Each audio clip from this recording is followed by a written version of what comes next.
I'm going to call to order a meeting of the closed session of the City Council.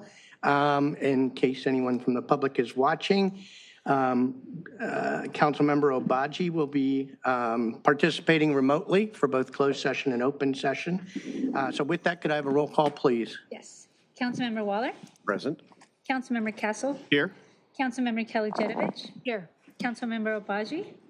Here. Councilmember Barron? Here. Mayor Light? Here.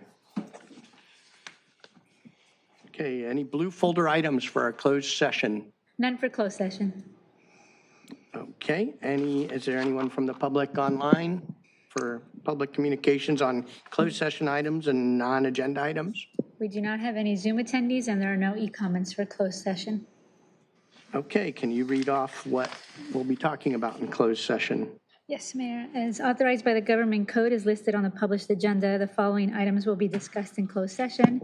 Items F1 through F11 are under the title Conference with Legal Counsel Existing Litigation. For F1, the name of the case is City of Redondo Beach et al. Versus California State Water Resources Control Board, case number 20-STCP03193. For F2, the name of the case is in regards to 9300 Wilshire, LLC. Bankruptcy, CDCal case number 223-BK-10918-ER. For F3, the name of the case is 9300 Wilshire, LLC versus City of Redondo Beach, City Council of the City of Redondo Beach, City of Redondo Beach Department of Community Development, and those 1 through 100 inclusive, case number 23-STCP02189. For F4, the name of the case is in regards to 9300 Wilshire, LLC, 9300 Wilshire, LLC et al. Versus AES Redondo Beach, LLC, bankruptcy, CDCal case number 223-AP-01163-ER. For F5, the name of the case is Yes in My Backyard, a California nonprofit corporation, Sandra Traus, an individual, versus City of Redondo Beach, City Council of the City of Redondo Beach, City of Redondo Beach Department of Community Development, and those 1 through 25 inclusive, case number 23-TRCP00325.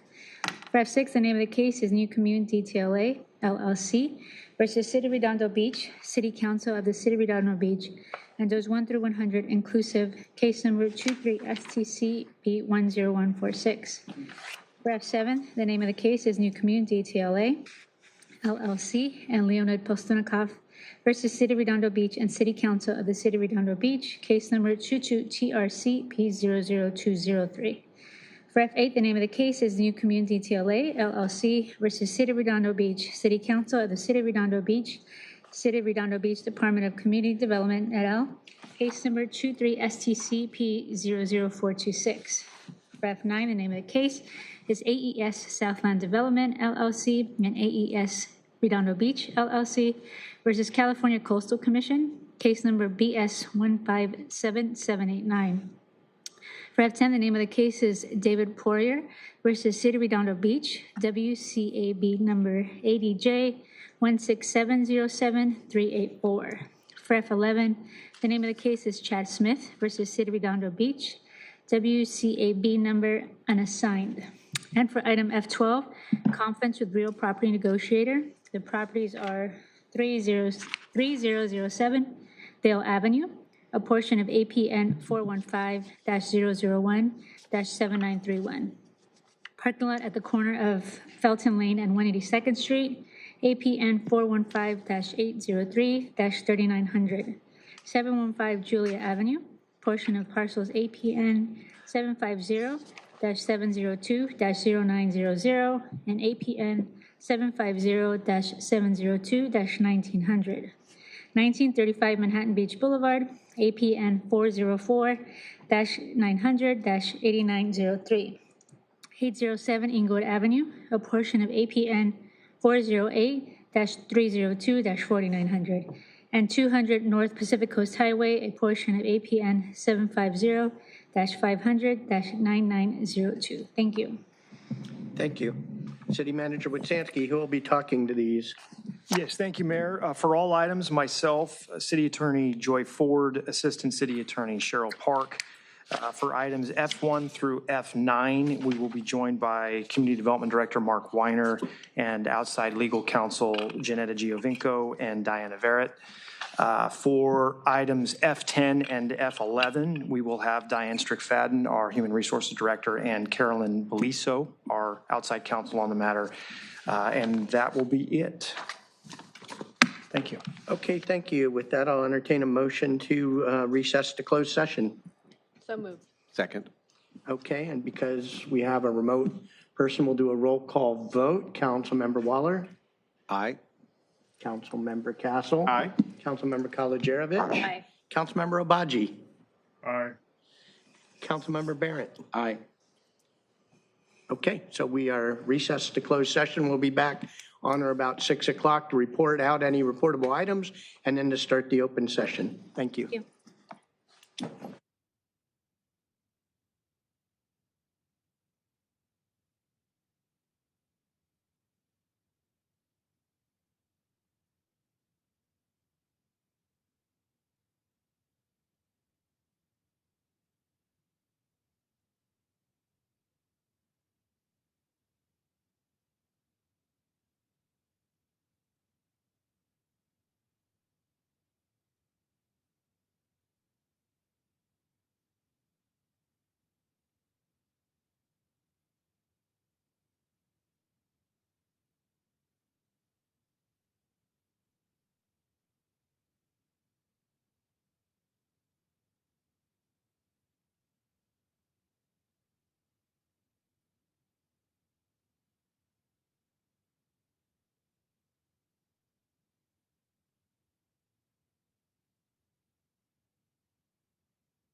To order, we're reconvening from closed session to open session. Could I get a roll call, please? Councilmember Waller. Present. Councilmember Castle. Here. Councilmember Kalujetowicz. Here. Councilmember Obaji Jr., who is teleconferencing due to just cause. Councilman Obaji? Oh, yes, I'm here. Okay, great, thank you. Councilmember Barrett Here. and Mayor Light. Here. So I don't think we have anything to report. Can you confirm that? Yeah, no Senator reportable Wojcicki? action from closed session, Mayor. Okay, no reportable action, so I'll take a motion to adjourn to our regular meeting. Move to adjourn to our regular meeting. Second. Okay, we have a motion and a second. Because Councilmember Obaji is participating remotely, we'll do a roll call vote. Councilmember Waller? Present. Councilmember Castle? Aye. Councilmember Kalujetowicz? Aye. Councilmember Obaji? Aye. Councilmember Barrett? Aye. Okay, so we are adjourned to the regular meeting. I am now calling to order the open session of a regular meeting of the City Council. May I have a roll call, please? Councilmember Waller. Present. Councilmember Castle. Here. Councilmember Kalujetowicz. Here. Councilmember Obaji. Aye. Councilmember Barrett Here. and Mayor Light. Here.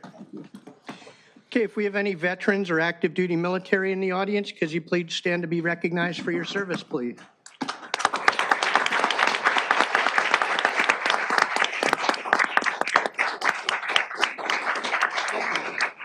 And now let us all stand for the Pledge of Allegiance. I'd like to call forward Morgan, who's going to do our Pledge of Allegiance today. And after she's done, I'd ask that you all remain standing for a moment of silent invocation. Morgan, you have the floor. Good evening. My name is Morgan. I'm a sixth grader at Adams Middle School. My favorite subject is math. I love the beach in Redondo Beach. Please put your hand over your heart and join me in the Pledge of Allegiance. Ready? Begin. I pledge allegiance to the flag of the United States of America and to the republic for which it stands, one nation, under God, indivisible, with liberty and justice for all. And now please remain standing for a moment of silent invocation.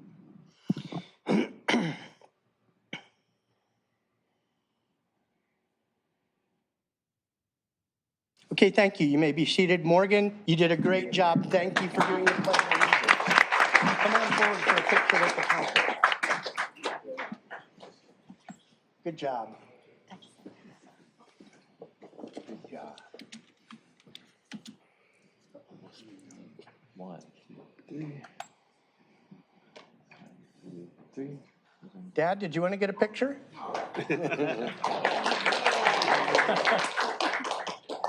With that, even better. Yeah, you're blocking some of it. Okay, we Okay, thanks. Great job, Morgan. We used to kids. Good outdoor voice.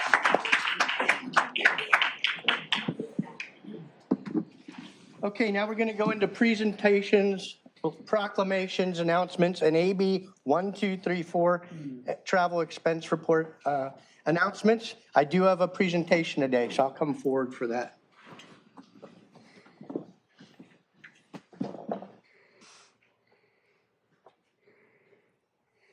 Thank you.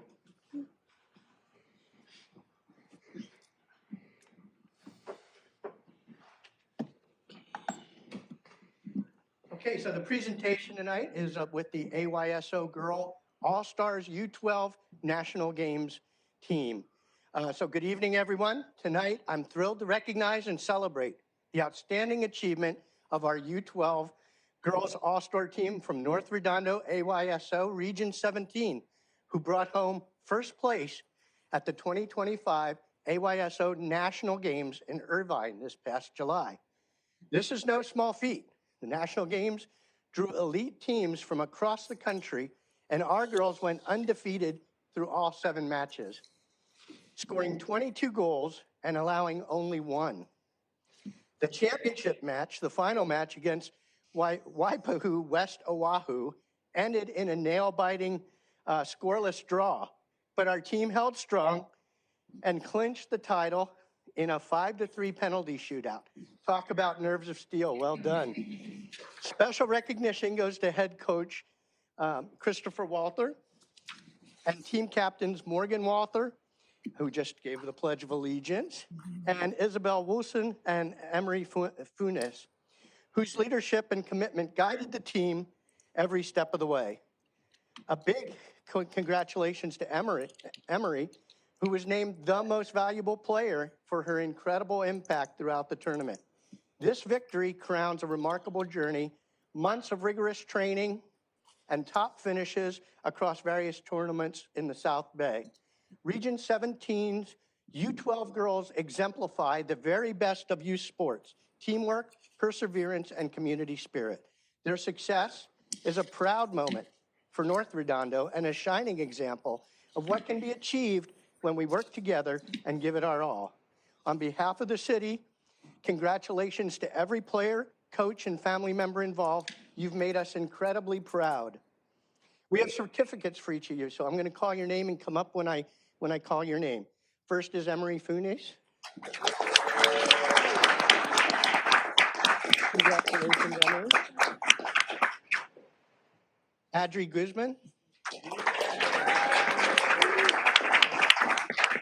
Congratulations. Fabiana Garcia. Congratulations. I love the medal, too.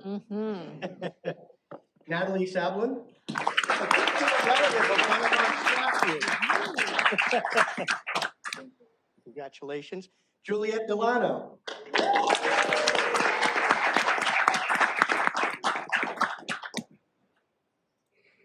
Congratulations. Scarlett Visaka.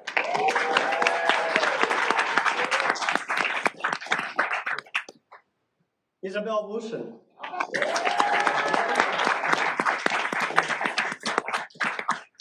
Thank you. Morgan Walter.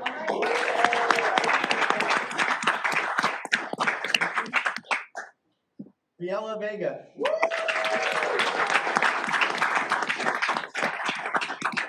Kingsley Caton.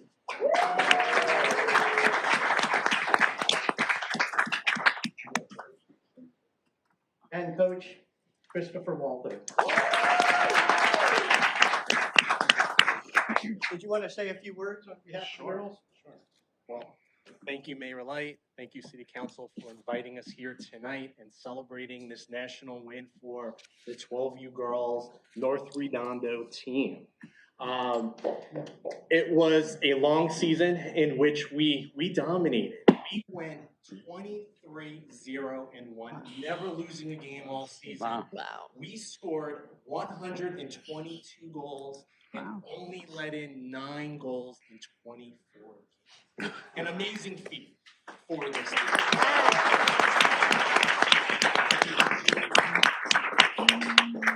As you said, it was that final game that was a nail-biter against a team from Hawaii that really showed the strength and sheer determination of this team to succeed on the field. And I couldn't be more proud of this team and all their accomplishments all season. All of Redondo is proud of them. Yes. Thank you. Who was the penalty kicker? We had 5 penalty kickers, but it was really our goalie. Our goalie who stopped.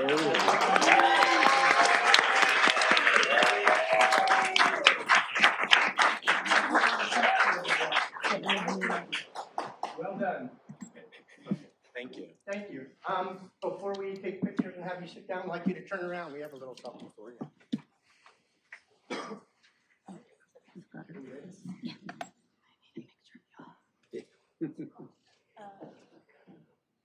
It's coming, wait a minute. That wasn't it. This is all building suspense, right? Lost it.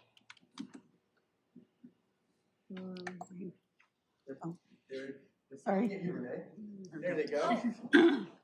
Are you storming out my house in the middle of the night? I'm trying to.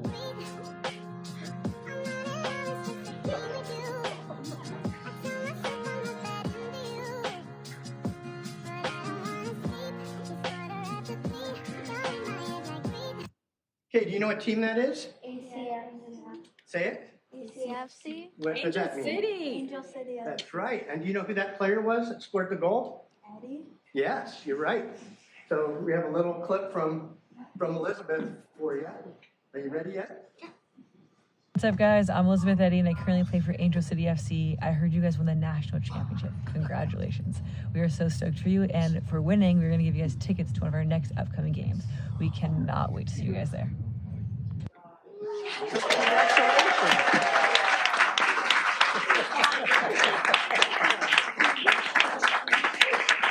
So I want to thank Angel Cities. I called them and they were very accommodating. They were anxious to give you guys tickets. I think they'll have some little gifts for you when you go to the game as well. So well done. If you don't mind, stand back and get a picture with the council. Yeah, I want a picture.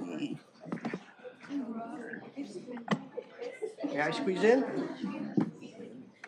You don't have to worry about anything. It's too tall for us. Yeah. Like the volleyball team comes. Yeah, exactly. Oh, we need the cup. Yeah. Oh, yeah. Can I hold it? Just hold it up high over your head. She's a rugby player, but we'll let her hold it.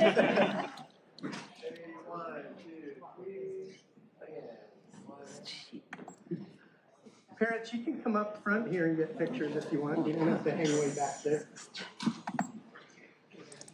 This is a big event for you girls. A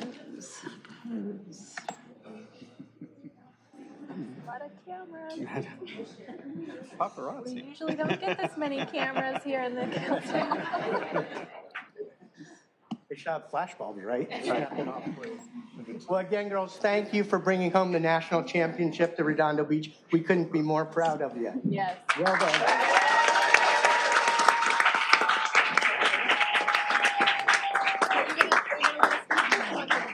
She's got good hands. You can get her. Congratulations to the goalie. Oh my goodness. Thank you all. I was like, where's my phone? No, that's fine.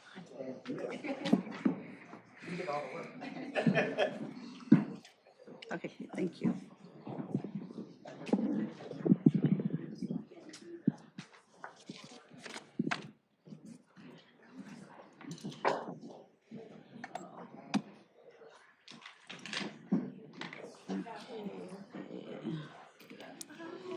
Thanks again. Well done. Oh, the fun is leaving. The fun is leaving. Now back to reality. Yeah.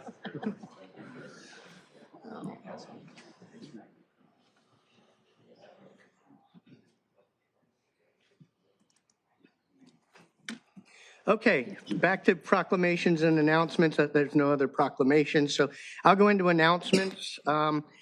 I just got a letter from LA courts asking for any volunteers for grand jury. If you're interested in putting a year of time in the grand jury, email me and I'll get you the information you need to apply for that. Several of us, Councilmember Waller, Councilmember Kalajerovich, and myself got to attend the back to school rally for the teachers and staff at Redondo Union. That was a very exciting event. We got to hear about a guest speaker who was talking about the AI and how that will affect teaching and what we should be teaching kids in the future. So that was very educational. Really enjoyed the event. I just earlier today got back with a meeting of several mayors with the Consul General of Mexico.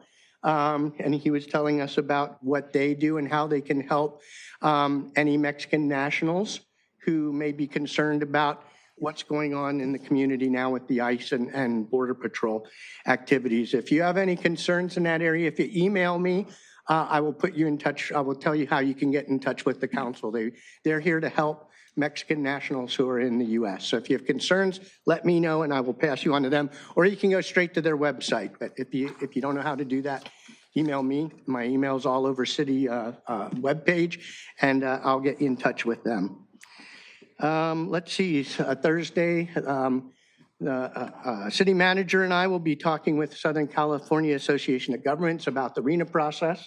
So I'll report back next week. And Monday, we'll be doing the Wilderness Park groundbreaking for the new pond, well, the restoration of the old lower pond that has been filled in with dirt for years. So excited for that. activity to start. And that's all I had. Councilmember Waller? Thank you, Mayor. Last week, I attended the Dine Around Artesia. It was a great event, got some good food, got to see some great art.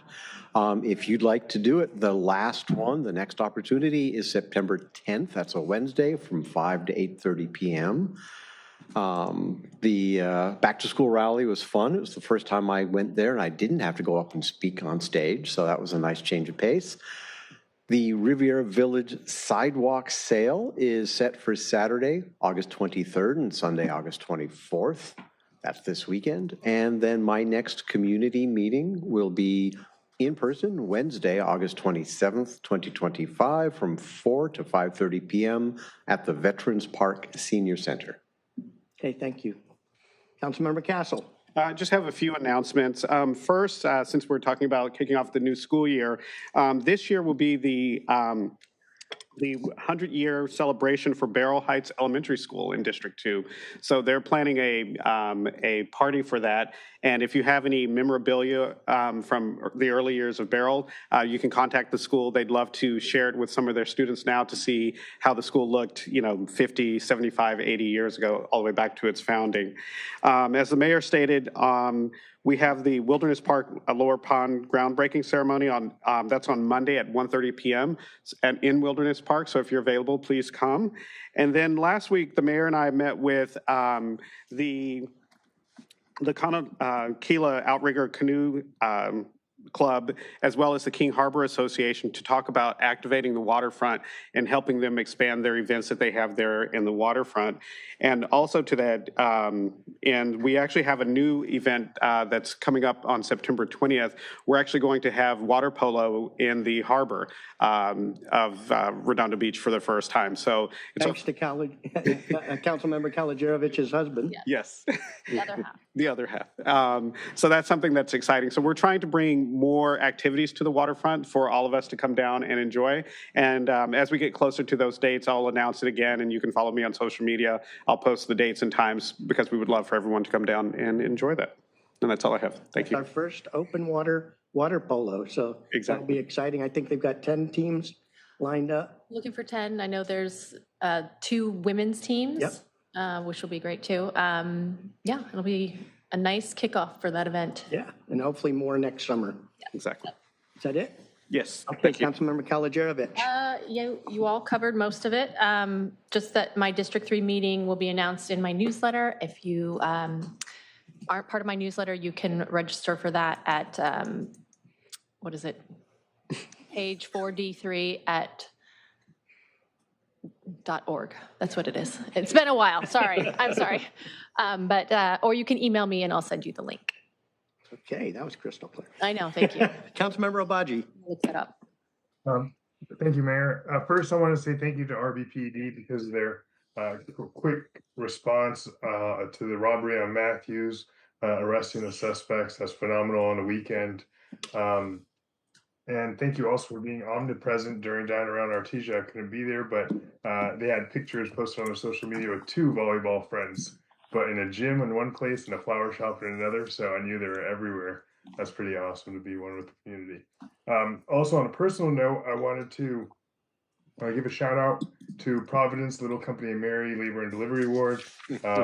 We welcomed a new Redondo resident to the Obaji Jr. family this weekend. They're phenomenal.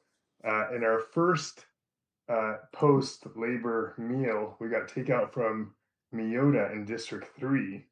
And then our first pediatrician appointment was at the Beach Cities Health District campus. So that's all to say, we feel very privileged to live in North Redondo, and we have so many amenities right around us. So that's all. Congratulations to you and your wife and to Vivi. Thank you. Councilmember Barrett. None this week, Mayor. Okay, that's it for that then. Could I get a motion to approve the order of the agenda? I do have one request, Mayor, if we could. I'd like to push item H15 to the September 2nd agenda, please. And remove that from the That's on the consent calendar. consent calendar, Yes. so you're pushing that, okay? Move to confirm the, or to approve the order of the agenda as modified. Second. Okay, we have a motion and a second. Councilmember Waller. Aye. Councilmember Castle. Aye. Councilmember Kalajurovich. Aye. Councilmember Obaji. Aye. Councilmember Barron. Aye. Okay, motion passes. We will run the agenda as written. We will be pulling item H15 under consent calendar for a future meeting. Okay, we're going to take an agency recess right now. So can I get a motion to recess to the Redondo Beach Housing Authority? So moved. Second. Okay, we have a motion and a second. Councilmember Waller. Aye. Councilmember Castle. Aye. Councilmember Kalajurovich. Aye. Councilmember Obaji. Aye. Councilmember Barron. Aye. Okay, so we are adjourning to a special meeting of the Redondo Beach Housing Authority. We have two more folks joining us. Come on up.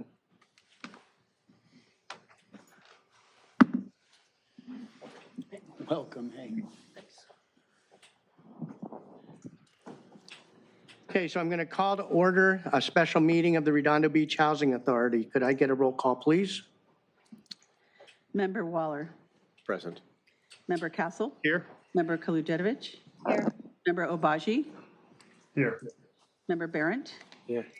Commissioner Price. Here. Commissioner Newton. Here. Chairman Light. Here. Thank you. If we didn't know our names before, we're going to know it at the end of the night after all these roll calls. Do we have any blue folder items for this meeting? Not for this agency. Okay, we have consent calendar C1 through C4. Does anyone want to pull any of those items for discussion? Seeing no one, I'll entertain a motion to approve the consent calendar C1 through C4 in its entirety. Move to approve the consent calendar. And for the record, we have no public for the e-comments or Zoom. For consent. Okay, we have a motion and a second. Before we vote on it, does anyone from the public wish to address any items C1 through C4 on the Housing Authority agenda? Anybody online? Okay. Councilmember Waller. Aye. Aye. Aye. Zane? Aye. Councilmember Obaji?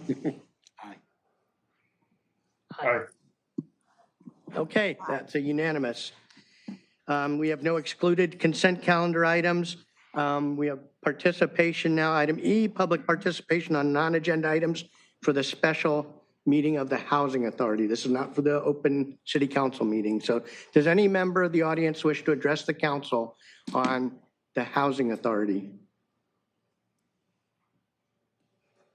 Okay, anyone online? None. Okay, the next item that we'll jump to is J, referrals to staff. Does anyone have any referrals to staff tonight? Just raise your hand. Nobody? Councilmember Obaji? No, thank you, ma'am. Okay, with that, I'll take a motion to adjourn. Move to adjourn. Second. You guys are like Mutt and Jeff. Somebody's got to do it. It's kind of like watching the Youth Commission. Yeah. Okay, we'll take a vote then.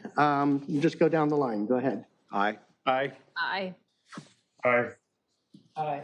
Aye. Okay, we are adjourned. Thank you very much. That was an easy one. That was. Okay, so we're going back to the regular open session of the city council. Do we need to take a roll call again? Yes. Could we have the roll call, please? Councilmember Waller. Present. Councilmember Castle. Here. Councilmember Kalajurovich. Here. Councilmember Obaji. Here. Councilmember Here. Barron. And Mayor Light. Here. Okay, jumping down to item G, blue folder items for the city council open session. Do we have any? Yes. For H20, related to the Third Amendment to clear MOU for services rendered, revised title and the signed MOU. J1, public participation of non-agenda items, public communications, and one discussion regarding the approval of the conceptual plans for the Redondo Beach Boulevard Active Transportation Project and the North Redondo Beach Bikeway Extension, Public Communications, and 2, discussion regarding updates to the Redondo Beach Municipal Code to regulate smoke shops and a review of the city's current tobacco retail permit requirements, 2 maps with proposed buffer zones. That's it. Thank you. Thank you. Could I get a motion to receive and file? So moved. Second. Ooh. I know, we're going to change it up. Okay, let's take the roll call vote. Just go down the row. Aye. Aye. Aye. Aye. Aye. Okay, motion passes. Okay, we're down to item H, the consent calendar. Would any member of the council wish to pull? H15 has been pulled already for a future session, so we won't be discussing that tonight.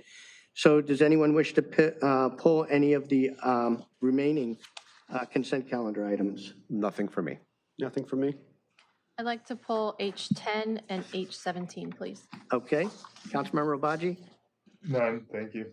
Councilmember Barrett? None.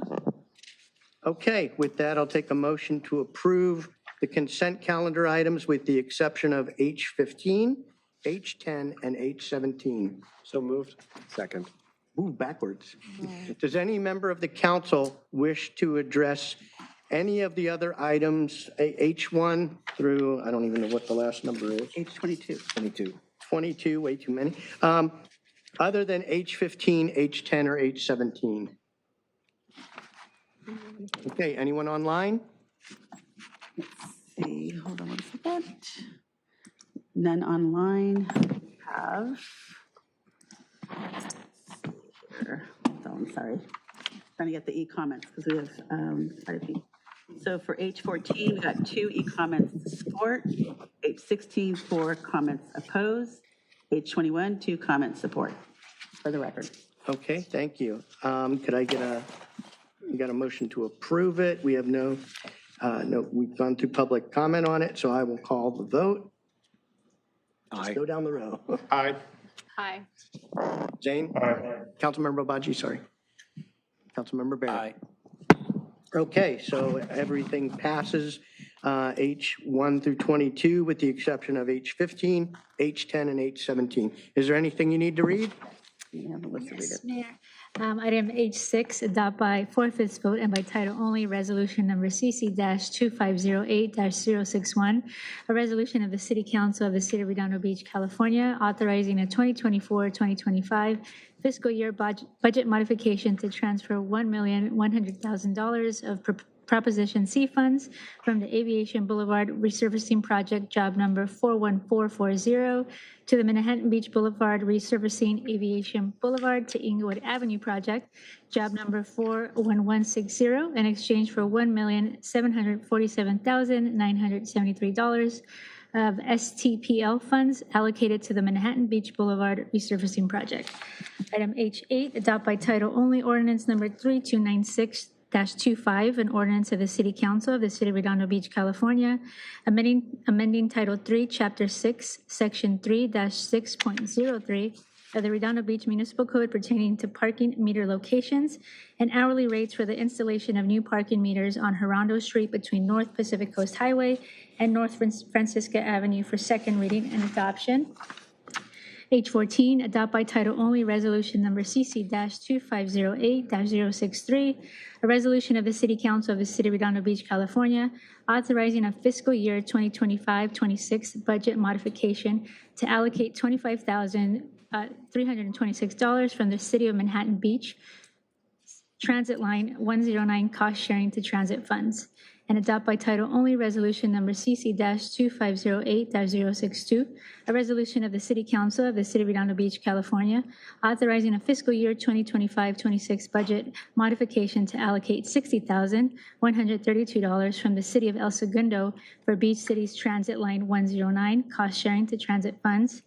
And item H16, adopt by title only resolution number CC-2508-064, a resolution of the City Council of the City of Redondo Beach, California, leasing certain property to Zoila Norwood, an individual. And that's it. Thank you. Okay, thank you. Well done. Okay, so we are done with the consent calendar items. We will now go to item I, which is excluded consent calendar items. We had H10 and H17. We'll start with H10, which is approving the retirement of our police canines. And Councilmember Kalajerovich, you pulled this one, so I'll Yeah, let you speak to it. I just wanted to pull this. I believe our canines for retirement are here, and I'd just like to pet them. Thank you. So, and also to just hear a little bit from the handlers and the families and their contributions made to the city. Oh, see the different personalities of the two dogs. Oh, we did get Bolton. Look at that. Good evening, Mayor and Council. Captain Michael Martinez with the Redondo Beach Police Department. First of all, thank you for pulling this item. I know that the chief wanted to be here tonight, but unfortunately, he's out of town. Glad everyone is inside. I wanted everyone to join us, especially the canines themselves. We have Canine Bolton and Sergeant Dave Arnold, and Canine Ace with Officer Haley. So we have a very established and respected canine program here in the city of Redondo Beach. Our canine partners, they provide a very valuable service to the community. The police canines and the handlers, they have a very special relationship. They spend a lot of time together and they form a bond. And the fact that the city will do something for this when it's time for the dogs to retire, it actually means a lot to us.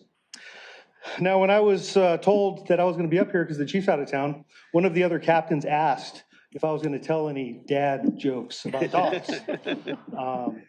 And I told him, I said, no, in fact, you're barking up the wrong tree. Now, if I wanted to tell any dad jokes about dogs, there's some pretty good terms I could use, such as, our dogs, they work in paw enforcement.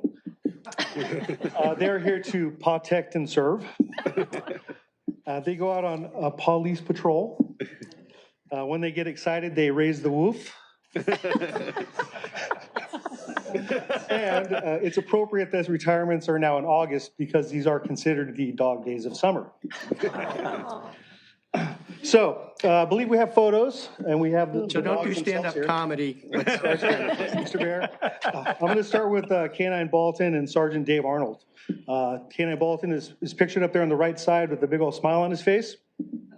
Canine Bolton's 10 years old. He served with the city for 9 years with his partner, at the time, Officer Dave Arnold. Bolton is a vaporweight canine with specialized training to detect explosives. He's conducted hundreds of detection sweeps at major events, including the Beach Life Festival, Super Bowl, 10K, events at SoFi Stadium, the Golden Globes, just to name a few. As Bolton was reaching the end of his service life, his partner, Officer Arnold, was promoted to sergeant. So the timing was actually worked out really well. So now Bolton gets to enjoy his retirement and spend more time at home as a member of the Arnold family. So congratulations to Canine Bolton. Yes.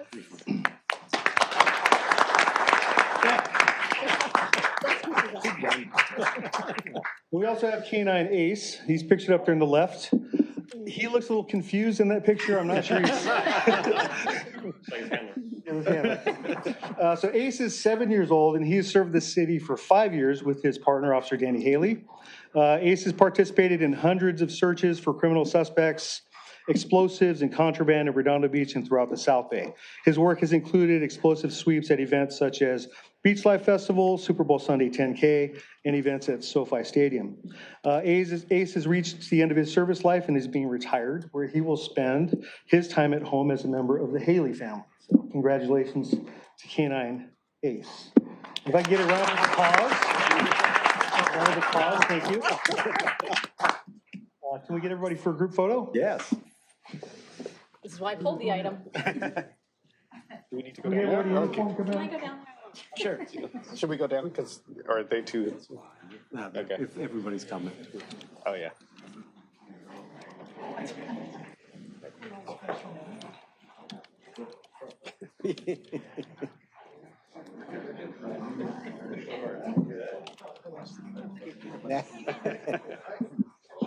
I think we need a taller dais. I know. Yeah, I know.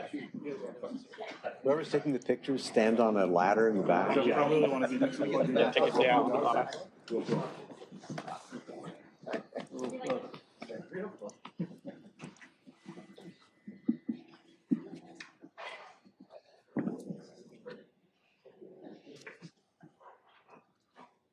One, two, three, one more.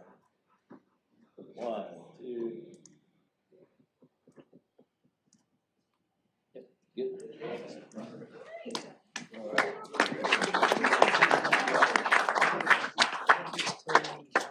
on behalf of the council and the residents of Redondo, thank you for your service, both for our canine officers and their handlers. Thank you. Mr. Mayor, we have the ceremonial dollar for the purchase of the dogs. Whenever the handlers are ready for you. Councilmember Kalajirovich, why don't you stay down there and take all the funds? Accepting money? Yeah, receiving funds. Trading places. Right. Got it. You can do dog service. Right. Okay, thank you. Thanks for your service. Thank you. Any member of the public wish to speak to this great item? Yeah. Anybody? Anybody online? None. Nope. Okay, so we need a vote to approve Motion to H10. approve the retirement on H10. Second. Okay, we have a motion and a second. Roll call vote. Go ahead. Aye. Aye. Councilmember Obaji? Even though I'm bitter that I missed out on the retirement of these two dogs and the ASO champs. Councilmember Barrett? Aye. Okay, H10 is approved. And what'd you do with those $2? Right here. I gave them to the Okay. clerk. It's on. I will. Need a chain of custody. Yeah. Okay. Now jumping to H17, Councilmember Kalajirovich, you pulled that one. This one is about appropriating the funds to do the survey on cannabis across the city. Yes, and I just wanted to pull this item. I'd like to vote separately on it. But that's all. Okay, let's see, we have one card from the audience, Jim Mueller. And that's the only card I have.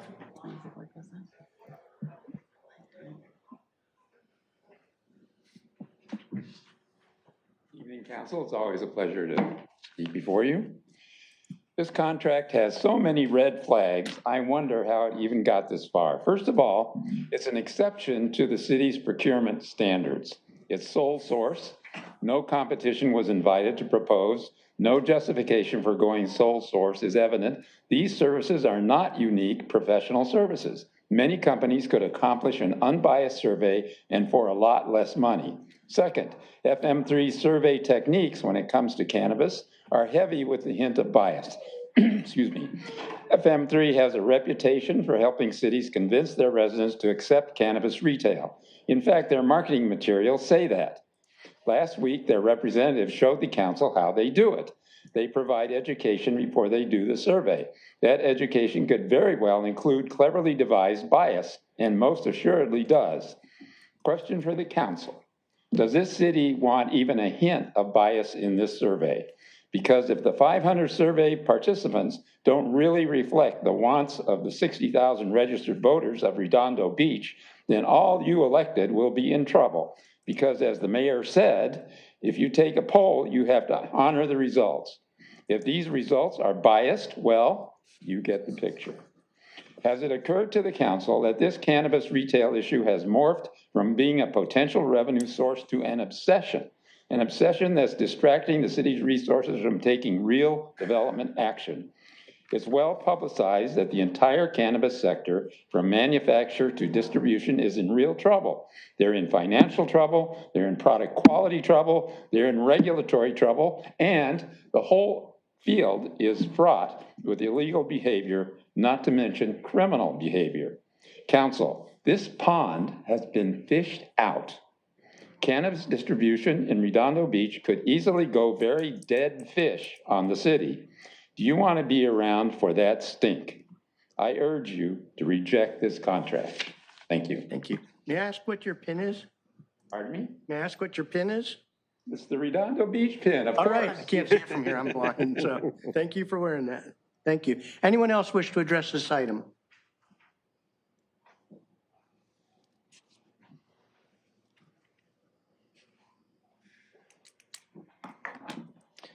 Good evening, Jonathan Svetko.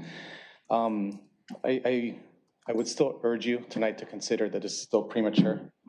There is new information coming out of Sacramento that is going to affect this as well as our hemp efforts here. One, when it comes to the bills at the state level on the tax issue, that is right now been put into suspense. We are hearing less than good news that that's likely to go through, in which case the tax will remain at the high level that it is.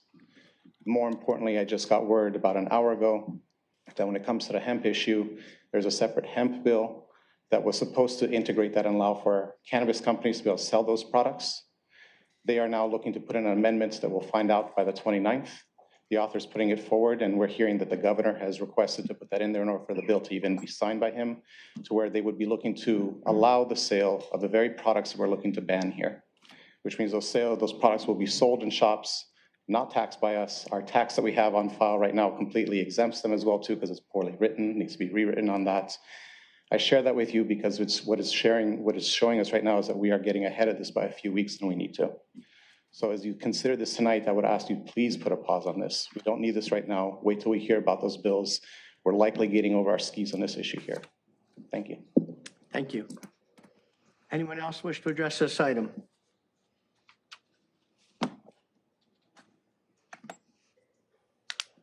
I know everybody gets a lot of pressure about this. Personally, I have to carry pepper spray when I come to these meetings now. But I want to talk about contamination, which is one of the reasons why some of you are thinking about delaying, et cetera. But if you pick the right candidate and you spend so much time deciding on who to pick, which entity to pick, there are certain things about contamination. I don't pretend to be Dr. Fauci. He pretends to be me around Halloween, but that's a different story. Anyway, as far as contamination goes, you can have a company with vendor compliance screening that only partners with brands and manufacturers that have a clean compliance history, no product recalls, failed tests, or violations on record with the Department of Cannabis Control.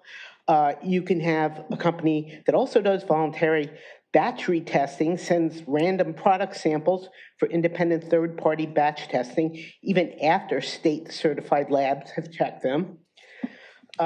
Shorter shelf life. You can have a company that also implements internal expiration policies that exceed the state timelines to avoid carrying aged or potentially degraded products, particularly for edibles, tinctures, and flour.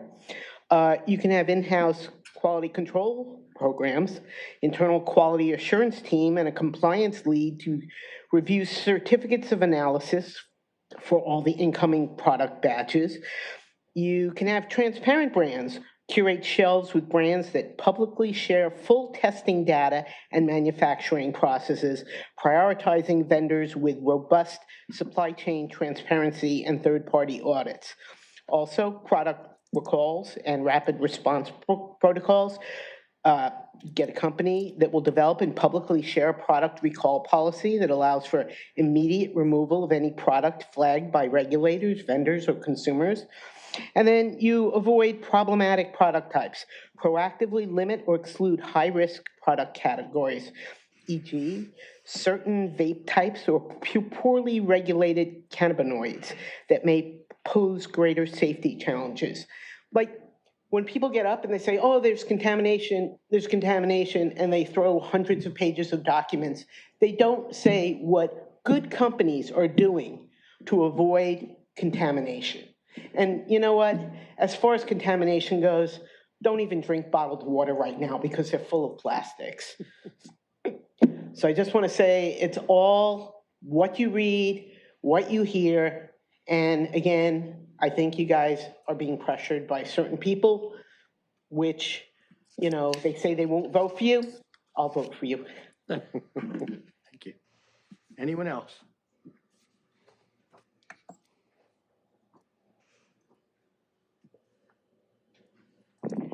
Joan Irvine, District 1 Mayor, City Council people, city staff, and people who are here and watching. I'm not going to repeat everything I've been saying for the last 8 years. And I'm just going to go to the contract. I reviewed it, and one of the things I couldn't find, it looked like it was a year contract, that it would end like a year from now. I would like to make sure that there is some date in there that it would get started by, and completed by, and not have it just kicking, another reason that you're kicking the can down the road. Oh, gee, we have until June 30th to, to do this contract. So please, if you're going to be doing it, I mean, I don't want you to be wasting money. I mean, we've wasted 8 years of city staff time, of everybody's time. There could have been money coming to the city. Like, I can go on, it would protect children and all that. But at least if you're doing the contract, have some due dates, have some milestones, and don't have it vague. If I'm reading it correctly, it's like a year. Don't have vague and have it start happening immediately. So thank you. Thank you. City Manager, the intent is to get this done quickly, correct? That's why we're pushing this through now. Yeah, that's the idea. We'll work with the vendor to prepare the questionnaire. We'll have a bit of a public discussion per our process that we discussed last week, and ultimately initiate the survey. And I imagine we'll have those results later this fall. And this doesn't violate any of our procurement regulations? No, our professional services requirements under the code are very open. The idea is to always provide and ensure the best value service that's available to us. Sometimes with smaller contracts, there's time and money spent through a procurement request for proposal process. When you have a good vendor that you know is providing you a fair price, we tend to move forward, and FM3 served us very well during the Measure FP conversation. They were very responsive, and ultimately we felt provided great value service to the city. Okay, thank you. Any other member of the public wish to address the council on this item? Anyone online? Yes, I have Melissa Deschamps. Go ahead, Melissa. Good evening, Mayor, City Council, and staff. I thank you so much for, first of all, the City Council moving forward with assessing the city with regards to their desire to have retail cannabis. I deeply appreciate that, and I think it's an important step and a move. I had hoped it would be a survey that was more inclusive of the whole city, with a vendor perhaps not immersed in the cannabis industry. I work in biotech and public health, and we do population surveys all the time, and we pick the vendors to get what we want. So take that for what it is. I just wanted to address some of the comments I've listened to. And the first thing I want to say is that the regulatory failure at the Department of Cannabis Control is a regulatory failure. It is not something that individual cannabis operators can control. There's a failure with falsified testing results, and on and on and on. And as we understand it, there's going to be another story coming out full of fact and data in the LA Times in the next couple of weeks with the same issue, which is still not resolved. As of this morning at 8 a.m., the Department of Cannabis Control has not made any changes. They have 60 officers statewide to regulate these issues, and it's just simply not enough. So I want to make that clear. And the second point I want to make is I hear a lot about how having retail cannabis is there to protect our youth. And that's simply not true. The peer-reviewed data rebuts that every single day, every single peer-reviewed paper you read.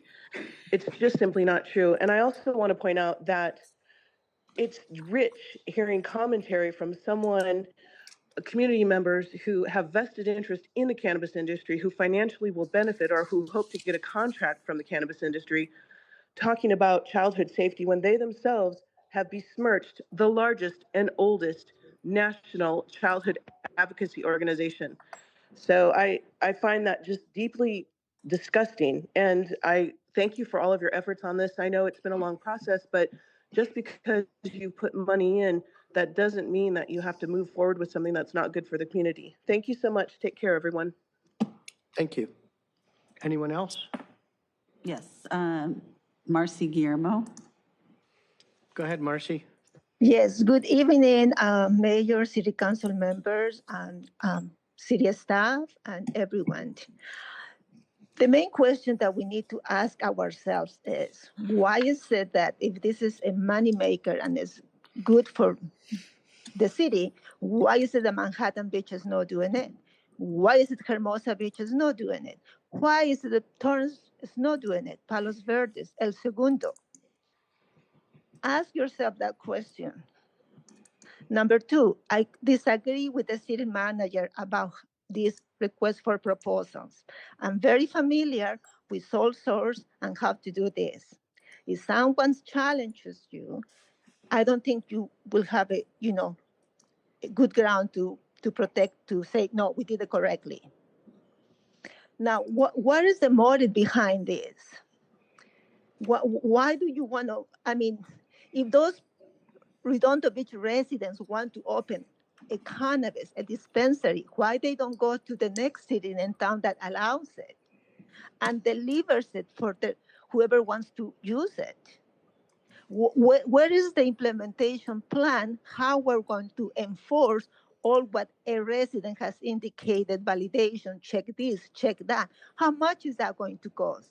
As of today, I haven't seen a valid net analysis of how much money the city will collect after expenses for enforcement. Also, one of you mentioned that during the beach festival, they were using this marijuana, cannabis, whatever you want to call it. Have we sent a letter to the owners of that festival? And what steps had the city taken to protect the residents? If I'm not mistaken, it's illegal to smoke in public in public parks.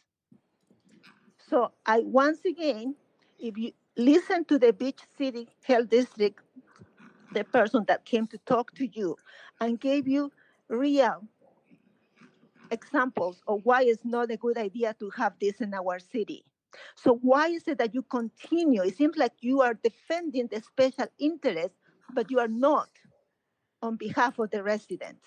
So if you are one of those, and I can see that because I'm watching, look deep into it and talk to your residents. Go to the public meetings. I haven't had one for District 1. By the way, District 1 has been the target for the potential location of this dispensary.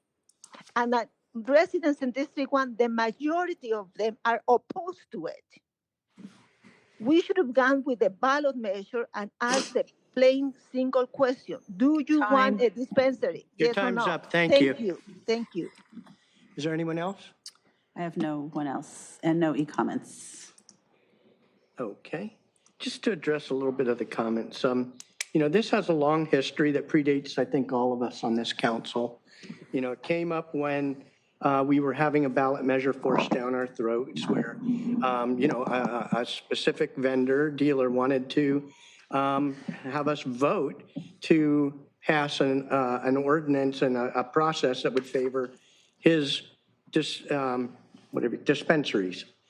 The city at that time said, well, we're going to counter that, said we're going to rescind our ban on marijuana dispensaries and then set forth the process that's now taken 8 years to get where we're at. The council passed an ordinance on how we would go about choosing a potential dispensary in the city, but they have not acted to put out, I don't know what you call it, a call for bids or applications. And so what we have here is several council. We've heard the public say, we've never been asked specifically, do we want dispensaries in Redondo? And so this council has voted to put a survey out. And there's council members from all different nuanced sides of this debate. So I don't think there's any bias in the selection of a contractor based on a result that the whole council wants, because the council is looking for different things. And I think overall, they just want an honest answer on where the public stands on this. So that's where we're at. That's what this item is. Last time we voted 4-1 on this. It's our second time, it has to come back for a second reading. And Council Member Kalajirovich pulled it because everything else she wanted to agree with on the consent calendar. So the intent of pulling this is to give her the chance to vote against this, and the council can vote, the rest of the council can vote what they want on this issue. So with that, I will call, I need a motion.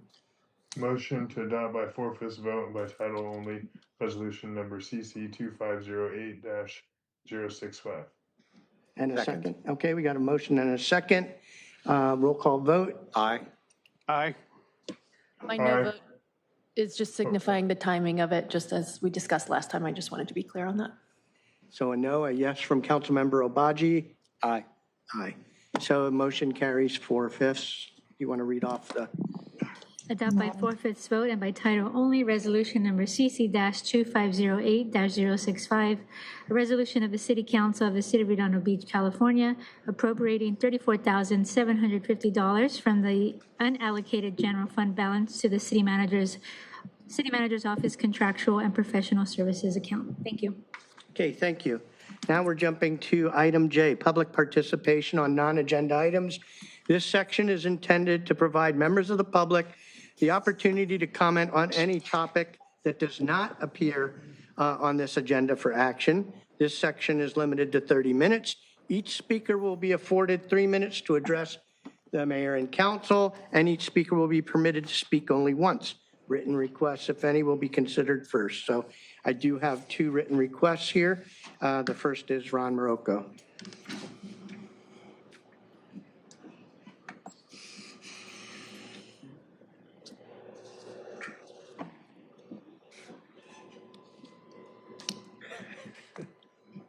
We intentionally got the slowest motor in the world to move that up and down. I can't read my writing that far away.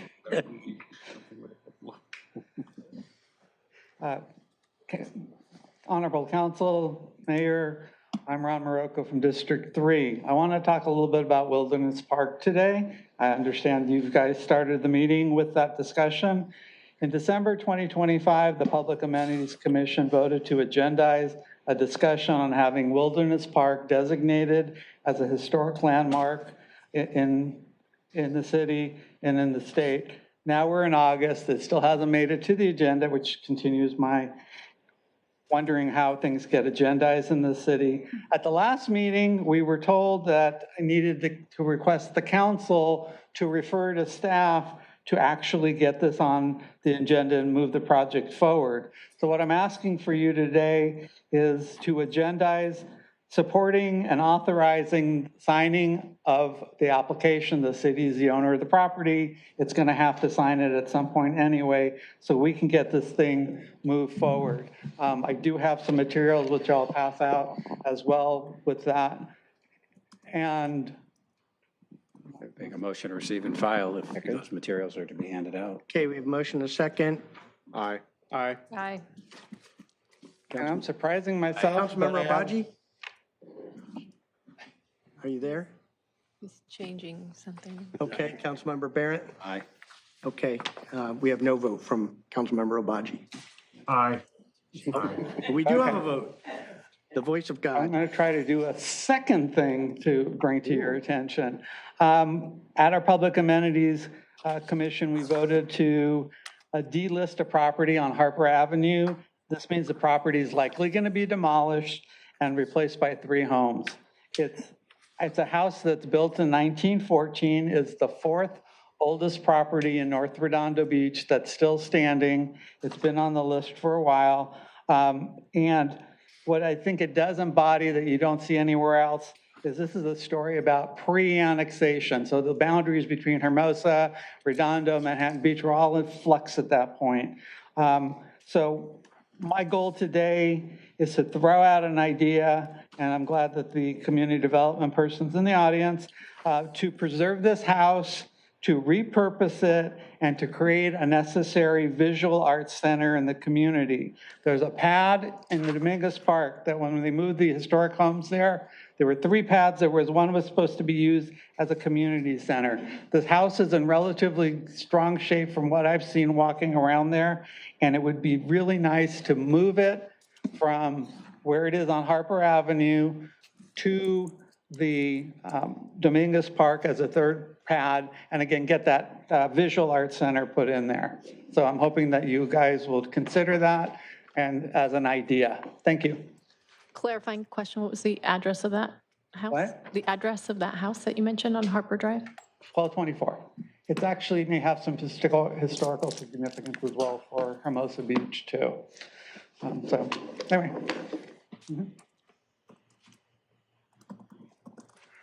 Okay, just a quick question for the city manager. For us to apply for a historic, and I don't want to go deep into this, I just want a cursory answer. Do we really have to have the whole council just to apply for a historic designation for a park? For a lamp, I mean, that application would be a city application. I mean, I think I would probably ask the council, consider that. If this is something you want to bring up, it should be a referral for us for a discussion Just item. seems overly onerous for something that's. But there can be some implications to having a historic. It's a park, though. No, but if you want to make changes to it, like, restoring pond, changing ponds, things like that, there could be some implications with that. So just We to make can't sure. discuss this anymore here, Yep. Ron. So. Thank you. Got some materials that have it, though. Yep, okay, thank you. I don't want to belabor it more than that, we shouldn't, so, okay, thank you. Let's see, next is Jim Mueller, and that's all the cards I have.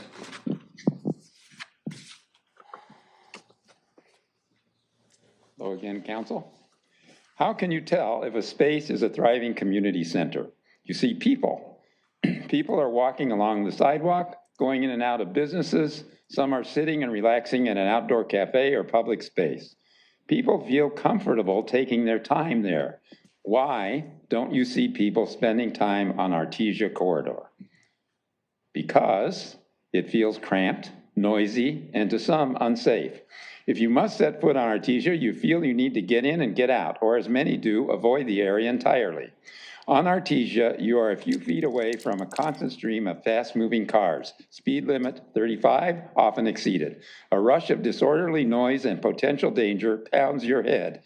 You're nervous and alert, especially if you have kids with you. As much as I love trees, the trees in the center and green belt add to the sense of being in a tunnel, a noisy one, and no one except maybe homeless lingers in a tunnel. What can be done to make the Artesia Corridor more people-friendly? First, discourage through traffic. Many motorists who enter at Hawthorne or Redondo Beach Boulevard or Inglewood are on their way to somewhere else. There is incentive to exceed 35, jump traffic signals. Through traffic adds to a lot to the noise and sense of danger. Can through traffic be discouraged? Reduce the speed limit, get tougher with violators, adjust the timing of the stopping lights to discourage through traffic, divert it to other west boulevards. Manhattan Beach Boulevard is wide, runs parallel to Artesia, goes through a mainly industrial area, has much less traffic, even though it runs all the way to the beach. Same with 190th Street. Could the traffic engineers come up with a way to encourage through drivers to divert to these arteries?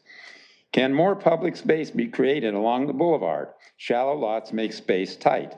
Could the planning department encourage designs that increase setbacks, consolidate lots into larger properties that provide some distance from the traffic tunnel that is Artesia? The art consultant for Artesia Art Project said that the chosen art can only be on public property, of which there is very, very little right now, but could they be encouraged to choose art that is portable and could be moved if the property is sold? Fundamental changes beyond the ACAP are needed to restore Artesia to a great revenue generator for the city. Thank you. Thank you. Anyone else wish to address the council on non-agenda items?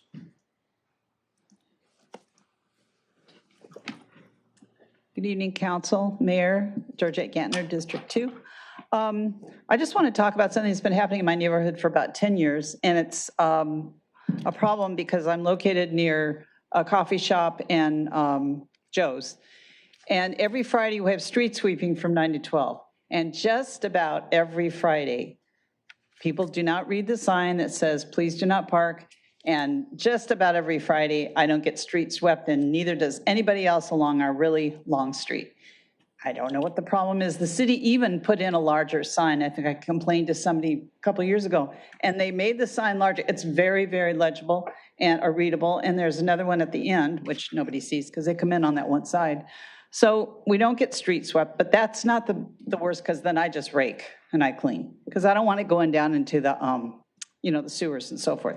When it rains, it's a problem. But the biggest problem is what Joe's did. They changed the street sweeping situation on Carnelian on both sides of the street in front of their business.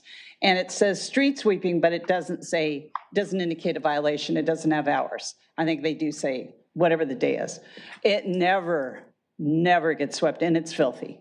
So that's kind of I think it's a safety and a health issue, not safety, but it's a health issue.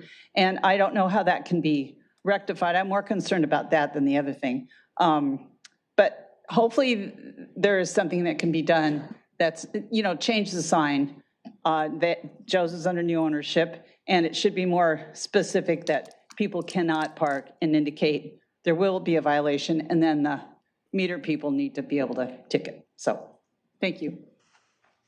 Thank you. Anyone else wish to address the council on non-agenda items?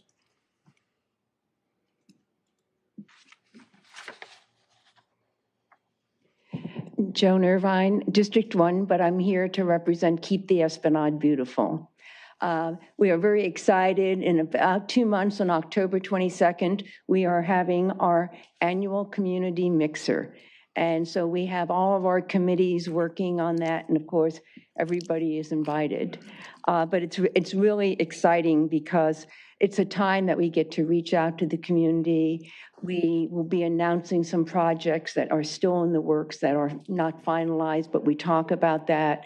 We honor a Public Works employee because really it's Public Works that does the work. We can be out there once a month and we do the outreach, and it's great, but they're the ones that are doing the work on a day-to-day basis. So we make sure that we honor the Public Works Department and one of their employees. And we also have a Volunteer of the Year that we honor.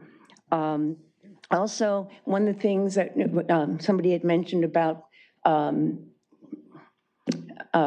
garbage going out to the sea and all that, we've actually had, we do outreach, and we actually want community groups to come help us, and they've helped us. The school board has been there, the chamber has been there, the Rotary has been there, you know, and scout troops have been there. But we even had a teacher from Corona bring out students to participate in one of our cleanups because she wanted them to see where the trash that they left in their city ended up. So we really do, you know, we kind of want to do that. So I want to encourage any group that would like to participate on a first Saturday sweep to please contact us. You can contact Joan at or sweeps at keeptheespladebeautiful.org, and you can request it, and then we let people know that you're coming out, so it's a way that your group can get more visibility. And we love when the kids come, because this is where they're learning young, and we take some time to educate them on what we're doing. And so it teaches them about the environment, it teaches them about volunteerism. So it's really just an exciting time. And I've been out there for almost 13 years we've been doing this, and I've probably only missed like one a year. So it's something that is just dear to my heart, and we have a new president who you met one of the last times. She couldn't be here tonight, but any groups that want to come out, please let us know. We'd love to feature you. And also, as I said, you know, we have our mixer coming up. If there's any companies that want to sponsor our mixer, you can contact me at joan@joanirvineconsulting.com. And it's just, as I said, it's obviously my passion and a legacy that I leave to Redondo. So thank you. Thank you. Anyone else wish to address the council on non-agenda items? Okay, anyone online? We have none on Zoom and no e-comments. Okay, thank you. Let's see, so we will move on. We have no public hearings tonight. We have no continued previous agenda items, so we'll jump down to N1, and that has to do with the bikeway extension to Grant Avenue and the Mobility Hub project. So with that, the floor is yours. Thank you, sir. Good evening, Mayor Light, members of the council. Andy Winge from the Public Works Department here with Ryan Liu, our principal traffic engineer. Excuse me, Ryan. We're excited to present this project to you tonight, and Ryan will be going through the details of it. I just wanted to kind of give a high-level history of this. Actually, a couple of projects here converging together, much like the bike paths in these projects will converge together at this location. There are two projects that are coming together. One is that the city several years ago was asked by the biking community to connect the north part of the city with the beach via a bike path. And so this is a connection piece here as we extend the North Redondo Beach bike path into the parcels that are currently vacant right now. That's being built currently. We have a little stretch as part of this project that will go down Englewood Avenue and then across Grant And then we have another project that was actually initiated by Metro. They have their own available active transportation funding. They reached out to a number of cities about 5 or 6 years ago for 25 priority corridors in LA County. I believe they awarded 10 grants. We were a recipient of that grant for the Redondo Beach Boulevard corridor, which is renamed now Grant and Ripley also, as well as Redondo Beach Boulevard in our city. And so we came up with a project to connect Dominguez Park with El Camino College through that corridor.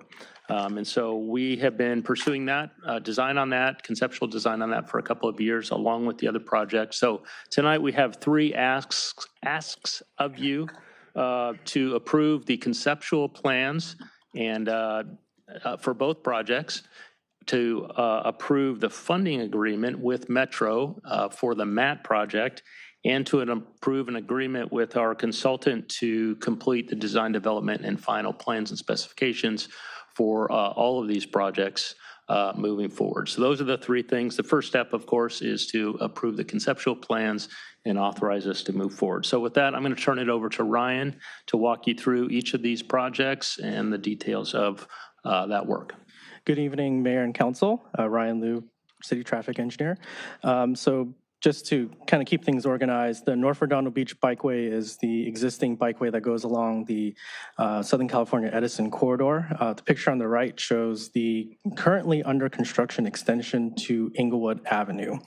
The first project we'll talk about today is a further extension of that bikeway down to Grant Avenue and redevelopment of this triangular park green space at the southeast corner that the city now fully owns.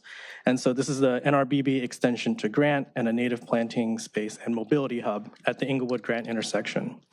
The second project Andy mentioned was the MAT project, Metro Active Transportation Grant, that we received along with our agency partners, MAT project. Both of these projects depend on each other at the Inglewood and Grant intersection. You'll see in the later slides that these bike paths all intersect with each other along with the existing bike lanes on Grant Avenue. And so both projects depend on each other for a more seamless walking and biking experience at this intersection. Both of these projects are funded through full design and partial construction through Regional Measure M funds. And we are currently seeking additional funding for both projects to bring both projects to full completion using Metro Measure M funds. We're optimistic that the Metro Board will approve both projects. The first project, the NRBB Extension and Native Planting Mobility Hub. This blue line shows the existing bike path and the under construction extension, showing that it will go down Inglewood Avenue, connect with the MAT project, and this triangular space is the mobility hub. This picture on the right shows the conceptual design where we're going to continue that bike path down as a protected 2-way cycle track, and it will mix with the Grant Inglewood intersection. This is just at the conceptual level. Here is a conceptual design for that native planting mobility hub. One of the conditions for the city ownership of that land is to provide a mobility hub for active transportation users. So perhaps like a wayfinding signs, a rest area, bike corrals, and amenities for active transportation users, people who are walking and biking, shade structures, bike repair station, as well as screening for the adjacent cemetery and native planting features. Here are some of the design components, things like native habitat, shade structures, provisions for city maintenance, water bottle fulfilling station, emergency phone, public Wi-Fi. And at this point, I would like to pause here and ask if there's any questions on just this project in particular before we move on to the other project. I did have one question, and this is, I'm asking on behalf of Zane. Is there a pollinator fountain? That could be something that that could be something that we include. I think we can incorporate that into the final design. Perfect. Yeah. That would be awesome. And I've got a question. What is the timing on the design has to happen, everything has to happen first, but when we would actually be doing this, how far in the future are we looking at? So if the council approves the funding agreement and the conceptual plan tonight, we intend to spend the next 1 year in final design. And after that 1 year, we'll need a few months for procurement, putting it out to bid, and then eventual construction, maybe 12 to 18 months, perhaps. So this is a little bit more of an optimistic timeline, but if we get the approval tonight, we plan to move full steam ahead on both projects. And for the city manager, if we need to relocate Fire Station number 2 to that spot, it sounds like the timing might actually work out okay. You don't see any concerns? Yeah, it could. I mean, we'll have to look at the two schedules at that point and sequencing. And if we had to delay construction a bit to accommodate that use, if it's ultimately the location for the staging, I think that can be accommodated as well. So we'll keep tabs on both. As Ryan mentioned, optimistically, we would be, shovels in the ground in a year and a half. I think that would be best case scenario. So, presumably both goals could be achieved.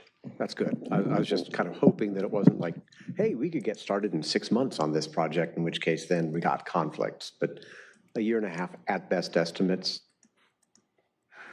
might be reasonable. Are these design components requirements, or are these just ideas? These are staff's ideas, and the mobility hub features are probably more of requirements based on the conditions of the land agreement and the funding that was used to acquire that land. But a lot of these other components are certainly up for discussion and modification. We do have a project included in here that the council approved for the screening of the cemetery and a multi-tiered kind of a thing. So yeah, that part also should be considered required as far as the definition of that project that we have. Yeah, I guess one of my concerns is public Wi-Fi may be an attractive nuisance, right? Yeah, we don't have to include that if that's the wish. Yeah. I don't want to shoot it down now. I'm just, That's right. just wondered what's required. Yeah, not a commitment, just something to explore. Okay, Yeah. thank you. Any other questions on this project? Councilmember Obaji, any questions?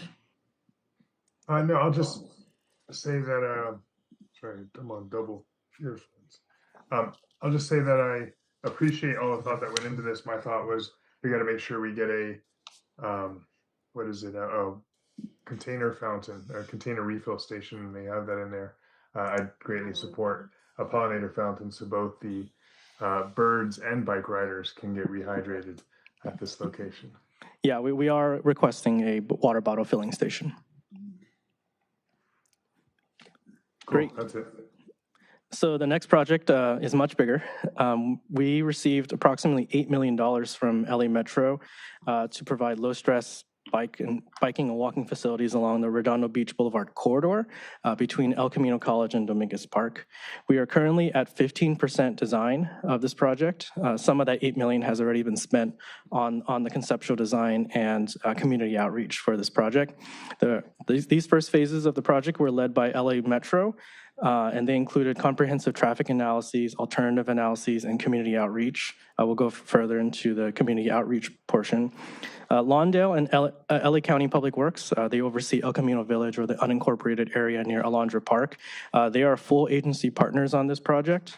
At the time of conceptualizing this project, Torrance was approached, and they declined to be a full agency partner, but they were willing to accommodate the project, some form of the project. And so we kept City of Torrance abreast of all the updates and anything that was happening within their city. When the project went through the 15% design, we provided those plans to them, and they provided comments back. We responded to those comments, and that was done in 2024. As of recent, their city is not quite in support of the project at this time, and perhaps is in opposition, mainly due to a minor loss of parking within their city and perhaps loss of parking outside their city.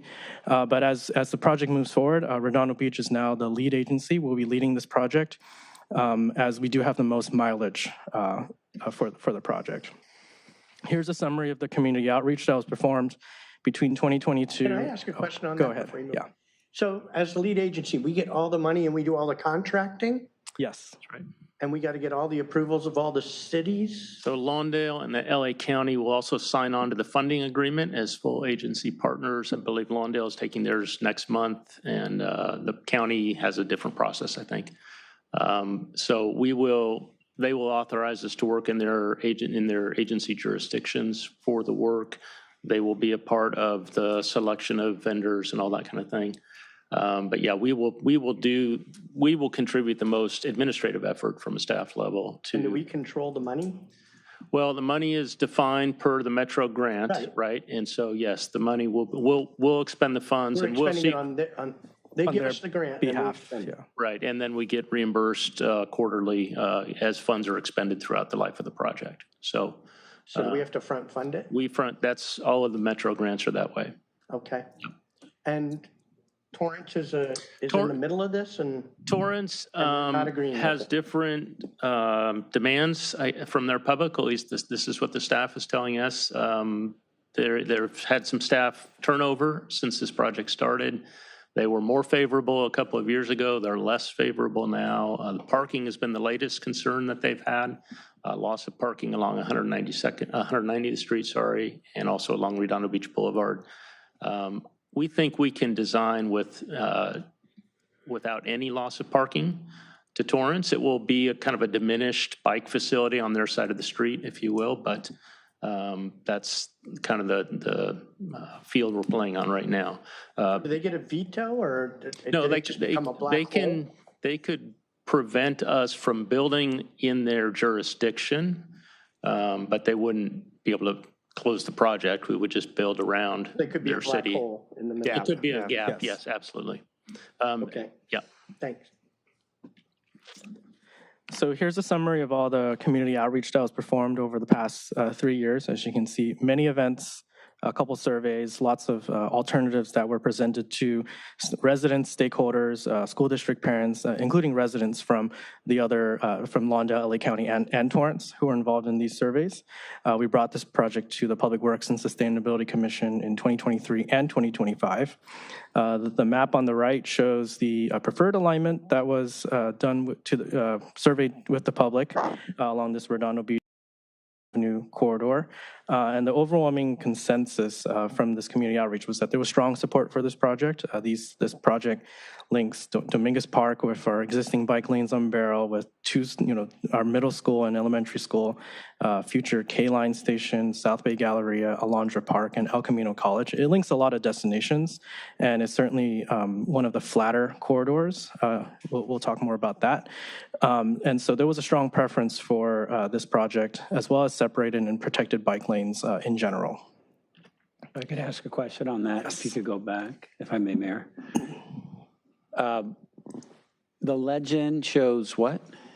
So this legend, I wasn't around when this phase of the project occurred, but this represents the preferred routes by the public during that survey period. And so there was a preference, a stronger preference for Ripley Avenue at that time. What are the numbers? The numbers were the number of people who suggested the route. So 16 people? 16 people wanted 10 people? Yeah. 2 people? So the Am I purple reading here that was right? Yes. Okay. Yeah. All so right. this was just a snapshot of one of the engagement. Small. Okay. A couple dozen people. For that round of engagement. Yeah. Thank you for the clarification. Thank you, Mayor. And so here is the preferred alignment. As you can see, we're proposing bike lanes on 190th Street and the Lilienthal Lane rather than Ripley due to some pretty severe grades on Ripley. And so if the route takes 190th Street and the Lilienthal, it's much flatter. And it does follow some bike commute patterns that we've seen from the students. The colors here show the type of bike lane that's proposed. So within Redondo Beach, we're proposing, fortunately we have enough space to provide protected bike lanes for most of the city's mileage. And then within Lawndale and the city of Torrance, striped class 2 bike lanes. So those are not protected bike lanes, but that's what is currently proposed there at this time. And then once we hit Ainsworth near Alondra Park, picking up a protected 2-way bike facility on the north side of the street where there are very, very low parking utilization.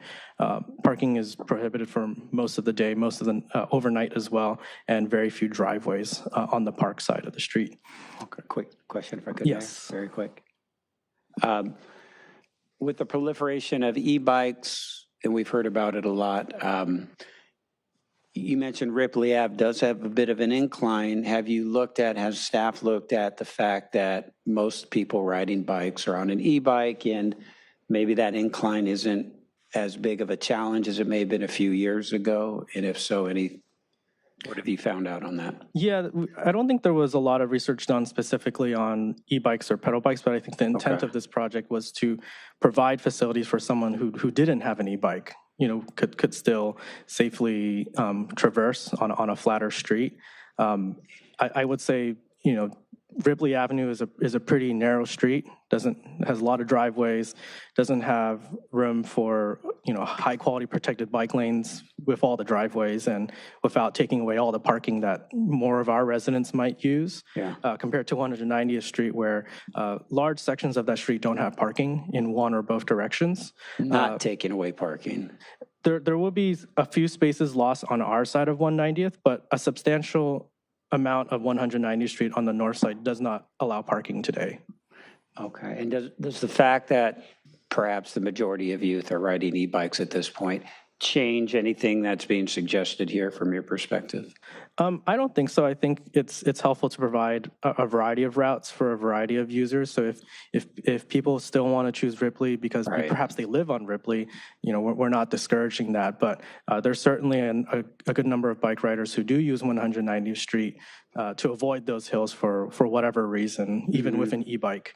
And so this is to provide that facility for them. Okay. And on Beryl Street, that's right over here where we have the nicely asphalted and pit. Okay. Have we had an opportunity, staff had an opportunity to measure the number of bikes that are currently using that particular bike path that was painted and set up? On Beryl Street? Yeah, is that being used kind of at all at this point? Yes, it is. It is pretty heavily used. Heavily. I don't have an exact count on Beryl Street going, curving around to 190th, but from my last estimate, we have over 500 bikes a day passing through the Flagler-Beryl intersection, whether they're coming down Flagler or coming down Beryl. That single intersection is the most heavily trafficked bike intersection in the city. Right, that's all of the kids going to the school. Yes. All right, and then Beryl continues, you have an arrow pointing, and that Beryl then continues all the way down to PCH. Correct, yeah. And Harbor Drive. All the way down there. Have you had an opportunity to look to see what kind of usage, if any, that's getting? Yes, so actually when we took our bike counts in 2024 and this year, we did see a substantial increase, about like a 13 or 15% increase. And I think there are more bikes going through the Diamond Flagler Alley than Beryl, because the Diamond Flagler Alley provides the most direct connection to Redondo and Union High School. It's also less steep than Beryl, but Beryl does see, I would say in the magnitude of 100 to 500 bikes per day on Beryl. Beryl immediately east of PCH? Yes, or immediately west of Prospect. Okay. Yeah, so that segment of Beryl. All right, thank you, Mayor. I wanted to just try to get an understanding of this. I'll tell you anecdotally, I can't speak going up the hill from Beryl there, but I often go down Broadway to go to Beryl to get into the harbor, right? So that last block before PCH, and I see a lot of bike traffic both ways to and from the harbor. Yeah, to the harbor. Yeah, and to the bike track down there. So I see a lot of use that far down. Today, I did drive up Beryl to get to Hawthorne, and there were bikes actually going up the hill towards the school at Beryl Heights. So. Yeah, so a project like this connects our harbor and the amenities at the coast with inland areas, not just within Redondo Beach, but also people who live in cities more inland than us. No, I like that this goes all the way to El Camino College, because there's kids in Redondo that go there. It'd be nice for them to have a path. And there's also an existing path along the Dominguez Channel that it will connect to. On the LA County side. So yeah, these colors show that the type of bike facility that's provided. One thing I would like to note is that this project actually does not build the connection along the Galleria. So I believe Andy might have more information on a land swap agreement. Yeah, our transit center project included two phases. The second was widening Kingsdale north of Grant Avenue, and for a number of reasons, there's a 20-foot space to the east of the curb line there on Kingsdale that is loosely planted right now. The project to widen that actually had a wider multi-use path in mind as a bike facility there. The owner of the Galleria asked us, they promised that they would build that later. They weren't sure what they wanted that to look like right now. So that's a gap, as is the section of Artesia between Kingsdale and Redondo Beach Boulevard. But we expect that we will get, once we have better definition about what the Galleria ownership is going to do in the future, we can begin to design that connecting piece right there with the help of the Galleria, of course. Is there at least a temporary workaround until that gets settled? We could certainly do something with that. We have 3 eastbound lanes there on Artesia and only 2 westbound lanes. So our concept is using that 3rd lane. The traffic counts are not high enough that would be a problem. And we were exploring looking at using that 3rd eastbound lane, the rightmost lane for a bike facility. The sidewalk there is very narrow. Not a lot of right of way there. We have a lot of trees in the way right now, other things. So we're looking at doing something on a temporary basis in that space. No way to cut through the Galleria parking lot to do this?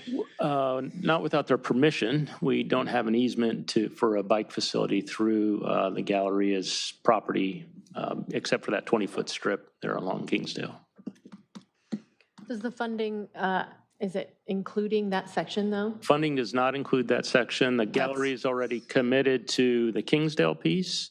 And they've also made commitments in their entitlement phase for contributions towards the city to connect to the bikeway to the west. So we do think we'll have funding available, commitments from the Galleria to connect the dots there when we get that far. Okay. I don't count on anything happening there soon. Yeah, we'll have to see. We may need to flex and do, and I think Metro Measure M continues to be an excellent source for active transportation projects. If we needed to come back with the connection project, we'd very likely look there first and see what we could do. I just wonder if there's a way to approach them for a temporary solution to say, can we use a piece of your parking lot to connect these 2 pieces until we know what's I wouldn't be surprised if people just sort of traverse the vacant parking lots today on their own. This may not be a problem we have to solve for the foreseeable future. It'd be nice to actually stripe it and make it official.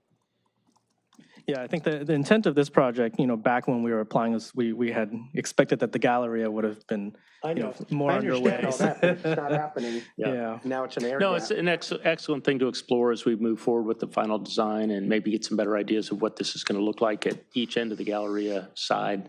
So the ownership, we can work with the ownership with something a little more concrete than. Okay. I would say, fortunately, it's not a lack of space that's stopping us from building it. It's just a coordination and funding. So the 15% plans have been included in the agenda as a link. They're also been available on the city website for the past several months. So everyone's had a chance to look at the plans, and these are the plans that reflect all of the agency comments since 2024. So the next steps for both projects is that if the council approves the 15% concept plans for both the NRBB and the MAT project, we will then start preparing the final plans and specs for construction for both projects. The consultant for the MAT project will also prepare a revised exhibit showing 0 parking loss in Torrance. For the MAT project, we'll send that on to Torrance for their consideration, and we'll see what they say. We'll also need to work with RBUSD on some form of agreement for the MAT project, where it's proposed along Lilienthal north of Ives. It's a current grass area that's actually school property. We'll have to determine a type of agreement with them to build the project on their frontage. They have expressed support for this project. We'll possibly also need some MOUs with each agency that's involved in the MAT project. And we've also applied for the full construction funding via Metro Measure M. So here's our recommendations, is to approve both projects, the MAP project and the NRBB plus Mobility Hub project concept plans to allow us to move forward on the final plans and specs. We're asking for approval of the Metro funding agreement for the MAP project so that we can do cost reimbursement for the design and construction. Lawndale and LA County also co-signing.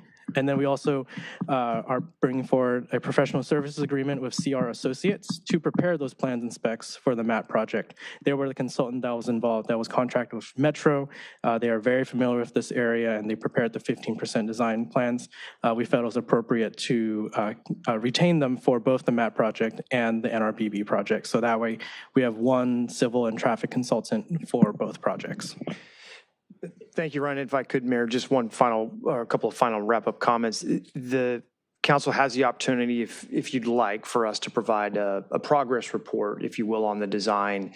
I know the 15% level doesn't offer a lot of detail on lost parking or use of right-of-way. So if the council would like an update during the course of the final design development, we can certainly come back to you with, a 50%, 60 or 75% plan set, so you have an opportunity to make final course corrections. Go through the Public Works Commission and Sustainability? It has been thus far. Typically, the final plans and specs the commission will work with the commission as we advance the drawings. But I do want to make sure the council understands, if you'd like to see this before, typically right with a project, you approve the concept, we get the construction drawings ready. The next time you see it is when we're requesting that you approve the final plan set and authorize for bidding. This may be one of those projects, because there's so many partner agencies, that you'd like to see a progress report before we get to that stage. So I want to make sure you understand that this doesn't have to be your last look at this design if you have any questions into the future. Is there any value to having a letter from the council to Torrance asking them to consider advocating for approval? Yeah, we haven't. And is this the right time, or should we wait for the 15% design? Or We haven't approached the electeds in Torrance at all. This has purely been a staff-to-staff conversation. Not sure if a letter to council or maybe just one-on-one between adjacent council members, for instance, might be a good. Yeah, I think we may want to engage the local district Torrance council member in that regard. I think out of fairness, we want to show the options. And the parking impact. Yeah, there is an opportunity for us to perhaps design around. Is that at 15%, or? I think we've got another drawing to prepare, but we can involve, if you'd like, our affected neighbor council members and you, Mayor, if you'd We'd like. like to know so we can reach out. We'll engage you as we build out for Torrance their option here, because it doesn't have to include the loss of parking. We may just design around it and have a gap. Lawndale to lobby them as well. Just seems bad to have a black hole in the middle. Yeah, that'll be sometimes our the next. conversation helps. Excuse me, I'm sorry. I was just going to say, the one-on-one conversation sometimes brings a little more color too. Yeah, first step of the next phase of design will be to develop those alternatives that show no parking loss. So can you engage us when you get far enough along where it's time? Yeah, we can do that. Yeah, so You need direction on that, or? No. Okay. I think we'll do this that. direction, I think there's budget and scope in the consultant to prepare that exhibit. And once that is ready, then we'll coordinate with you to talk to Torrance. I mean, this is a great project. I'm all for connecting as far inland as we can, and connectivity is good. We break down the barriers between North and South Redondo, and have an easy and safe route for kids and families to get down to the beach from North Redondo. So this is excellent work. I really appreciate it. And we also have kids who would go to El Camino College, I'm sure would take advantage of riding an e-bike or their bicycle to school. And it shouldn't be overlooked. I mean, this is an opportunity to connect our North Redondo Beach bike path that we're doing work on today, as mentioned earlier. And the Dominguez path. Like you said, you can get a long bike ride out of this. And all externally funded. A lot of successful grant work done by the team back here and others. So, pleased to have this paid for through Metro funds. So thank you for doing all the pre-work on this. I'm excited by it. Councilmember Barrett. Thank you, Mayor, and thank you, staff. Could you go back one slide, please? On the portion about MAT project alignment along Lilienthal, that's right up, you mentioned that there's that grass strip next to Washington Elementary School. Correct. And are there currently utilities in that strip? Yes, so we are going to ask SCE to consolidate and relocate those poles. Remove the poles and put them where? They have vertical structures on the other side of the street that right now are carrying just the telecommunication lines. So we'll ask them to relocate their power lines to those poles. You will ask. Have you asked? We have Edison will need a formal ask. We haven't got that far yet with them to really give us a formal answer. Typically, when a utility is in the street and the city comes through with the project, the utility is obliged to move it at their own expense. And so it may take some arm twisting, but we think that's how this will go. That we'll be able to persuade Edison that it's their obligation to move those for our project. To move the utility at their own expense? And there's been no formal request, right? No, we're not far enough along in design. Not far enough along. Have you informally reached out to the counterpart? We've had those conversations with the planners. We probably haven't gotten high enough in their hierarchy to get a solid answer, an answer we can rely on. Thank you. Have you received any indication that they may not be so inclined to help out?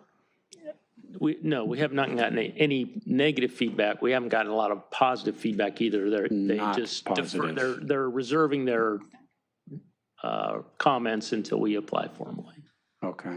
And there are some arguments to make that they have this obligation. Sure. I mean, we've made it successfully with other projects. I mean, to Andy's point, there may be some massaging and arm twisting in that conversation, and they may delay. They may delay. And they may delay. They may delay. So we'll have to prepare for that. They may ask us to contribute certain levels of funding, which conceivably we would have to part ways with under the construction grant. So I think there are ways to manage it.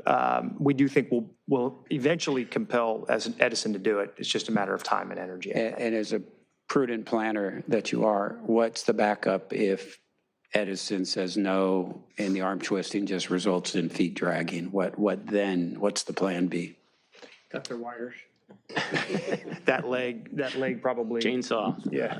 No, we have to study it a little bit further, but our first indications were that there may be an opportunity to squeeze in a facility of some kind between the city, the school district's wall that's their block wall that separates the parking lot from the grassy space, and the pole line. It's not our preference, but we could put some kind of facility in there.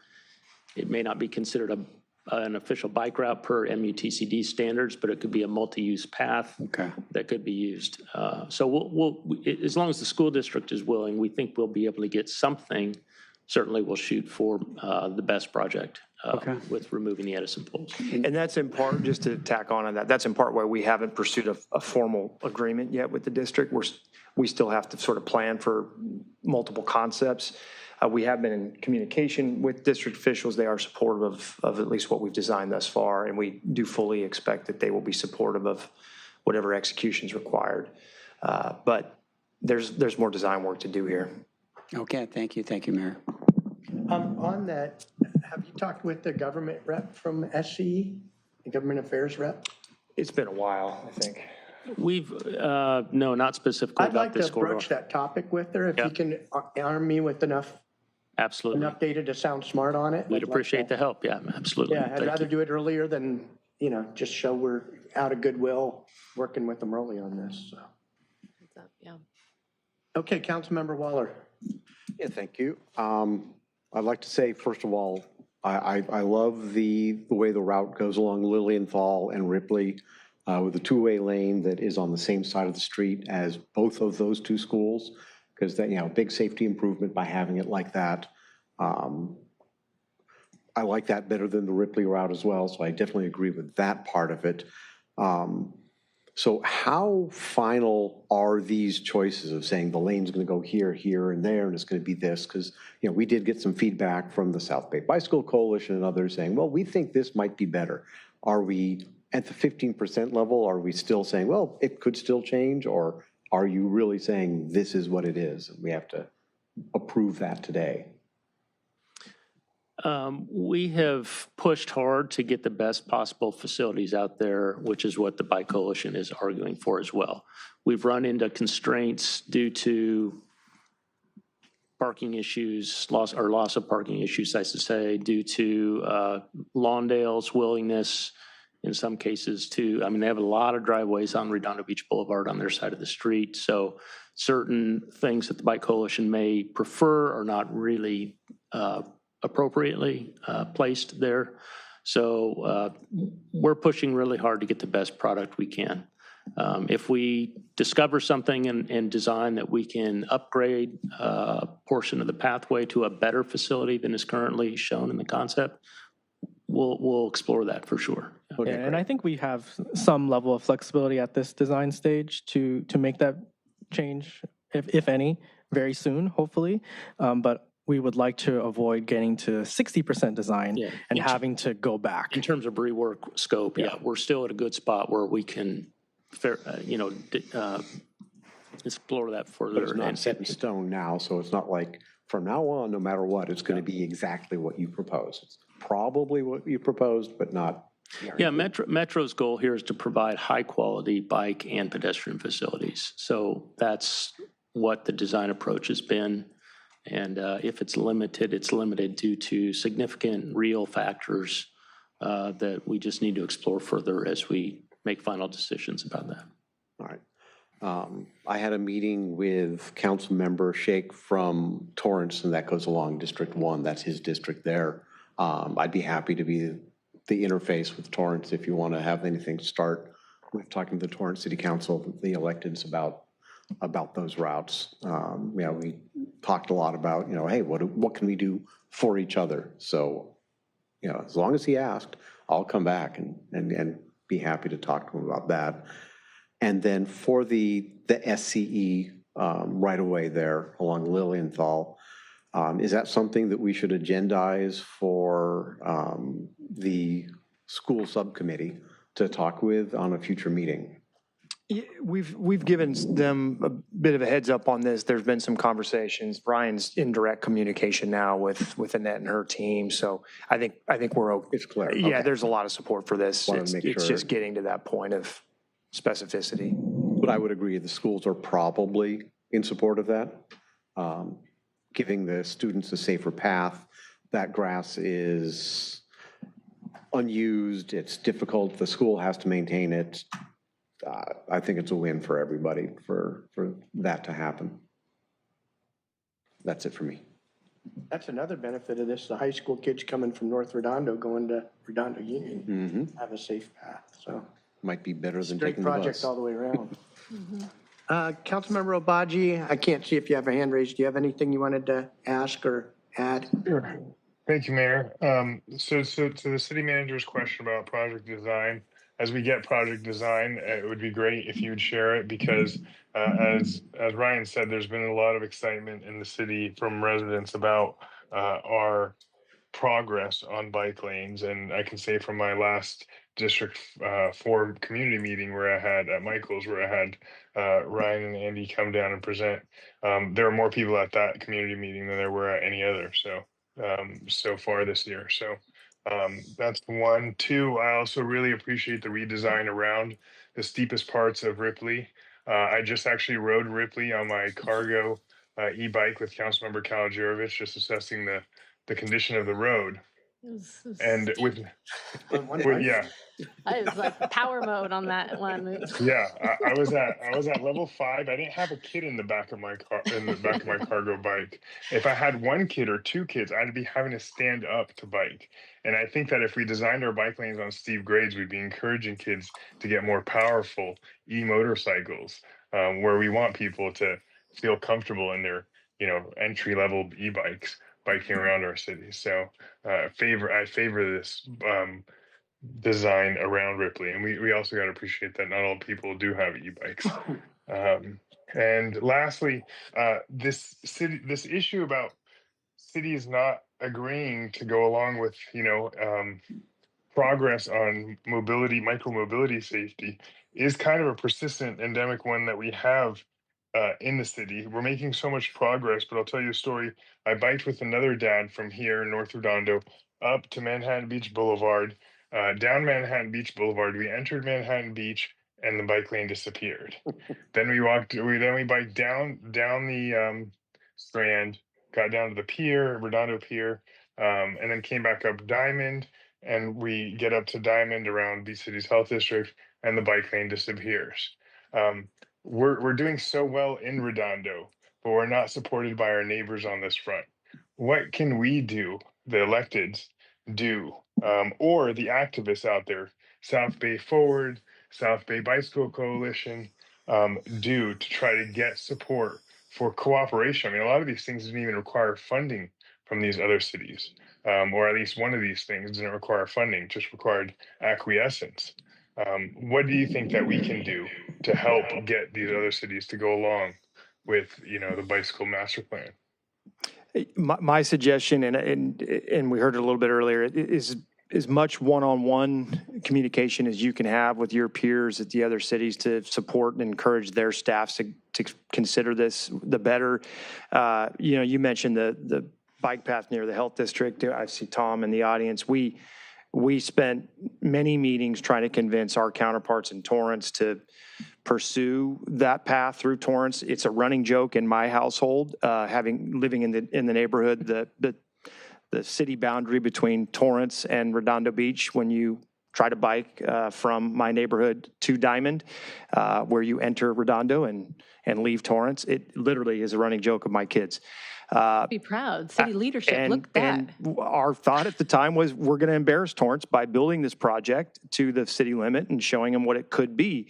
I do think there are Torrance residents that are scratching their head a little bit, but that sentiment hasn't bubbled up to their elected officials nor their public works director, who we have regular communication with. So I think encouraging and supporting the value of these projects in certain areas, especially when it doesn't result in the cannibalization of vehicle lanes and other things and parking, which tends to be Torrance's concern. There's a little more, call it historic engineering perspective in that community currently. So I think if you can talk to your peers in neighboring cities and encourage them to at least consider these concepts, the better for us. Because I can promise you it wasn't for lack of trying on our part. Yeah, I'm sure. Tom could attest to that tonight if needed. Yeah, and I think for what If you guys could it's, arm us with a couple briefing slides that we can talk to. Specifically about the parking, if that's a persistent ask over there, if we get, I know we're not there yet, but when we are there. Sure. So that we Yeah, have we'll provide that updated exhibits. And I think for what it's worth, the more students that are, and people who are biking up and down, from north to south Redondo, that does reduce car trips on Torrance streets too, like Anzo. Mm-hmm. Yeah. And I will say, out of fairness to Torrance perspective on it, that they, at least in that circumstance, had heard from members of their community that they didn't want the construction in their backyards. I think that was short-sighted on behalf of the residents in that location. But they were feeling at the time, at least as they communicated us, some pressure from the neighborhood not to ultimately support that connection there. I suspect they regret it. Along Redondo Beach Boulevard near Launcher Park? Along Flagler, there at the intersection with the bike path, but below the health district and Diamond. That project was conflated with the health district campus-wide discussion as well. So I think it was an unfortunate victim of the way that conversation went. Yeah. Which city is next to a Launcher Park? Next to a The Launcher north Park? side is unincorporated LA County. Yeah. And then Lawndale is to the west of that, and then the south side is Torrance. Okay, and is the south side where it had been proposed to put that bike lane? The proposed bike lane is on the north side of the street in the county and Lawndale side, and we're currently proposing a simple Class 2 bike lane on the mostly Torrance side. The exact city boundary isn't in the middle of Redondo Beach Boulevard. Yeah. It's actually within the parking lane. Put up the map. I think the Torrance, as I understand, Torrance's complaint predominantly for this project is the 190th Street connection, which So is. there's two places. If you go to the very top right section, that gold color is where we propose a two-way bike track on the north side of Redondo Beach Boulevard. Mm-hmm. That's adjacent to the county. Yeah. No objections there. Okay. When you get to Ainsworth and head to the west, then that long section there between Hawthorne and Ainsworth is where on the Torrance side of the street, all we can propose currently is a two-way bike lane. Or a one-way. I'm sorry, one-way bike lane, and then the north side of the street, I think it's a one-way. Bike lane as well. Buffer, is it a buffered bike lane? Buffered bike lane on Lots that of driveways there, so it makes doing any kind of vertical interruption difficult there. Yeah, and I believe Torrance may have had some concerns about parking loss outside their city as well. They Yeah. may have some of their neighbors who live in the housing multi-family on the south side, Trying to park on the north trying side. to park on the north side. You know, What happens when you underpark a development? yeah. Okay. And then the other location is at the very west end of our project on Yeah, 190th Street, that section between Anza and Barrel or Blossom, depending on what side of the street you're on. Yeah. Thanks. Lots of driveways. There are portions there that are parking restricted already where it would be, and there seems to be plenty of space to do something west of or east of Meyer, maybe half a block past Meyer. It's restricted, no parking on the Torrance side. So it seems like a good place there. It's mostly the apartments that are close to Ringe and that area where they're struggling with the loss of parking. Yeah. Okay. I suppose this prompts a question, if I may resume, Mayor. Sure. On the portion of Ripley where the bike lane is going to proceed, is that going to be slurried or repaved completely? So the current construction cost estimate is a pavement rehab for the bike lane portion of that street. I believe we have some other funds in our normal slurry and rehab program too, so that when this project comes through, we could potentially supplement and just pave once. I know sections of Ripley and the Lilienthal are due for rehab or slurry. Okay, so yeah, from my recollection, that section of it seemed like it had been slurried or sealed before. Some parts of it are definitely rideable. It's better than other sections, but then it gets really bad as you get further west within that strand that's highlighted there. So it would be good to kind of rehab it, even that section, if we're going to do some piecemeal rehab work when this is done, so that it kind of all looks Marie Kondo, all looks clean at once. And lastly, I just want to say thank you for all your progress on bike lanes in Redondo Beach, and thank the COG because they've supported every one of our grant requests, as well as LA County Metro.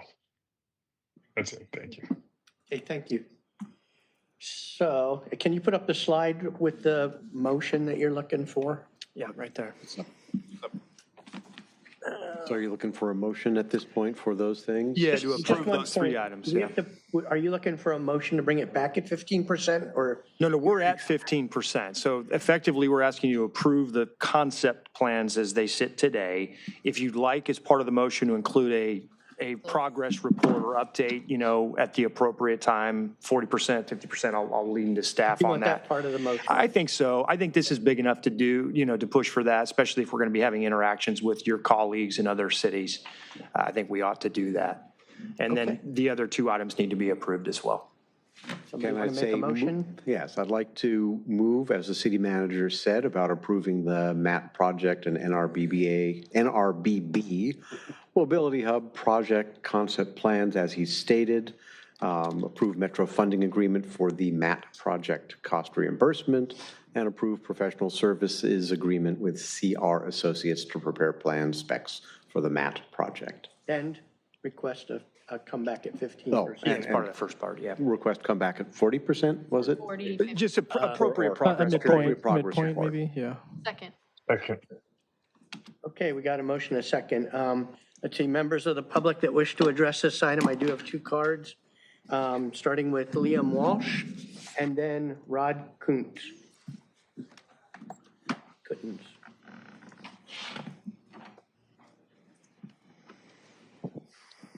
All right. Good evening, Mayor Light and Council. Thanks for the time. My name is Liam Walsh. I'm a resident of District 5, volunteer with South Bay Bicycle Coalition. I'd like to submit our letter for record to receive and file in support of this project. Second. All four? Aye. Go one at a time.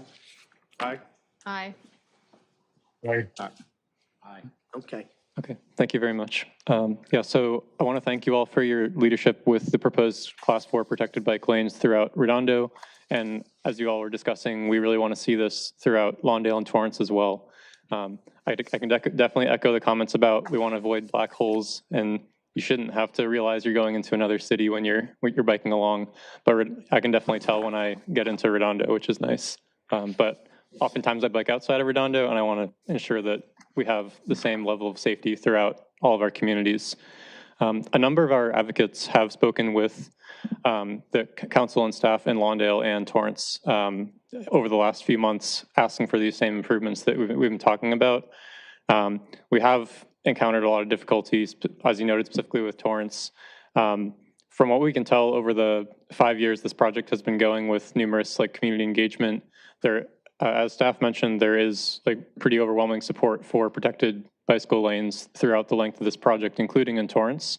And the objections that we see seem to be originating mostly at a staff level in those other cities. So it's unclear to us if there's from what we can tell, there is large public support for it, and we're concerned that it may potentially die or be severely diminished due to solely staff level requirements, such as not losing a single parking spot. Those are the kind of requirements that go against the city's own general plan, indicating that they should have bike lanes along these roads, the county bike plans that also say bike lanes on this road, and the South Bay Bicycle Master Plan. So we have a lot of plans that all say we should do this, but we're running into walls due to seemingly, well, yeah, I won't get too into it. But generally, the goal, as the Metro project states, is to create a low-stress environment throughout the entire, spanning all jurisdictions. And as it currently stands, we really need to ensure we have a cohesive, protected bike lane across the entire project, including in Torrance and Lawndale. So, yeah, in general, just really, I hope you approve these items. And also, I think it's great to work with the city electeds on a one-on-one basis. And I think that's a great idea to just try and see where the problems are coming from, and note that this is about, improving mobility throughout our region, and we can't just say, well, only if there's no parking removed. Thanks. Thank you. Okay, Rod Coutens, if I'm saying that right, sorry. I think you got it right. Thank you. Okay. All right. It needs a vowel. All right. Great to be here. Thank you, everybody. I appreciate the effort that has gone into this. It's been a long time coming. I want to thank the Redondo Beach City Council for picking this up and moving it forward. I've been doing this for 16 years, and I can tell you that the upshots from bike mobility is very positive for housing, health, and then, of course, the economics of it, where you're seeing cars today at, $1,000 a month. Think of your El Camino students who would struggle with those kind of numbers. So this will make a great difference. And really the difference is, like you mentioned, Mayor Light, where people want consecutive lanes. That makes it a little bit more reaffirming and comforting and safer to ride in continuous bike lanes. And this will help accomplish that.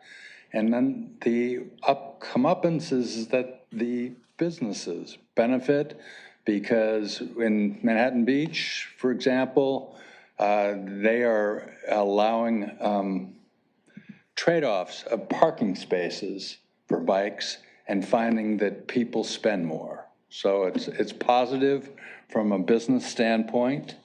And I just want to talk at a high level here. Really a network of high quality bike lanes throughout our cities will enable more people who live and work in the South Bay to use bicycles for transportation, have money, health, and housing as an ancillary benefit. Ease traffic congestion, as I think you all know, the traffic calming advantages are windfalls all over. And then support our businesses by having more discretionary money, from not having to spend as much money to buy 2 cars when they might be able to buy 1 and a golf cart. So it's a nice way to transition to a better economic relationship when you consider, according to the COG, that 70% of the residents live within 3 miles of work and home. So thank you, the Redondo Beach. The 15% design constraints allow for improvement along the way, and all of this just keeps getting better. So thank you very much, and look forward to working with you in terms of the opportunities as we go forward. Thank you. Appreciate it. Nice Rain Spooner shirt, too. Anyone else wish to address the council on this item? Hi there, my name's Andrew Blackney, and I'm a resident of Lawndale. First off, I'd like to sincerely thank this body. I see Redondo Beach as the shining city on the hill for bicycle infrastructure and making it easy for me to get around. I very commonly find myself coming out this way to spend my money, which is unfortunate for my city, but they don't have the infrastructure that you guys have built out. I think that this is instrumental in getting people to be able to use their bikes more efficiently and get farther distances. I think this is a very vital step for connecting a bunch of these communities together and showing them how to do these sorts of projects. For me personally, this is really important for me. I currently have a 3-week-old newborn daughter, and when I look at her, I hope that she can take routes like this to get to school safely, to go with us on a Sunday morning bike ride, to get to church, to go to mass. I hope that she can tell me she wants to go and spend her birthday money, go and get an acai bowl at Nature Ball, going down some of these bike paths. And getting there is currently difficult for us because there's nothing like this. So this would be very important. And I would also hope that you would urge these other cities to go along and to create these more improved, safer bike routes.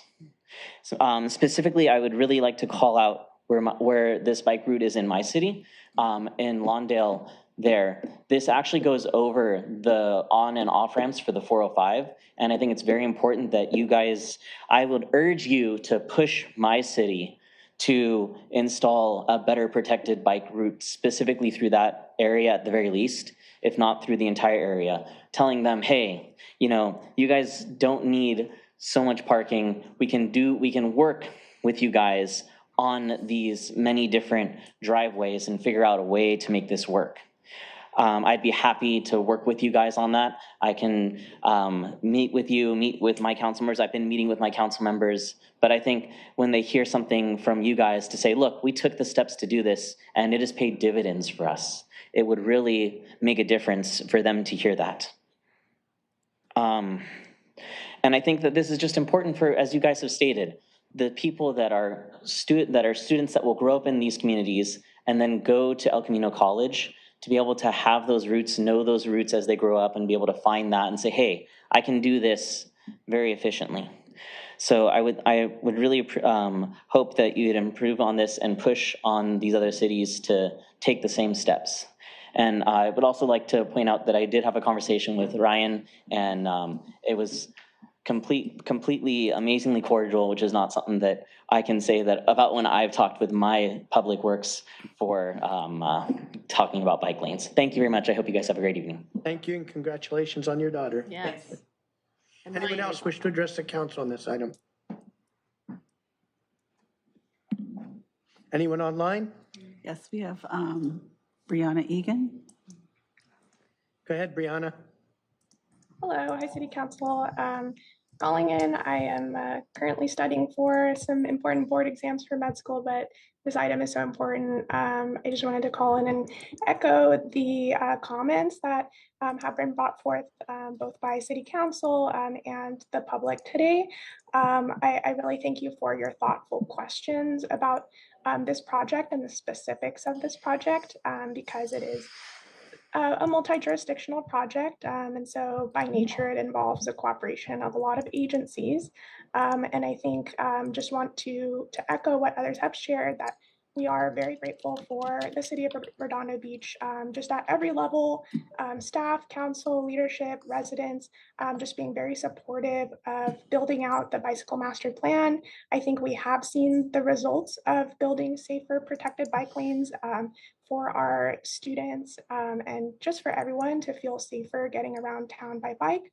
I think it's part of our culture now, and biking gives us freedom, it gives us access to places without the confines of driving and parking. And so I think just to kind of hit on a number of points from the letter that was submitted back in April, but resubmitted today, we are very happy with the design for the Redondo Beach portion of the project.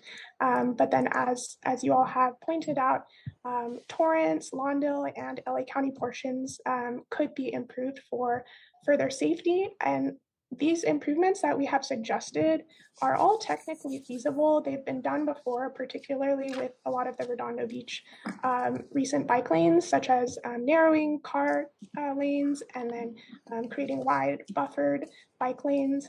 And so these are all technically feasible from an engineering standpoint. I think we just really need the political support from those city councils. And as others have shared, we've seen the pushback primarily at the staff level, particularly in Torrance, and it seems like the council is not even aware of this project and needs to be briefed. And I think our plan as advocates, and maybe in coordination with you all, is to just address the situation at multiple levels. So we've met with city council members. We'd appreciate your support as well, meeting with them, creating any official briefs or memos that you can share, letters that you can share with them. We might be writing op-eds, doing things to really shed light on these issues with Torrance. And so, yeah, overall, really appreciate your engagement on this project. We're going to continue to fight for the best possible, safest possible project. And thank you once again for your leadership on this in the entire region and showing what is possible. Thank you. Thank you. Good luck on your boards. Yes. Okay. Anyone else? No, for e-comments, for Zoom, and then we have 4 e-comments that support. Okay. So I'll call the vote, if you don't mind going down the row. Aye. Aye. Aye. Councilmember Obaji Aye. and Councilmember Barry. Aye. Okay, unanimous. Thank you. Good job. And I always like to hear comments from folks from out of town about how great you guys are. So we already know it. We do. Thank you. Just don't steal him. Right. Okay, so let's see, jumping to item N2, this is a discussion and possible action related to the smoke shops ordinance that we've been asking for. Yeah, Mark's going to cover this item. We also have Captain Mike Martinez here to help with some of the enforcement questions that the council has posed. But Mark will be firing up his presentation here in a second. No dogs, though? No, dogs have gone home. Are you going to do jokes? I've expressly told him not to do any jokes during this council. I was looking forward to some smoke shop dad jokes. Yeah. Watching online. Oh, okay. Everybody mind your P's and Q's. All right, well, good evening, Mayor and City Council. We're happy to be back before you with this ordinance for another review and discussion. So I first want to give a little outline of the presentation I'll be providing tonight. First, I'm going to provide a background on the ordinance. Then I'm going to give an overview of what the council's direction was when you last reviewed this in April. Then an overview of some of the standards of the draft ordinance, permitting, concentration, and location requirements and enforcement provisions. And then I'm going to cover the Planning Commission recommendations, since the Planning Commission did review this draft ordinance last month. We're going to take a deeper dive on the concentration location recommendations in the ordinance, and then discuss a little bit on the tobacco retail permit license process that is currently part of our municipal code that we require of tobacco businesses in the city.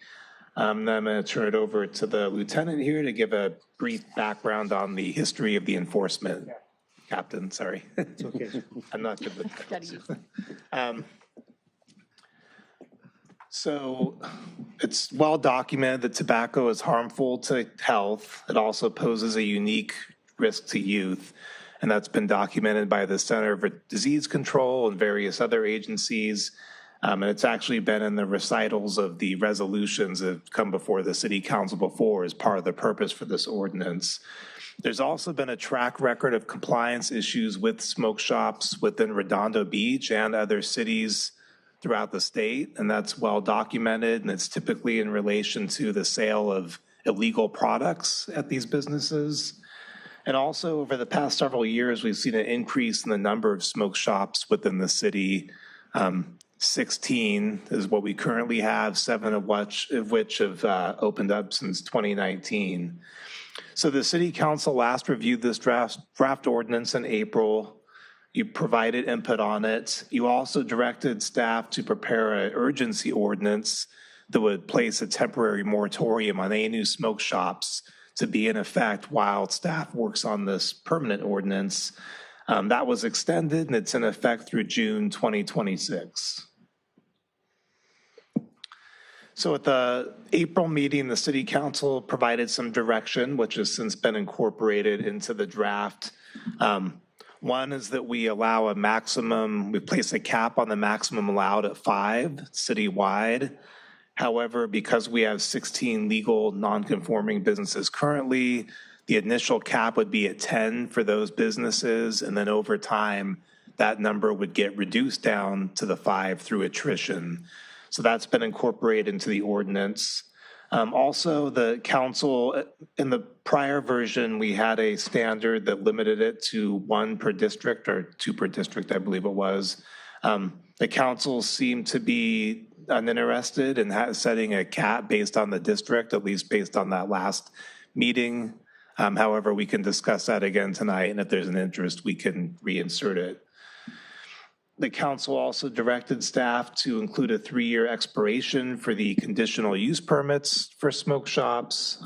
So they would obtain their CUP, and then within 3 years, they would have to renew it. It'd be a requirement. And it'd be an opportunity for the city to review the performance over that prior 3 years. Also, the council directed staff to include a requirement for design review and updated signage standards in the ordinance. That's been incorporated. And also ensure the e-cigarettes are addressed in the ordinance, and that was addressed in the definitions section. So just a quick overview of the draft ordinance that's before you tonight. With regards to permitting, currently smoke shops are they're considered permit by right, which means the applicant would only need to obtain a business license to open one. We don't have a definition of smoke shop or tobacco store in our municipal code. The draft ordinance would create a definition for that.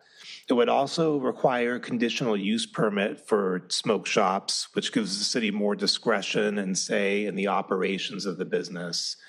It would require the existing businesses to obtain a CUP within 5 years from the effective date of the ordinance. It establishes that initial cap of 10, as I previously mentioned, with the goal of getting it down to 5 over time as the existing legal non-conforming ones close shop or go out of business. Can I ask a quick question on that? Yes. If we decided that we wanted 5 at the end of that initial cap, is there something like illegal about that? I don't believe so, and I'm joined by our Assistant City Attorney, Cheryl Park, has been working on this. And I know well, I'll defer to Cheryl if you want to speak to that, but I think the important aspect of the ordinance is that we give sufficient time for the existing businesses to recoup their investments.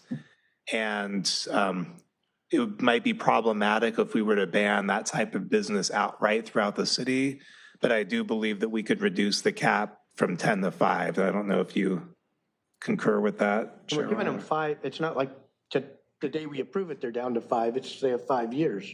That's correct. Yes, Mayor, there's no hard and fast rule regarding phasing out businesses. It's a question of due process. It's a very kind of complicated issue. So you have to provide, case law provides that you need to give business owners a sufficient time to recoup their investment. Certain cases have held that, 90 days is too short, but it really depends on how much money they've invested in the business, and we think 5 years is a sufficient time for these businesses to recoup any investment. So you think that's low risk, 5 years? Based on the case law that I've uncovered, there's one case that says 90 days is too short, and I believe the outside was something like 3 years. They thought that was reasonable, the courts. So I think 5 years, I think we would be in a reasonable position. We could go 91 days. Just kidding, just kidding. Thank you. Sorry to interrupt, go ahead. Yeah, so the draft ordinance also includes operational standards for all existing smoke shops that would go into effect upon adoption of the ordinance. And then also standard conditions for any future conditional use permit that would be issued to a smoke shop as well. It includes concentration and location standards, and I'm going to get into this a little more further in the presentation. One is that it be 600 feet from any school, daycare, or youth center. That's one of the distance requirements. Another is that the smoke shops need to be located no less than 1,000 feet from each other for any future permits that we process. And then also no shops located within 150 feet of Dale Page Park. And I do want to note that this was modeled after the cannabis ordinance. It was pretty much copy and paste for a lot of this language, and there is some room to be flexible. There may be a need to be, and we'll talk about that a little bit later. The ordinance includes enforcement provisions. It allows for inspections of the shops, which occurs anyway. It identifies what the criminal penalties would be, that there could be separate offenses for each day if this was an infraction, that it expressly identifies that the business cannot sell any illegal substances or anything prohibited by state law. And then it also identifies the revocation of business license or CUP as part of the enforcement process. These requirements or these standards or tools that we have in other places in the code and can apply to other situations. However, I think it will help be more effective to have it also be in this ordinance specific to smoke shops, and it's very clear what the enforcement procedures would be. So the Planning Commission reviewed the draft ordinance on July 17th, and they were unanimously supportive of the council adopting it. They did make some recommendations for modifications. One is that they recommended limiting the hours from 10 a.m. to 9 p.m. The current draft would allow them to be open from 8 a.m. to 9 p.m. The commission's concern was that they didn't want the shops to be open prior to school hours where students or children could potentially purchase the tobacco products on the way to school. They also recommended that the smoke shops be located 150 feet from all parks, not just Dale Page Park, and from all residential uses. And that's a bit problematic, and we'll get into that later.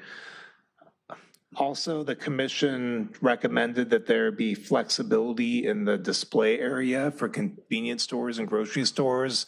So the ordinance, all the regulations within it apply specifically to smoke shops. However, there are standards that would apply to other businesses that sell tobacco products, and that's to limit the display area. As drafted, it's allowed at 2% of the total floor area or 200 square feet, whichever is less, per the Planning Commission's recommendation, and it was based on public comment that came up during the meeting. Staff has incorporated language that would provide the director with some flexibility on that display area if it's clear that the use would be ancillary.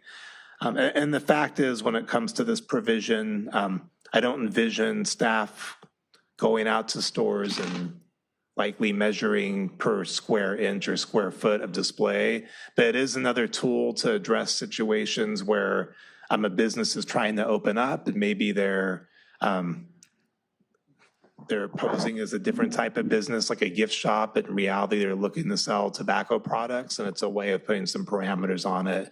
And we have been approached by applicants that wanted to do that since the urgency ordinance went into effect. So I think it's important to have that standard in there. Can I ask a quick question about that? Yes. Yes.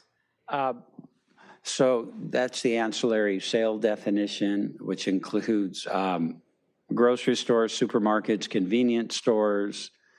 If it's not an ancillary sale, then those businesses would be subject to the smoke shop ordinance, right? That's correct. And have you gone out and determined whether any of our existing supermarkets and grocery stores, convenience stores would inadvertently be swept up into this whole smoke shop thing, which is not the intention of this exercise. We're focused on smoke shops. So that's why I asked you that question. So that standard was based on an ordinance another city adopted, and based on some research that they had done, that would be typical of what you would find in those types of stores. That said, we could,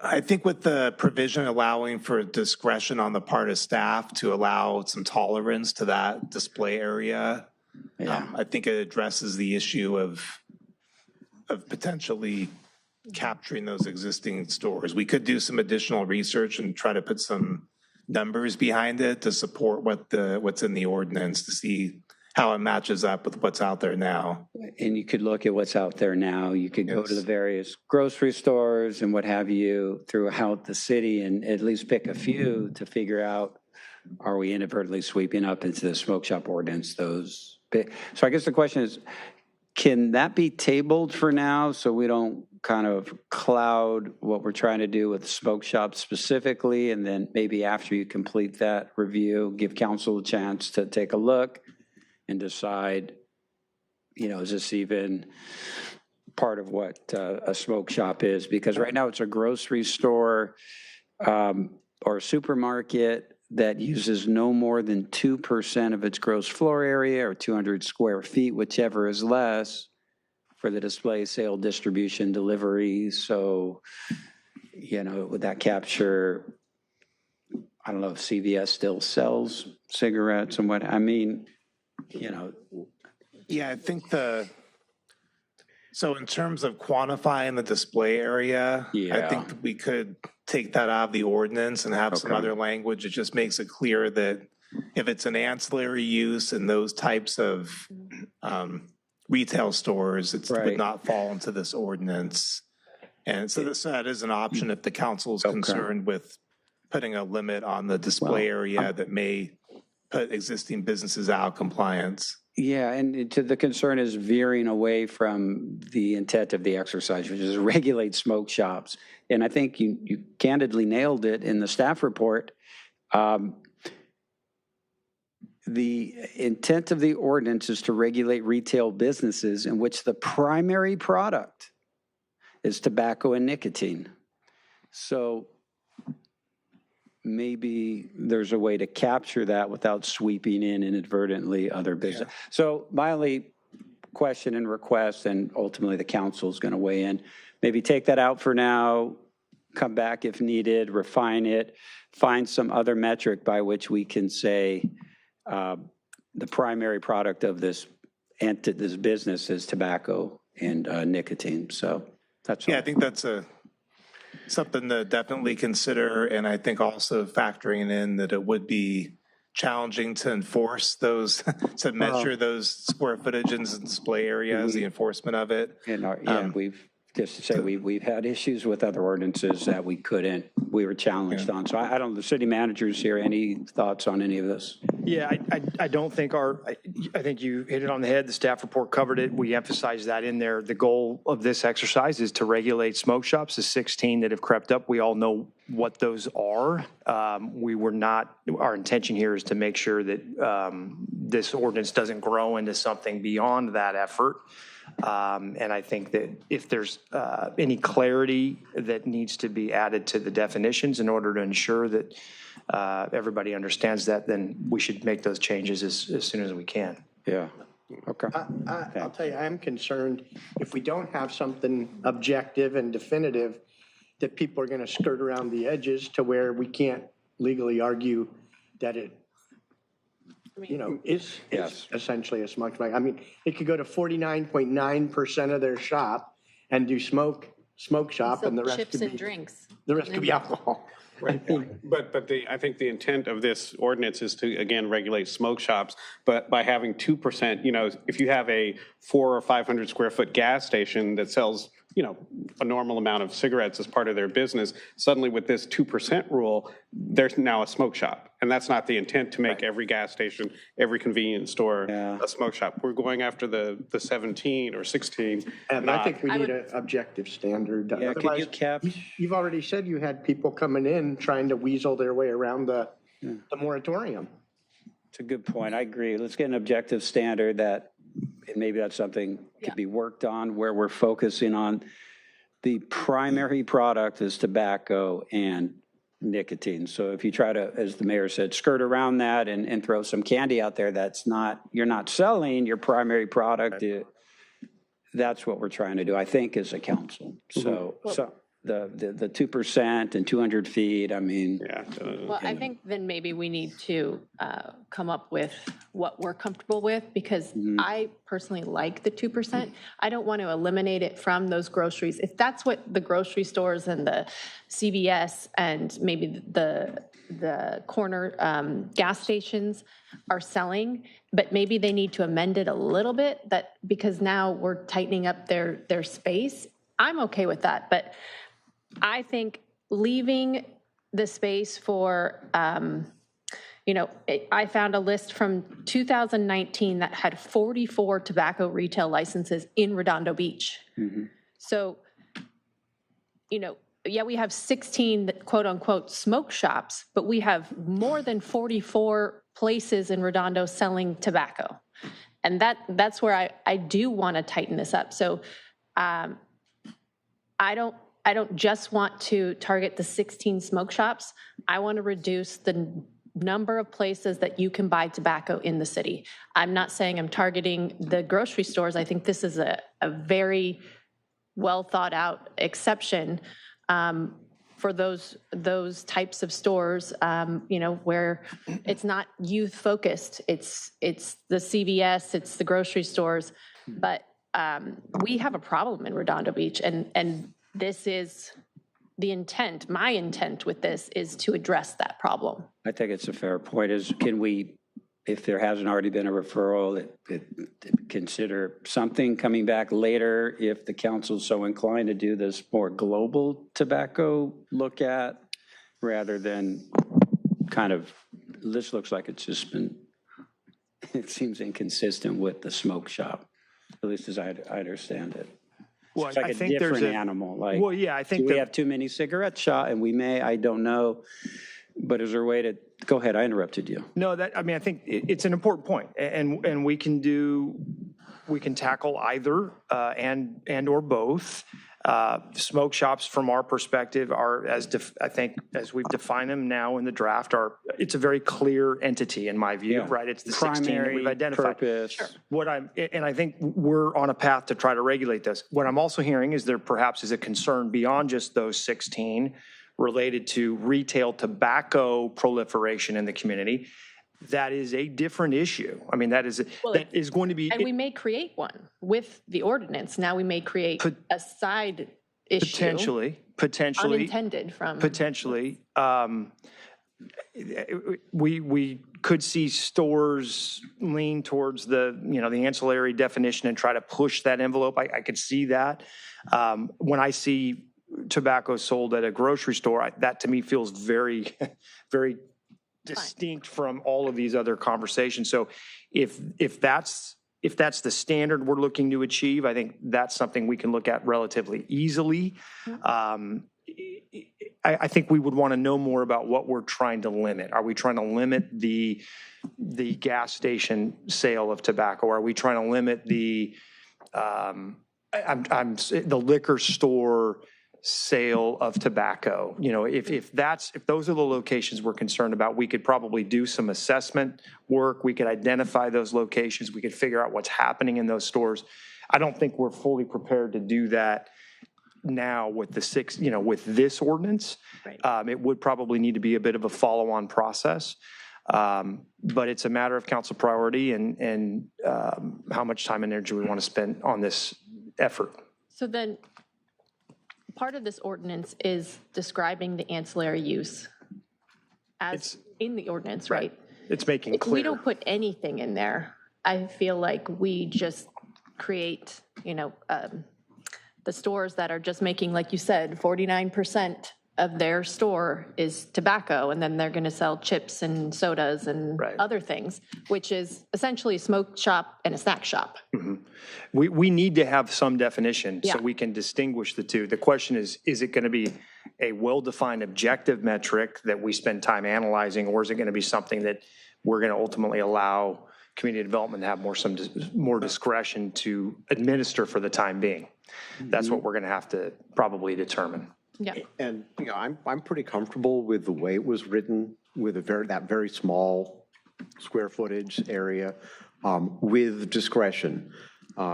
Because in my mind, this is to regulate smoke shops, not the convenience stores, not the gas stations. If you need to, for ancillary use, if you need to, tweak it a little bit, put in by revenue or something like that, sure, I'm okay with some modifications. But one of the smoke shops in my district, I'm sure by sales volume and square footage, the tobacco sales is actually a minority of what they do, because they're a liquor store, liquor and cigars on PCH at Pearl. So I don't want to sit there and go, oh, well, since it's only 30%, you're not a smoke shop. They're still one of the smoke shops that we should be regulating. But do you know in that case, now that we have the maps out, if that's one of the 16 that's cited? Because I think we're defining smoke shops as... That is one of the ones. It's one of the ones that's listed? It's one of the ones on that map. What about Chevron on PCH? Right. That's a gas station. But they sell cigarettes. And it's more than 2% of their area. So, but their gas station, I don't know. Gas stations are weird because their volume of sales in dollars and their volume, is the gas station part of the square feet? Or is it just the store? Or just the bill, I mean. But I do think Or gas do they have stations to is a reduce unique thing that maybe we could define a little better, like their sales area includes the pumps and any garage. And then at that point, 2% may still apply. Yeah. If you're talking about fuel sales and everything else as a component of the square footage. Stores. I mean, I see in a grocery store, you have a 10,000 square foot grocery store, and yeah, sure, 2% is probably. Yeah, a 6-foot lock cage is obviously less than that 2% standard. I think it's hard. It's going to be harder in these liquor store, small grocery market scenarios. 2% is quickly potentially a very small space, and if they've got a license to sell tobacco, they may be in violation of this standard as written. I don't know. Yeah, so if you need to adjust it to 5% or 10%, that might be okay too. Yeah. I wouldn't want to go too high because, again, it's pretty easy to have a section that. But I don't want to base it on his sales volume, because then that's going to be difficult we'd for have us to dig into their administer. financials. I was going to say that. So that's one of the benefits of display areas. It's easier to measure. I've seen where it's more ambiguous, and then you have to look at maybe what the product line is and try to quantify what percentage of their products are that certain type. And the display area is a little more straightforward, while it can be challenging to actually go out and physically measure it. I think the intent is that it's supposed to be a small percentage of the store. Yeah. And then there's some discretion if it Yeah. falls a little bit outside those parameters for a business. And you can physically inspect it, whereas you would have to audit sales. That would be a different process. Yes, and so to the mayor and Councilmember Waller's point, we want to regulate smoke shops. We want to include in that definition that nobody's skirting it. Right now, we have 2% and 200 square feet for a grocery store and what have you.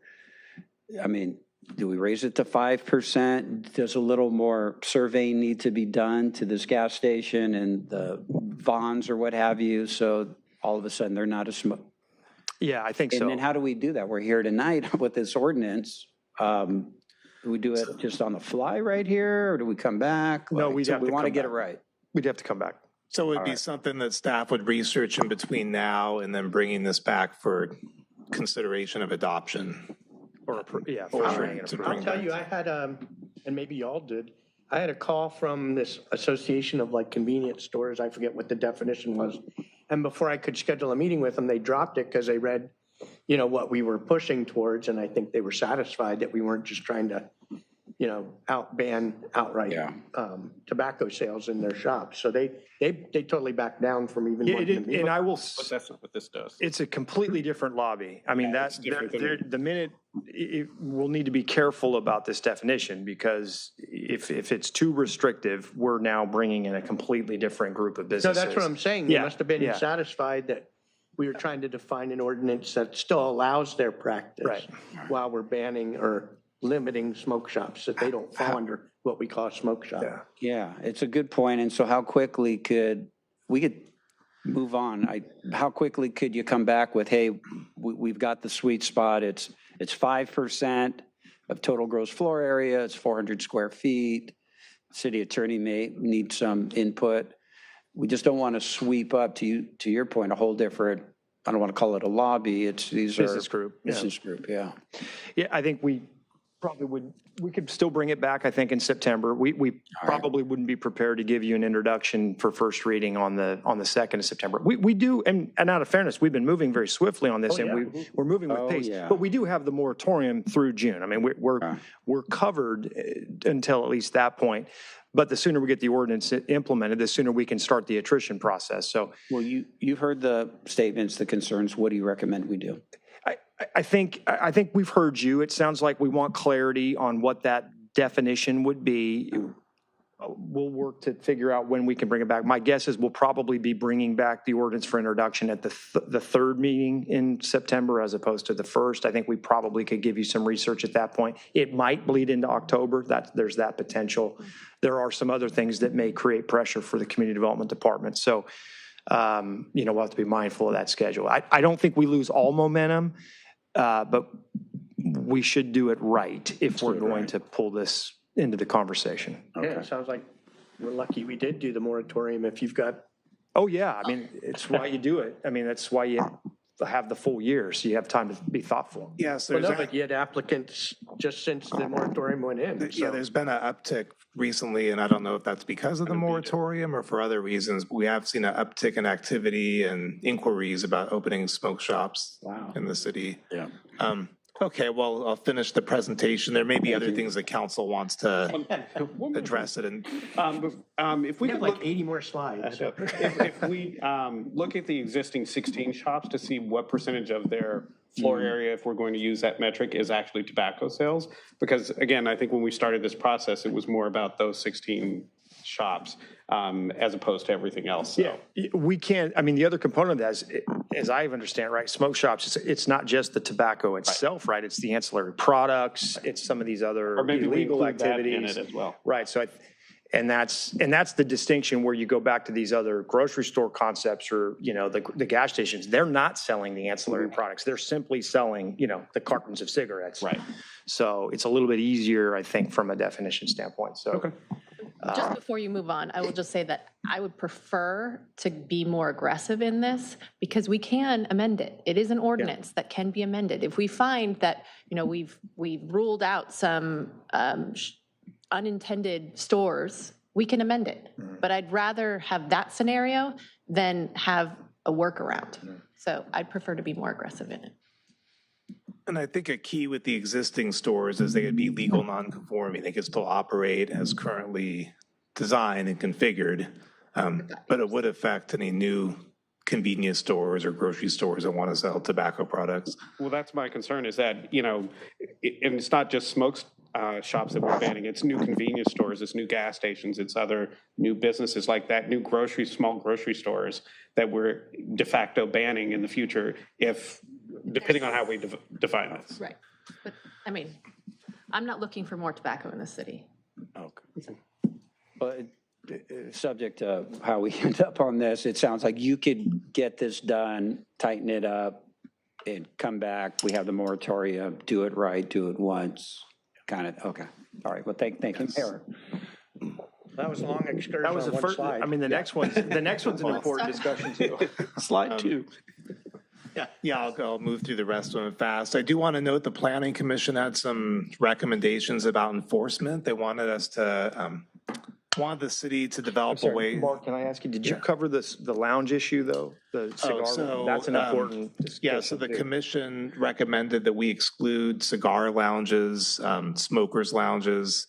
Those are really activity type based uses like a bar and not a retail store. So that was a recommendation of the commission. I do want to note that the resolution attached to the report has the red line changes that the planning commission had recommended, and that's one of them.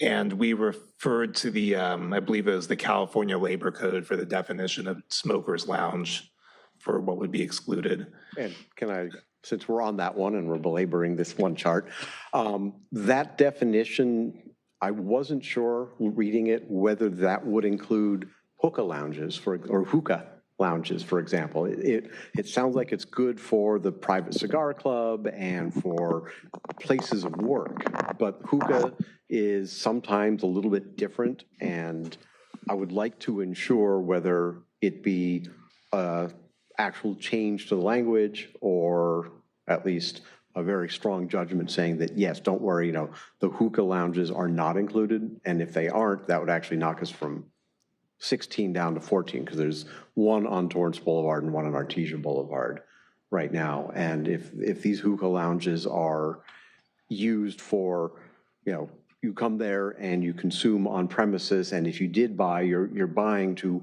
bring to a specific location where you've got the hookah. You're not walking down the street or in your car with this stuff. So there have been carve-outs for hookah because it is a cultural use as well. So flavored tobacco, for example, is allowed in those locations.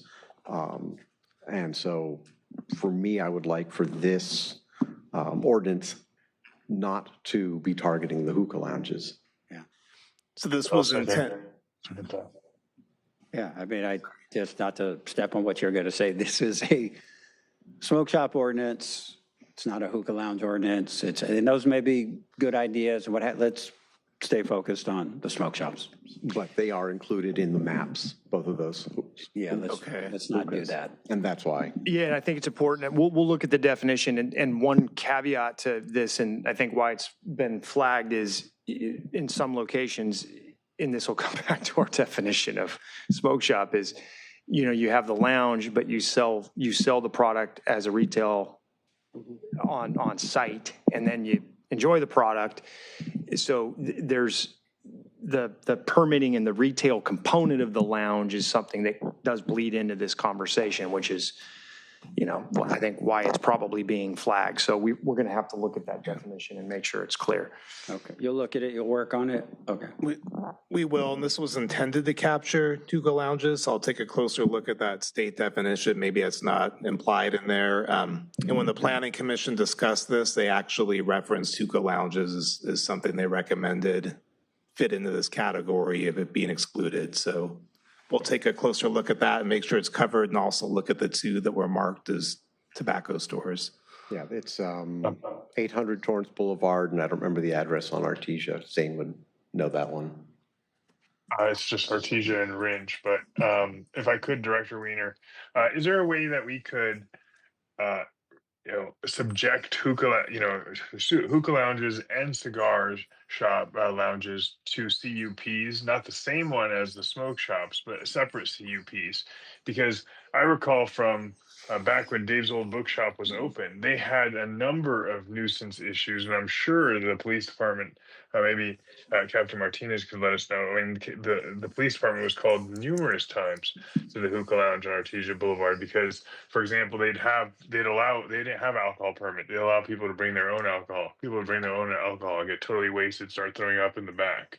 And so the last thing I'd want to do is just give them a carte blanche and say, hey, you're accepted totally from regulation in the city of Redondo Beach. And sorry for the mispronunciation, Director Weiner. Yeah, that's something we could certainly do. And I would say if we were going to require a CUP of those businesses as well, it probably makes sense to address it in the land use table, the land use tables for the commercial zones. We were planning on bringing that to the council at some point anyway to look at it more broadly. So we could fold it into that. But for now, have something in this section of the ordinance that addresses the CUP requirements. But yeah, I think that's a good idea, and it would be appropriate for the type of use that can create a nuisance, such as a. So we put no vomiting in the CUP? No BYOB, yeah. No food, no alcohol, et cetera. That's usually what they have. You can just stand in the parking lot in a circle. Okay. So the Planning Commission did discuss the enforcement process, whether we should take a look at moving towards an administrative citation process for smoke shops or maybe more broadly. Since then, I have met with the city attorney on the matter. Currently, we would enforce through the criminal process. And this, if a business were in violation, it would be a misdemeanor. We could potentially amend the section of the code on it that addresses infractions and categorize this as an infraction along with potentially other business violations as well.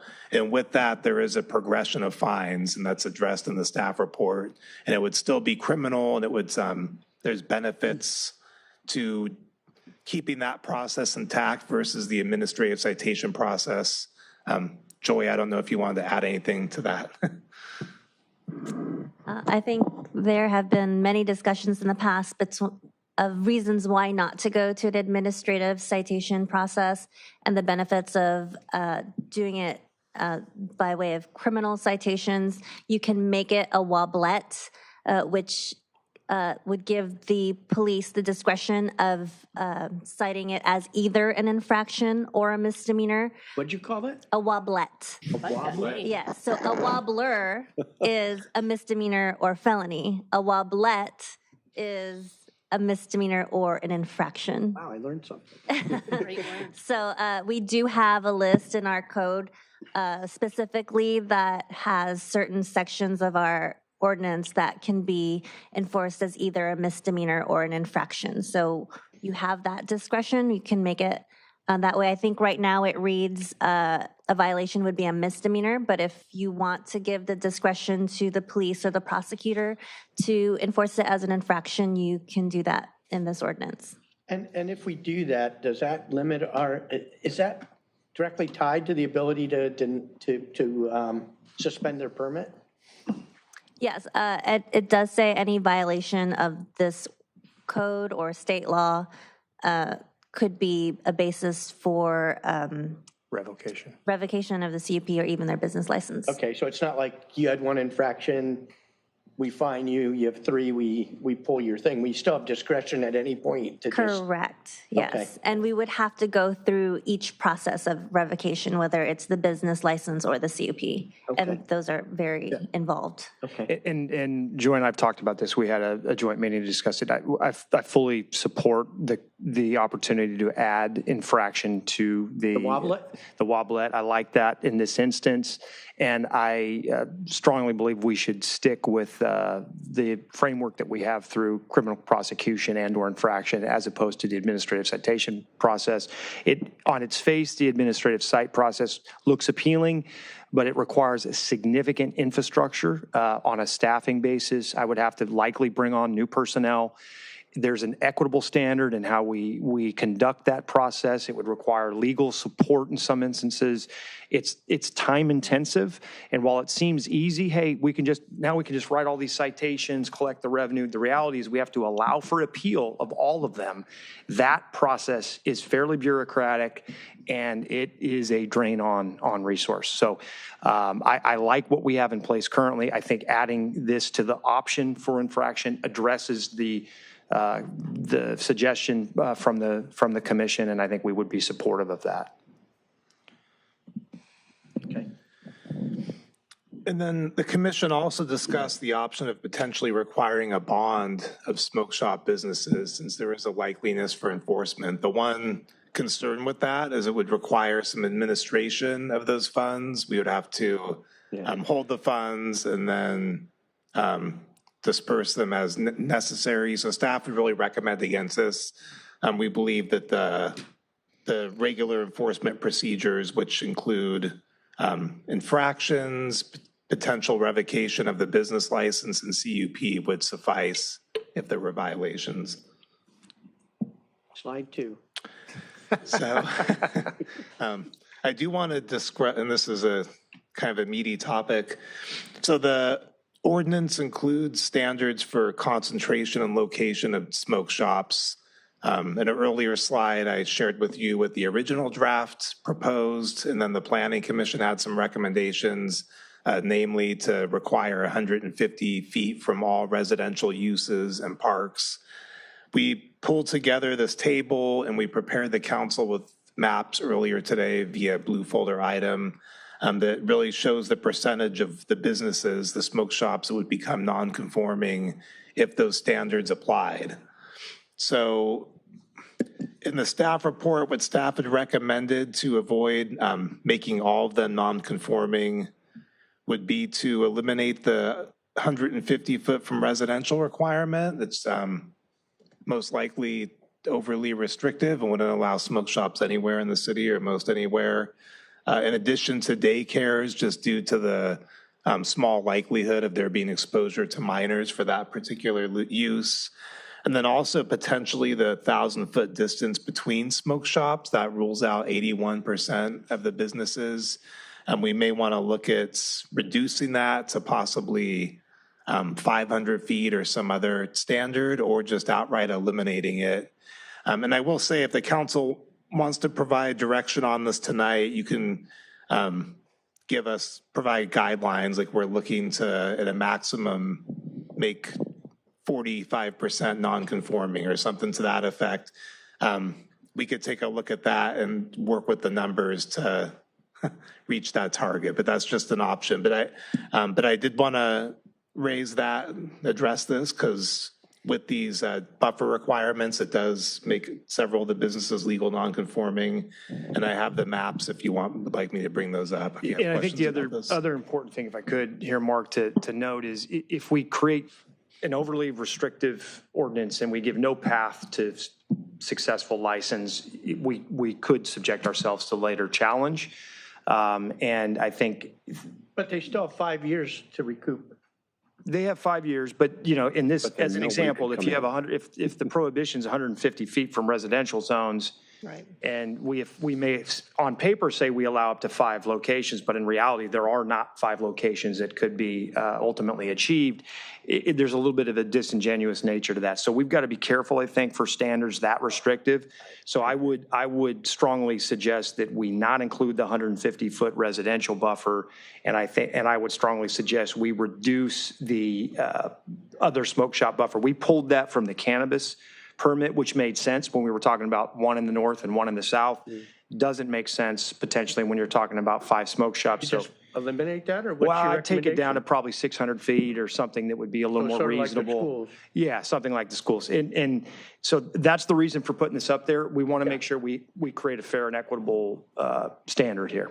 Yeah, and I mean, 150 feet, that's 50 yards. That's half a football field. Is that a real deterrent anyway?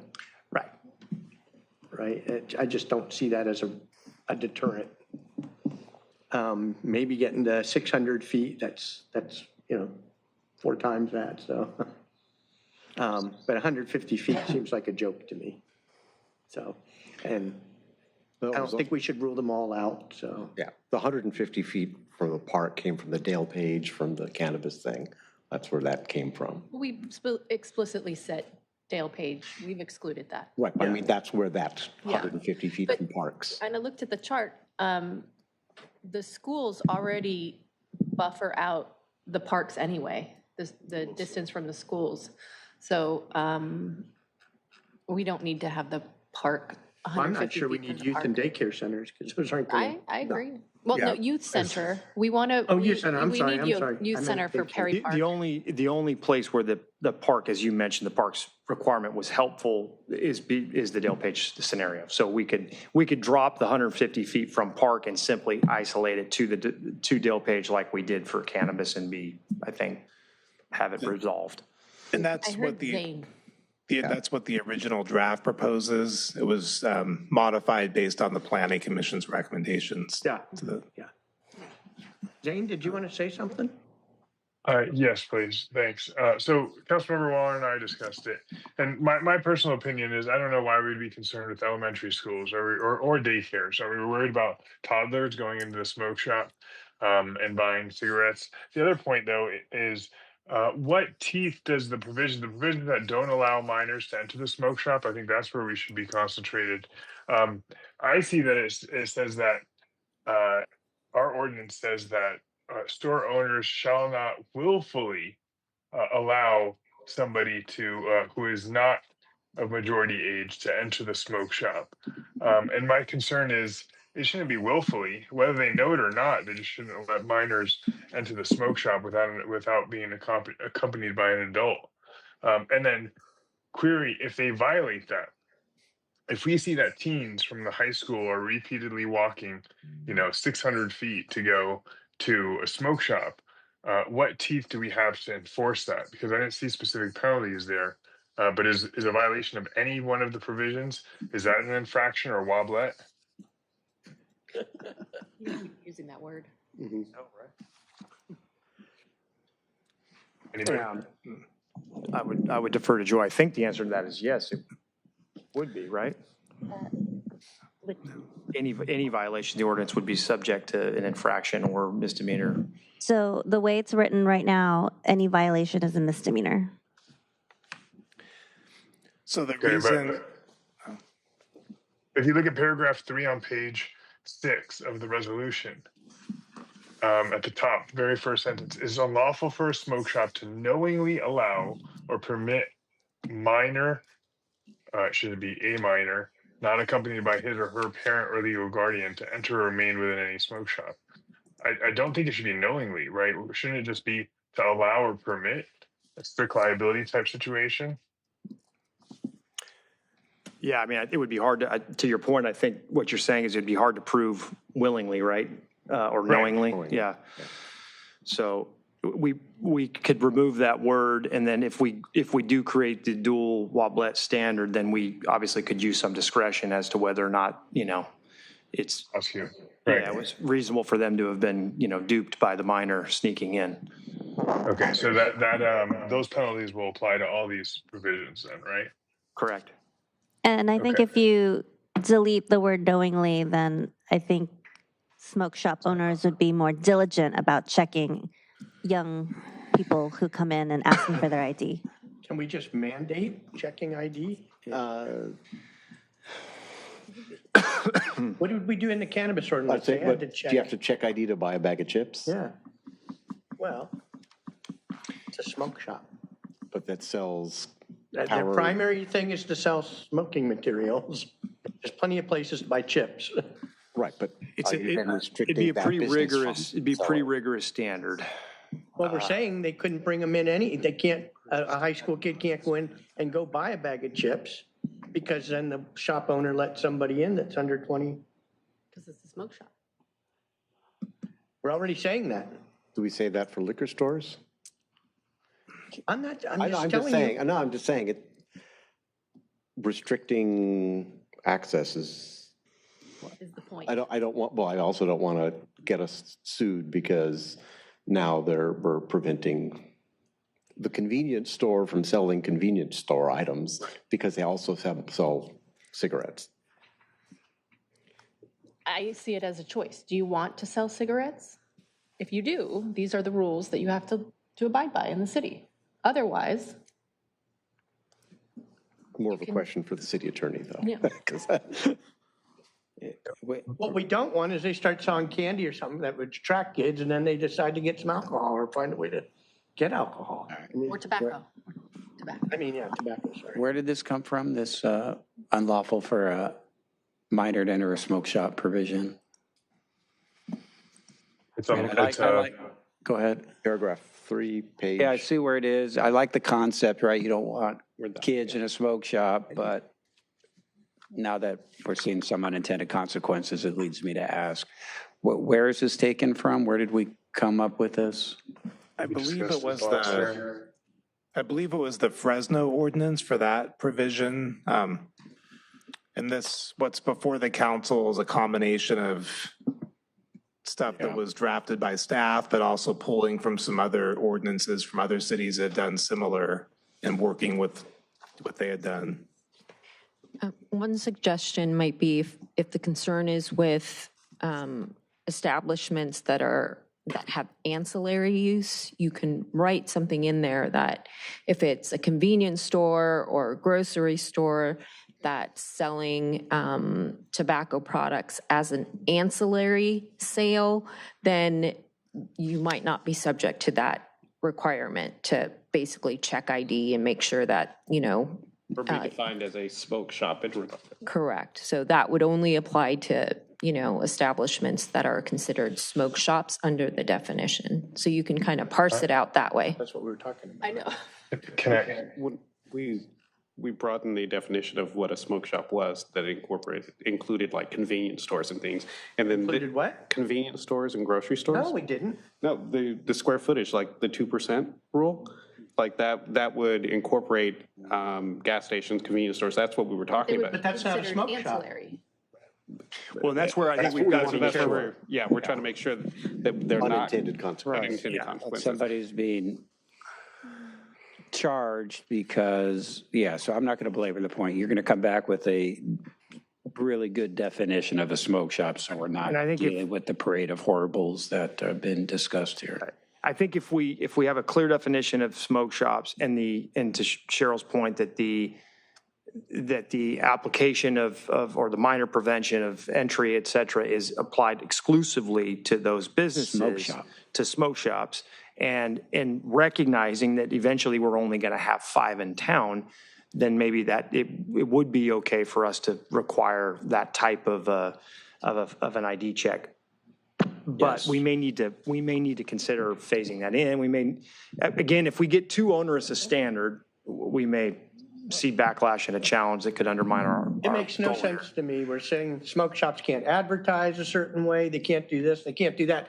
But if they attract the kids inside and then they just see the same thing, it's defeating the whole purpose of the ordinance. But I think it's one way to say, like, we need to define smoke shops. In my mind, we need to define ancillary. And everything else is under the, right? I agree with that. If I still have the floor, I didn't realize I got 2 seconds and then everybody jumps in. The definition of ancillary sale is problematic. I do agree with some of the sentiments that we might be wrapping in too many things. I got reached out to from, a gas station in my district reached out to me about this, along with their association. They're comforted by what Director Weiner responded to about their concern. But if you look at the definition, this is a very narrow definition of what the 2% is doing, or what the 200 square feet is designated for. It's conventional cigars, cigarettes, or tobacco. Right. So you could have a bong shop, a huge bong shop selling $300 bongs. Those are water pipes, quote unquote, for tobacco, but used for cannabis, and or they are for cannabis, since cannabis is legal in the state. And then they sell cigars, cigarettes, and tobacco for less than 2% of their revenue. And now their tobacco sales they're engaged in the ancillary sale of tobacco, and they're not a smoke shop. So I think that's the problem. I thought the smoke shop definition included ancillary. Paraphernalia. It does. It They says describe premise bongs and water pipes. dedicated to the display, sale, distribution, delivery, offering, furnishing, or marketing of tobacco, tobacco products, or tobacco paraphernalia, provided that, however, that any grocery store, supermarket, convenience store, or similar retail use that only sells conventional cigars, cigarettes, or tobacco is an ancillary sale shall not be defined as a smoke shop or tobacco store. Thank you. I thought it's pretty clear. Okay, sorry. Yeah, I was just reading the ancillary sale provision under B.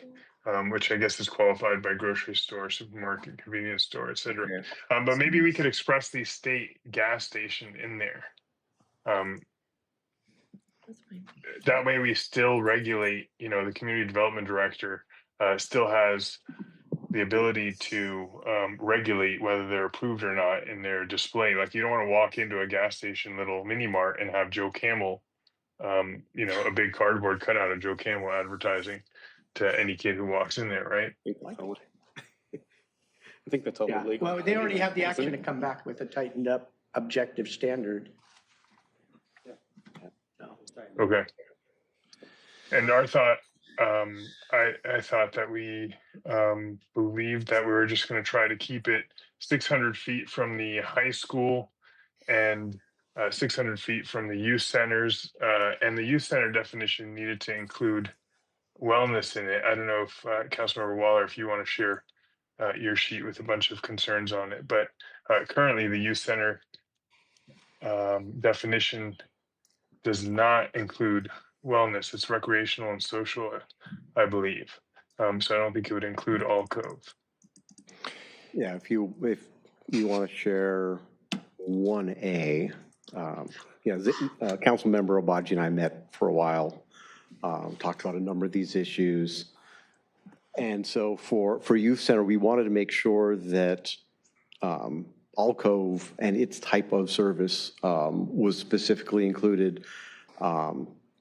So this is a red line to Youth Center that because alcove serves residents up to the age of 25, we also wanted to cover that, even though we're talking about youth, and we don't want Youth Center to be then somebody say, well, alcove serves adults, and therefore it's not a youth center. So you can see that the definition saying for recreational, social, educational, cultural, or wellness activities for persons under 18, but then say youth center shall also include facilities that provide such services to both minors and young adults up to age 25 years of age, such as alcove centers or similar programs. But would that include a gym?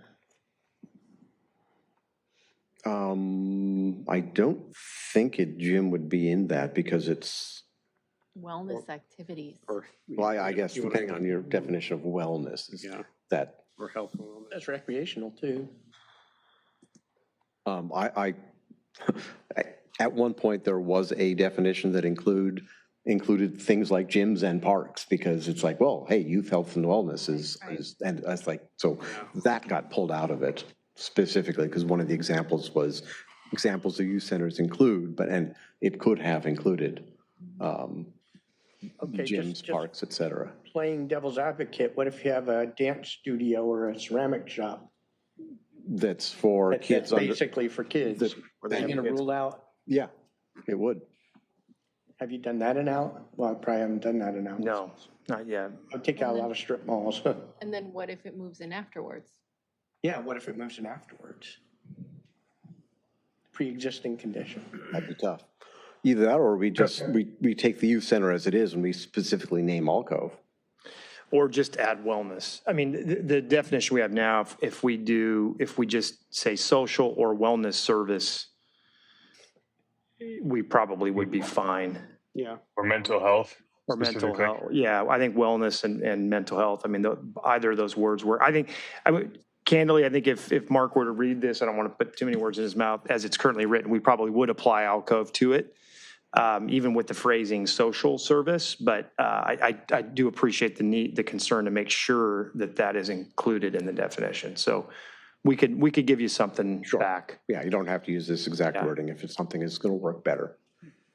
The other thing that we had discussed, Councilmember Obaji and myself, on the exclusion zone, so to speak, basically we were just thinking high schools, youth centers, and smoke shop separation at 600 feet. So everything's 600 feet. Not middle schools? Not middle schools. There are no middle schools. There's no retail within 1,000 feet of any of the middle schools. Oh. You could throw the middle schools in there and it wouldn't make a difference because between Adams and Paris, there's nothing. And if we wanted to include parks, then 150 feet from parks is probably reasonable. If you make it any bigger than that, then you run into problems with because we have a lot of parkettes and similar park areas where, I can't, what's the name of the park, Zane, that is behind Tommy and Atticus? Well, let's. Andrews Park. Yeah, that park is pretty close to commercial.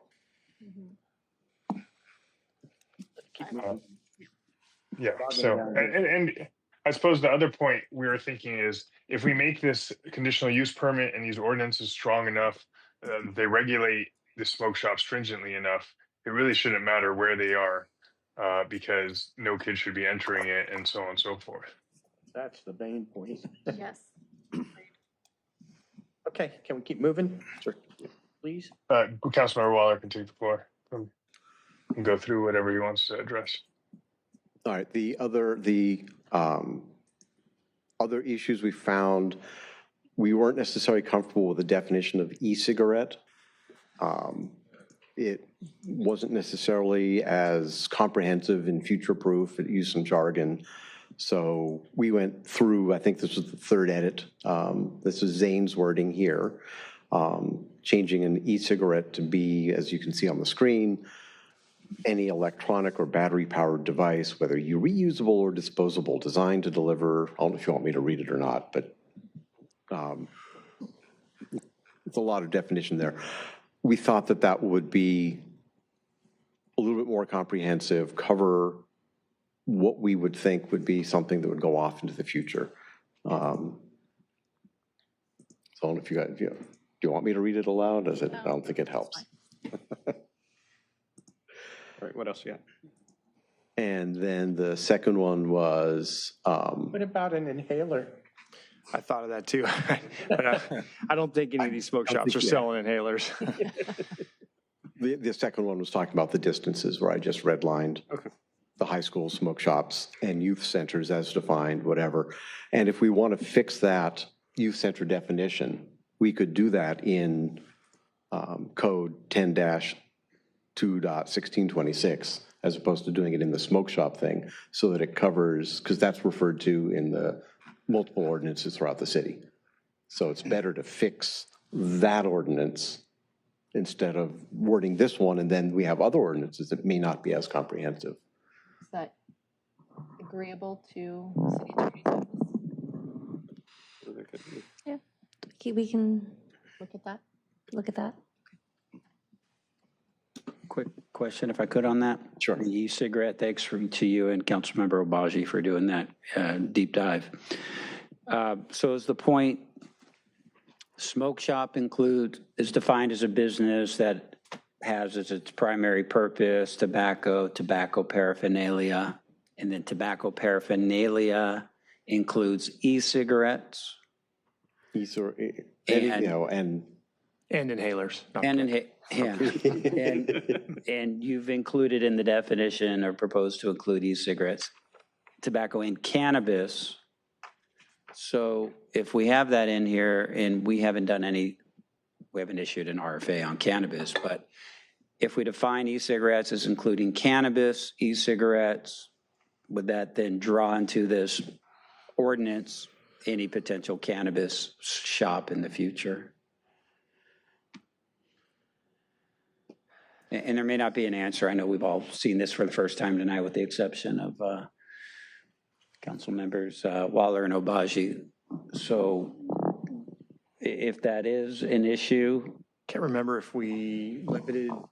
No, because they'd be a dispensary, cannabis, not a smoke shop. Yeah. Because this is a reference from the smoke shop. Right, but you could buy a vape pen that dispenses cannabis. Cannabis shops assume they sell electronic cigarettes. So as Councilmember Waller said, a vape pen.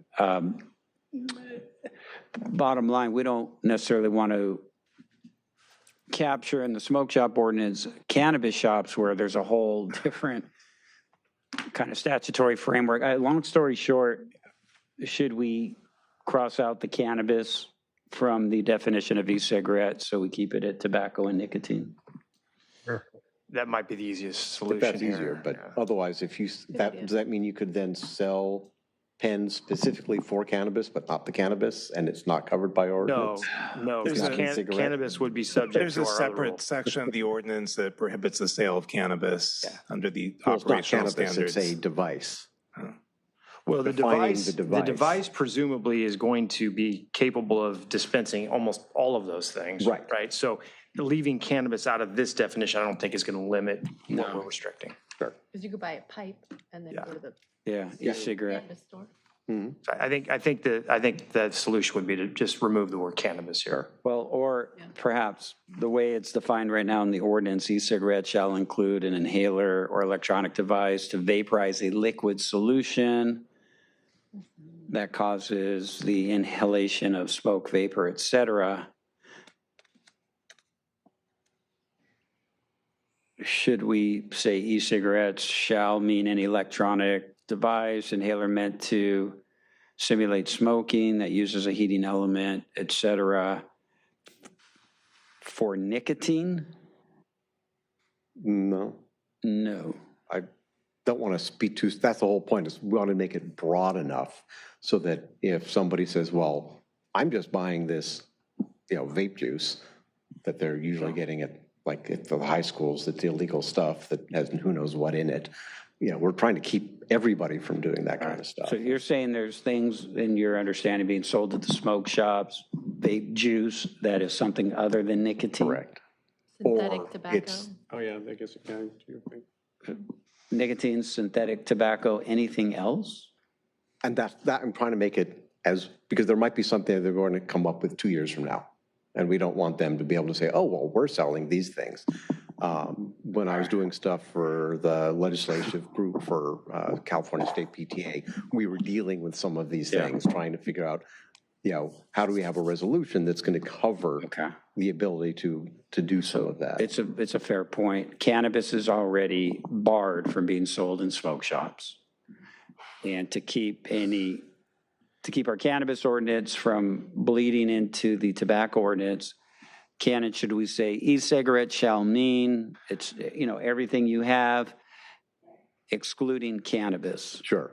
So if you want to redline cannabis out, which I did there, and if the rest of it works, but again, this is our proposal here. Yeah, I like your assume when this proposal. comes back, it could be different. Yeah, Could be I think what I'm legal looks hearing at it, is staff that looks you at want to it. make sure we have a more expansive definition to the extent possible. I think there are some elements of the existing draft provision that actually are expansive that we may want to keep, but we may want to build on the more illustrative examples that are listed in your proposal. I think you give us a little bit of wiggle room there. We'll go ahead and update this provision. Update it, exclude cannabis since it's already regulated. Since it's already covered. And the goal here is to make clear that e-cigarettes and anything that resembles e-cigarette is considered paraphernalia and would be prohibited. Right? Yeah, and I'll also say I greatly appreciate the map that had all the circles. That definitely was far more useful than the The table. The table. I got the spreadsheet. The table that had some issues as well. So the map, you can definitely look at it and you can see distances from parks and schools, the important things that we want to look at. And that was it for what Councilmember Obagi and I had spoken about. Great. So you can unshare if you'd like. You have to use it. Are you guys still on the same slide? I didn't get out of. We were on other visual displays, so we're back to slide. Yeah. So I think we covered this a little bit. Yeah. Yeah, this slide really just covers the current process that we have for any business selling tobacco products, whether it be a gas station, smoke shop, supermarket. The city requires a tobacco retail permit or license, referred to as a TPR in the staff report. What's before the council tonight is a zoning ordinance that would regulate smoke shops. This process is within a different section of the municipal code. It's under sanitation and health. And it's a local process. Not every city issues a permit specifically for the sale of tobacco, but we do to be able to regulate it. This would be in addition to any CUP it would be issued to a smoke shop or business license to the business. And some of the requirements of the permit are they have to provide proof of state licensing to sell tobacco. That would be from the California Department of Tax and Fee Administration, and that's the agency that would issue that license. There's also an enforcement process laid out in this section of the code, which is in addition to any other enforcement sections we have in the smoke shop ordinance or elsewhere. And that in the process, it identifies for violations, there's a suspension process will lead to revocation. I think it's on the third violation. So we definitely have, between this and the ordinance, several enforcement tools to enforce against these businesses. And there is a requirement that the license be renewed annually. And it's stated in the code that this would be used as an opportunity for the city to evaluate out the performance of the business over the prior year. And with that, I will turn it over to the captain to address some of the history on enforcement of these businesses, and that will conclude the presentation after that. Hopefully you do have some jokes in this. Oh, sorry, I'm going to keep this straightforward. I'll be quick, too. So in March of this year, we started receiving some complaints regarding some of the smoke shops selling flavored tobacco products and tobacco products that contain THC. So we contacted the California Department of Tax and Fee Administration, and they were kind enough to come out and do a couple of inspections for us. 2 locations, the 2400 block of 190th Street and the 2200 block of Artesia Boulevard. During their inspections, they seized flavored tobacco products, illegal cannabis products, and items that are all prohibited under California law. So those cases were all handled administratively by the CDTFA, and I don't know the results. We could try to find out, but I don't know the results of any fines that the businesses received.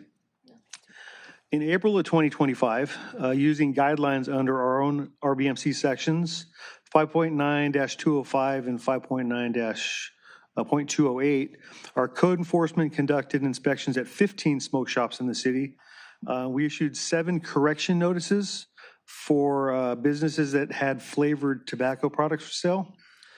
One business located in the 2700 block of Artesia Boulevard did not have a business license, and that business was ordered to close immediately, which it did, and it still remains closed today. Follow-up inspections the following week at the 7 locations confirmed that all of the flavored tobacco products had been removed from the shelves. Then last month in July 16th, after a city council meeting, there was a resident who came and mentioned that he had purchased some items at some stores in the city. Code enforcement went out to 3 locations that same week.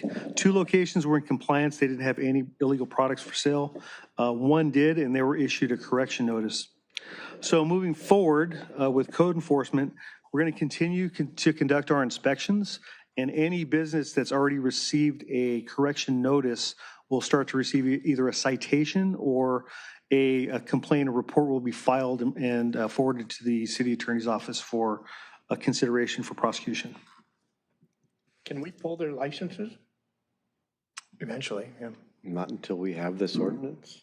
No, this is for the So if there were, based on the correction notices, you can go forward with the process to suspend their business license, but I would prefer to have an actual conviction before we do that.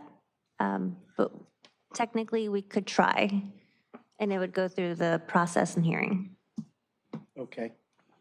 And how is it that people are able to go out and buy this stuff and you don't find it on an inspection? Are we not inspecting thoroughly? How do you do an inspection? So the municipal code section that authorizes us to conduct inspections,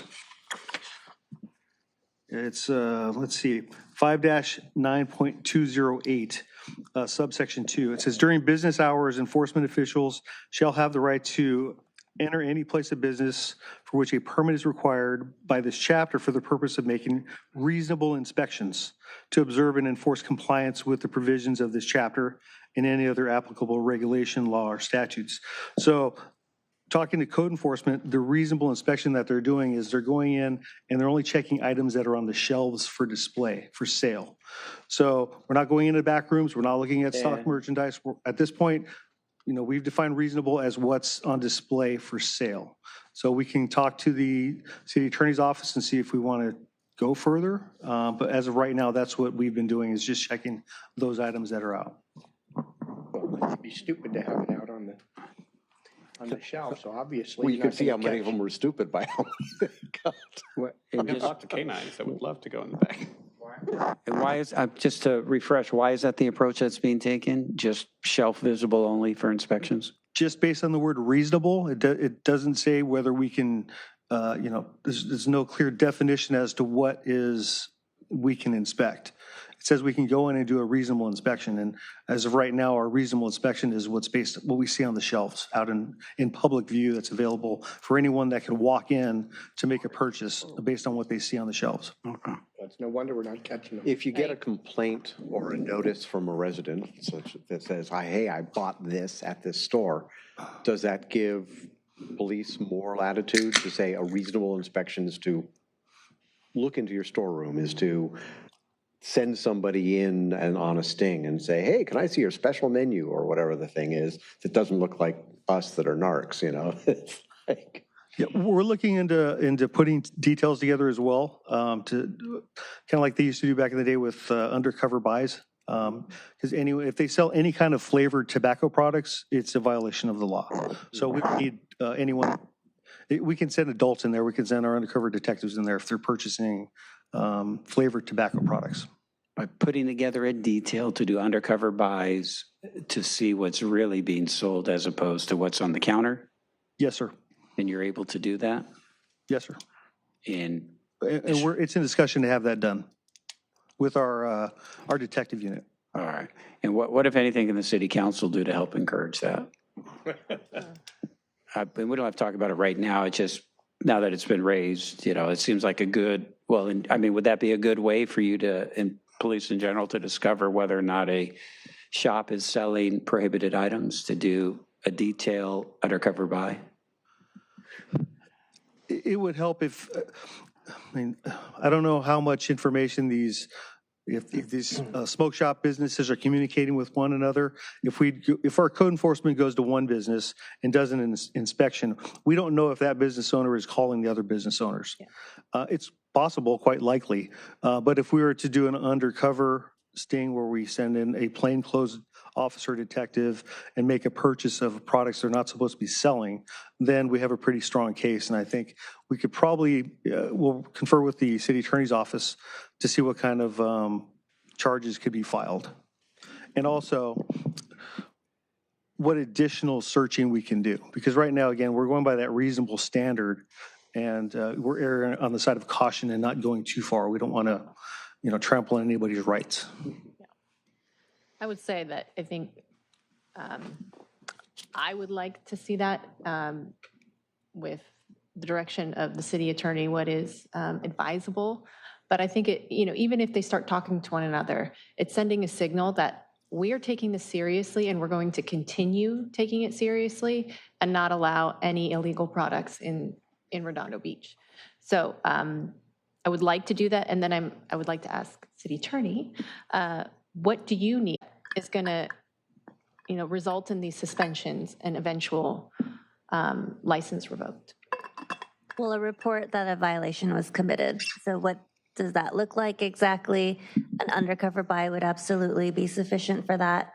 I would have to look at the code in terms of if the product is just there being available for sale, if that is a violation. And there's a fine line between what needs to be covered by an inspection warrant and what is a reasonable inspection. So that would require some research. Okay. I think as we devise this ordinance, we've got to make that this inspection is more than just look what's on the shelf. Right, I stopped in, yeah. And I would like to say, in terms of inspection, I think for a retail store, it would be reasonable to search their inventory and storage area of material that's going to go out on the shelves, not just the retail front. So, if we were to, and from a policing enforcement, it's probably, in terms of manpower, easier to do an inspection versus individual undercover sting operations. So if we had our inspectors go in, maybe even with a dog, just to go quickly through their storage area in addition to what they have on the shelf, that would be probably more effective than just, looking at the retail front. But again, it would have to come to what you would deem okay in terms of reasonable, defining reasonable. We would have to research that. I wouldn't want our officers to open a box or a cupboard and then suddenly violate the their rights. Right. So we do have to be a little bit careful. I think what I'm hearing is we'll look to see what definitions we include in the new smoke shop ordinance as it pertains to enforcement to make sure we have a more clear and expansive inspection right.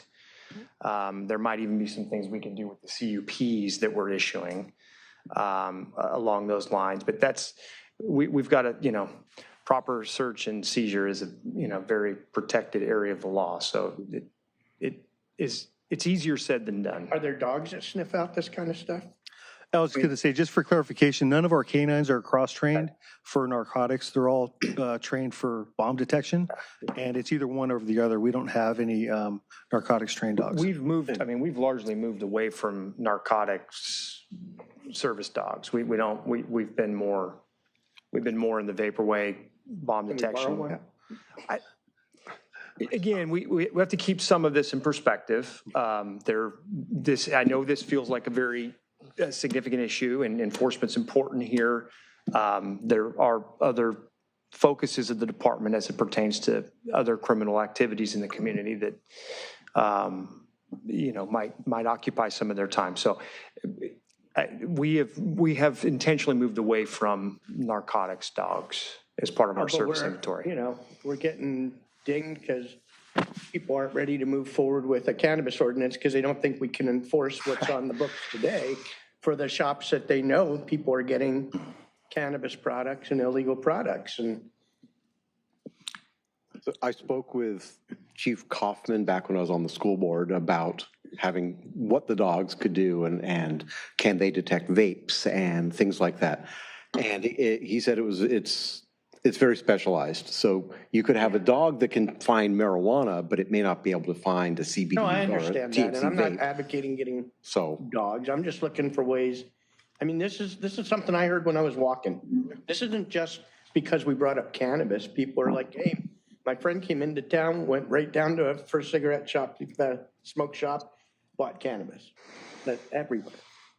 And yet, we say we're doing these inspections when we're only looking what's on the shelf, when we know this is all under the shelf stuff. Nobody's going to be, if they're that stupid that they have it on the shelf, it should be in business anyway. The mayor's point's well taken. I've heard the same thing, and I've heard it in connection with cannabis, and we're not going to have that discussion right now. Take care of the smoke shops. And so we could put certain things in the ordinance.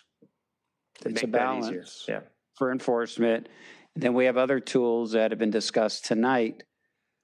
Details, undercover, buys, aggressive, legal, and take care of the job. That's, I think, what the council and mayor are asking about before we move on to other things, so to speak. So, I'm confident it could be done. I'm confident in everybody who's up here. I just want to reiterate, let's get that done. 21 Jump Street, whatever that was. And be 23 by now. And if they are doing something that's discovered through investigative tools, then the city attorney, it sounds like, can take action, and with the public and the council and mayor can get the results that have been asked for. And right now we have more power than ever, because if we're establishing a smoke shop ordinance, if you have one violation now, you ain't getting your CUP. So you're out. There. Go ahead. All right, thank you. So something that's kind of been bugging me that I keep hearing is we want our police to do everything, right? We want them to catch the robbers on Saturday night, and we want them to enforce Monday morning, sorry. And we want that and we want them to enforce, every violation of every smoke shop. In an ideal world, that would be great. But I can't pull up the BRR right now because I got a baby in my lap. But we had a BRR this last budget cycle that indicated how many vacancies we have in the police department. We are going to come up to a negotiation with the Police Officers Association later this year. That is critical to being able to recruit at a time when recruitment to police is challenging. The more police officers we have, it stands to reason, the more work they can get done. It makes no sense to me to halt a revenue generator that's been 8 years in the making to say, hey, spend more money on enforcing against smoke shops before we pass this cannabis ordinance. With that said, I understand the reluctance from council members who were elected 3 months ago, 4 months ago, 2 years ago, and who haven't been along for the 8-year ride. And that's why I support going out for a survey and getting a true, accurate pulse on what the residents think about the subject. But totally stopping to say, hey, push harder on smoke shops, and then we'll see whether we get this revenue generator, just doesn't make sense to me. All right, that's all. Thanks. Well, moving forward on that, that was just passed earlier. So I do have one other question that has not been brought up. Can we include synthetic tobacco, synthetic flavored tobacco in here? I thought it was, but if it I only isn't, saw it definitely flavored needs- tobacco, but synthetic flavored tobacco is not included. Oh, I thought our definition, I thought our definition had that. Well, I'm trying to think, did my, I think that's already prohibited by state law, so I believe, and I don't have the actual. I think that's If kind we of where could just my check on it, because I would other like to chemical have both. compounds. Yeah, but we can check I'm on happy to that. have it be very specific on that. Yeah. Yeah, we can check on it, and if it's not clearly included in our definitions, Yeah, flavored tobacco, synthetic flavored tobacco. I feel like we had that discussion at some point, and we determined that the state rule included both. As But, long as it's included, I'm fine. I don't want to forget that. yeah. Well, I will kind of take a swipe at some direction going forward, and with everything that's been said here. Did you want to? I did have one other item, if we could. In the admin report, there's a reference to the Planning Commission recommending or requesting that the hours of operation for smoke shops be reduced from opening at 8 a.m. to 10 a.m. And the reason stated was so the smoke shops won't be open before school hours. And I had some concern about whether we can do that, only because schools start at 8:30 a.m. So, you know, if the intention of requiring opening no earlier than 10 a.m. was so that school kids wouldn't be there, well, they're not going to be there starting at 8:30 a.m. And, you know, can we even do that? Like from a legal perspective, would a business owner say, why am I being singled out? Every other business on the street gets to open at 8:30 a.m. There's no reasonable relationship between what you're doing. Plus, all of my adult customers like to pick up their pack of smokes in the morning on the way to work. I'm getting hurt. Anyway, the city attorney's here. I did ask about that earlier. I don't know if you've had a chance to give that any thought, that you'd be open to sharing.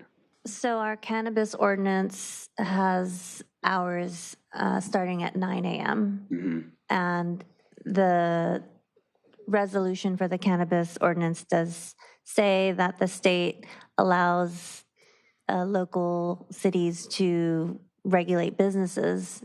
So it is more difficult to defend this 10 a.m. for smoke shops, and we don't have that in the cannabis ordinance, and even in our massage parlor ordinance, we don't restrict the hours. So I would recommend that if you are going to limit the hours, it would be closer to the school hours, and we add a whereas in the resolution as to why we're doing that. So 8 a.m., 8:30, what do you recommend? Work match cannabis. Do you have to do weekdays? Right, school, yeah. I think if that is the reason for school, then as long as you state the reason for it, as close as you can make it to school hours, the better. But I don't see why 9 a.m. would be unreasonable. Should we keep it at 8 a.m.? I mean, do we have anything documented where, I mean, most kids are having trouble getting to school on time in the first place. I don't know if they have an opportunity to stop by a smoke shop in the morning and whether this is going to have an impact on that. Should we keep it? Unless we're going to have them close at 2:30, they're going to have an opportunity to stop by on the way home. So I don't know if school hours is really. Well, we're already prohibiting them from even being in the store. Yeah, right. So I think where you're going with this, Councilman, if I'm right, is should we even really be worried about linking it to school hours? We probably ought to settle on an hours of operation that would be applicable to most businesses under most CUPs. Yes. Et cetera. Yes. So good idea. We'll look at that. Okay. Because I agree. I think 10 a.m. is arbitrary. Attaching it to school hours doesn't make any sense unless we're going to close it before school ends. Okay.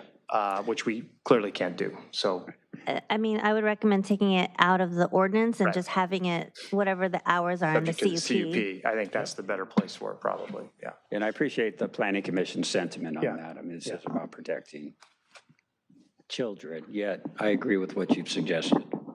Thanks. Councilmember Waller. I've got one more thing that I'd forgotten about. The page 4 towards the bottom, it talks about smoke shops are prohibited in any industrial, public, et cetera, or within any coastal commercial zones. And I don't know if we want to include coastal commercial zones because that's the west side of PCH in my entire district. And coastal commercial zone's just down in the harbor. It's the CC. It's just the CC3 zone, which okay. That's what we put in the cannabis ordinance. Where it's already illegal to smoke. Yeah. Right. Okay, then never mind. All done. Okay. Back to Councilmember Kalajedovich, who is about to make a motion, I think. Well, it's direction, Or right? direction. Yeah, we're just looking for direction. And I think there was enough discussion tonight that we're not going to come back with probably an ordinance for first reading introduction. We're going to come back with a clean draft with the changes and provisions, give you all a chance to look at that, and then introduce it for consideration of approval. You feel you have what you need? I think collectively, but if there's some final thoughts that. Well, I'll just read through some of yeah. these, and if I missed something or I'm off, let me know. But we talked about making it clear about enforcement. We've covered that. I would like to see going down to 5 within 5 years instead of 10 within 5 years. I know we can revisit that when we come back, because I assume that there'll be a discussion, and that's just a number that will be changing when we hear it back. Buffer zones, the 600 feet from high schools, youth centers, and from other smoke shops, as Councilmember Waller and Obaji mentioned. I do want to make sure that it's specifically stated with administrative design review, not just with signage, but design review for the CUP. And then prevent the glaring lights. And lighting is a problem. Leaves. And then being very specific about what the definition of ancillary is. I think that that's part of it. I think those are the big things, and synthetic. Clarification of the definition of an e-cigarette. Right. Yeah, got that. Et cetera. That. And then the youth center clarification of definition. Okay. Including infraction, not just misdemeanor. Wobblet. Yeah, the wobblet. You mentioned inspections for enforcement purposes, clarity on what we can do there. Yes. We'll move hours of operation to CUP. Anything else, Mark? No, I was going to say hours of operation. Hours of operation. Other than that, you did great. You all did amazing. Okay, That's why we've got to advance these things. Let's hold off. We still may have direction. We have to hear from the public. Tom Backley and then Karen Ford. Call. Got to put my glasses on.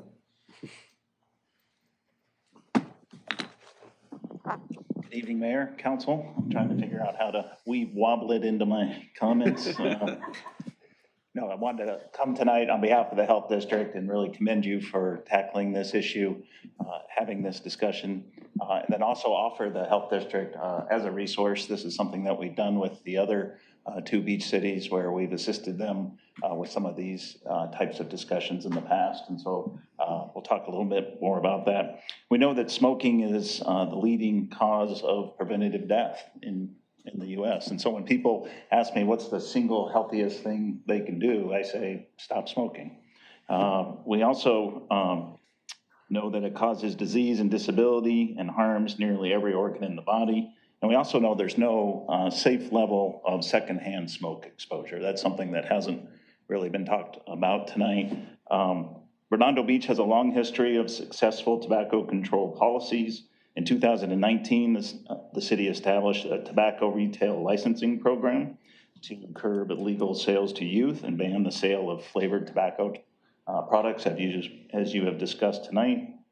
You have a comprehensive smoke-free ordinance that also prohibited smoking in public places. And because of these progressive steps that you've taken, Gallup has come in and measured that the residents of Redondo Beach roughly 5% smoke, which is half of the national average. And so we think that these policies that you've implemented has impacted that. We support efforts to utilize licensing efforts to limit tobacco retail and applauds the effort that you're taking. We know that areas with high tobacco retail density does show an increased frequency of smoking. And so that's something that we see. The more shops, usually the more smoking. We've participated in local, statewide, and national efforts to assist with smoking policy, and we would offer that to you all. The other beach cities have also led the way. In 2020, Hermosa Beach banned the sale of electronic smoking devices, so that's something that your neighbor has done, and capped tobacco retailers by prohibiting new licenses. So that's something they've done, have not had legal challenges there. And then in 2020, Manhattan Beach became only the second city in the nation to ban the sale of all tobacco products. And so that's something that Manhattan Beach has done. They did that 5 years ago and have not had challenges. So as you consider the ordinance, we would like you to look at areas. 1,000 feet is actually best practices as determined by the Public Health Law Center from youth locations, and so that is a best practice that we'd like you to consider. And then we would also like you to consider shortening the non-conforming smoke shop period to accelerate impact. In Manhattan Beach, they gave retailers... I'm sorry, but your time's up. Okay. They gave them 18 months to prepare for the tobacco ban, and so that's something that was not challenged. So, okay, thank you. We're happy to help you and be a resource as you consider this in the future. Yeah, I appreciate the offer to help. I mean, would you guys mind taking a look at the proposed ordinance and redline it? Happy with to do your that. Comments and submit it to all of us? And then we've also, one of the things that we did in Hermosa is that we coordinated public input process regarding this issue. That was something that we did for Hermosa Beach years ago when they were considering this. So we'd be happy to assist with that as well. Okay, thanks. Great. Okay, Karen Ford. I can't put call. And that's my last card. Sorry, I don't have my glasses on. I need to put them on. Good evening, Mayor Light and council members. I'm here actually on behalf of the Redondo Beach Council of PTAs. The council has membership from every unit PTA in Redondo Beach, and we voted that we wanted to express our support for a smoke shop ordinance in the city. So we've heard from your report that, you know, half of the smoke shops are very, very close to a school, within 600 feet. We've also heard from your law enforcement that the smoke shops were found selling flavored tobacco, nicotine products, and illegal cannabis prohibited under California law. So Redondo Beach Council of PTAs seeks to protect the public, especially youth, against health risks associated from tobacco use of tobacco products by prohibiting the sale, marketing, and distribution of flavored tobacco products and e-cigarettes, including components, accessories, and tobacco-flavored flavor enhancers, and also synthetic and tobacco-free nicotine products, including the components, accessories, flavor enhancers, and all nicotine delivery systems, whether flavored or unflavored. The Council supports local measures to restrict the sale and marketing of hemp-derived products containing psychoactive cannabinoids, I think I've said that right, outside of the legal cannabis market, which we found that the smoke shops were doing, and also the sale of flavors and flavored additives to all cannabis formulations, synthetic cannabis, and hemp-derived products with psychoactive cannabinoids designed to appeal to youth. So the Redondo Beach Council of PTAs wants to thank you for your discussion tonight and thank you for bringing forward this ordinance. We support the ordinance and we urge the law enforcement to effectively monitor businesses in our community to determine if the sale of tobacco products to minors if the law against that is being upheld. Thank you. Thank you so much. Thank you. Anyone else in the audience left that wants to discuss this item with the council? Okay, anybody online? We have no one online and also no e-comments for the record. Okay, based on that, is there any change that you guys would like to make on our direction to staff? Or One more request. Can we get a number of how many retail tobacco licenses we have? Yeah. Next time we talk Yeah, about this. yeah, we'll need to put that together to understand. That'd be great. The Thank you. And I also want to ancillaries. thank all of you. This has been quick and Great really job. You guys thorough. did come Thank back you. very quick. Thank you. Okay, anyone else before we go to the next item? Well, let's talk about it more. No, other than to make a motion for a 5-minute break. I mean, we're coming up on 4 hours of. I'll second that. It's okay. All four, one by one. Aye. Aye. Zane says aye for the break too. Just Aye. I said aye. All of them. No, but my vote doesn't count. Yeah. I thought you were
Resource, could you do a roll call, please? Councilmember Waller, Present. Councilmember Castle. Here. Councilmember Kalujedovich. Here. Councilmember Obaji. Here. Councilmember Barrett. Here. Mayor Light. Here. Okay, so we completed N2. We're going into N3, our last under the Ns. So this is about the crossing guard program. Yeah, it's a recommendation to eliminate all 27 crossing guard locations. End of our presentation. Jane's going to cover this. Yes. Madam Clerk, could you present the presentation? Thank you. All right. Good evening, Mayor and Council members. Jane Chung with the City Manager's Office. I am joined by Ryan Liu, the City Traffic Engineer. And in the audience, we have Captain Martinez and Lieutenant Long from the Police Department. The item before you is a discussion and possible action regarding the city's crossing guard program, which includes approval of agreement with all city management services for as-needed crossing guard services, receive and file information regarding the crossing guard locations, and City Council's consideration of the number and types of services to be programmed in the coming school year and beyond. Tonight's presentation will go over the following. I'll provide a brief background of the city's crossing guard program, as well as an overview of the crossing guard services agreement, a discussion on the crossing guard subcommittee assessment of crossing guard locations, an introduction of an alternative option that the subcommittee has considered, the AAA School Safety Patrol Program.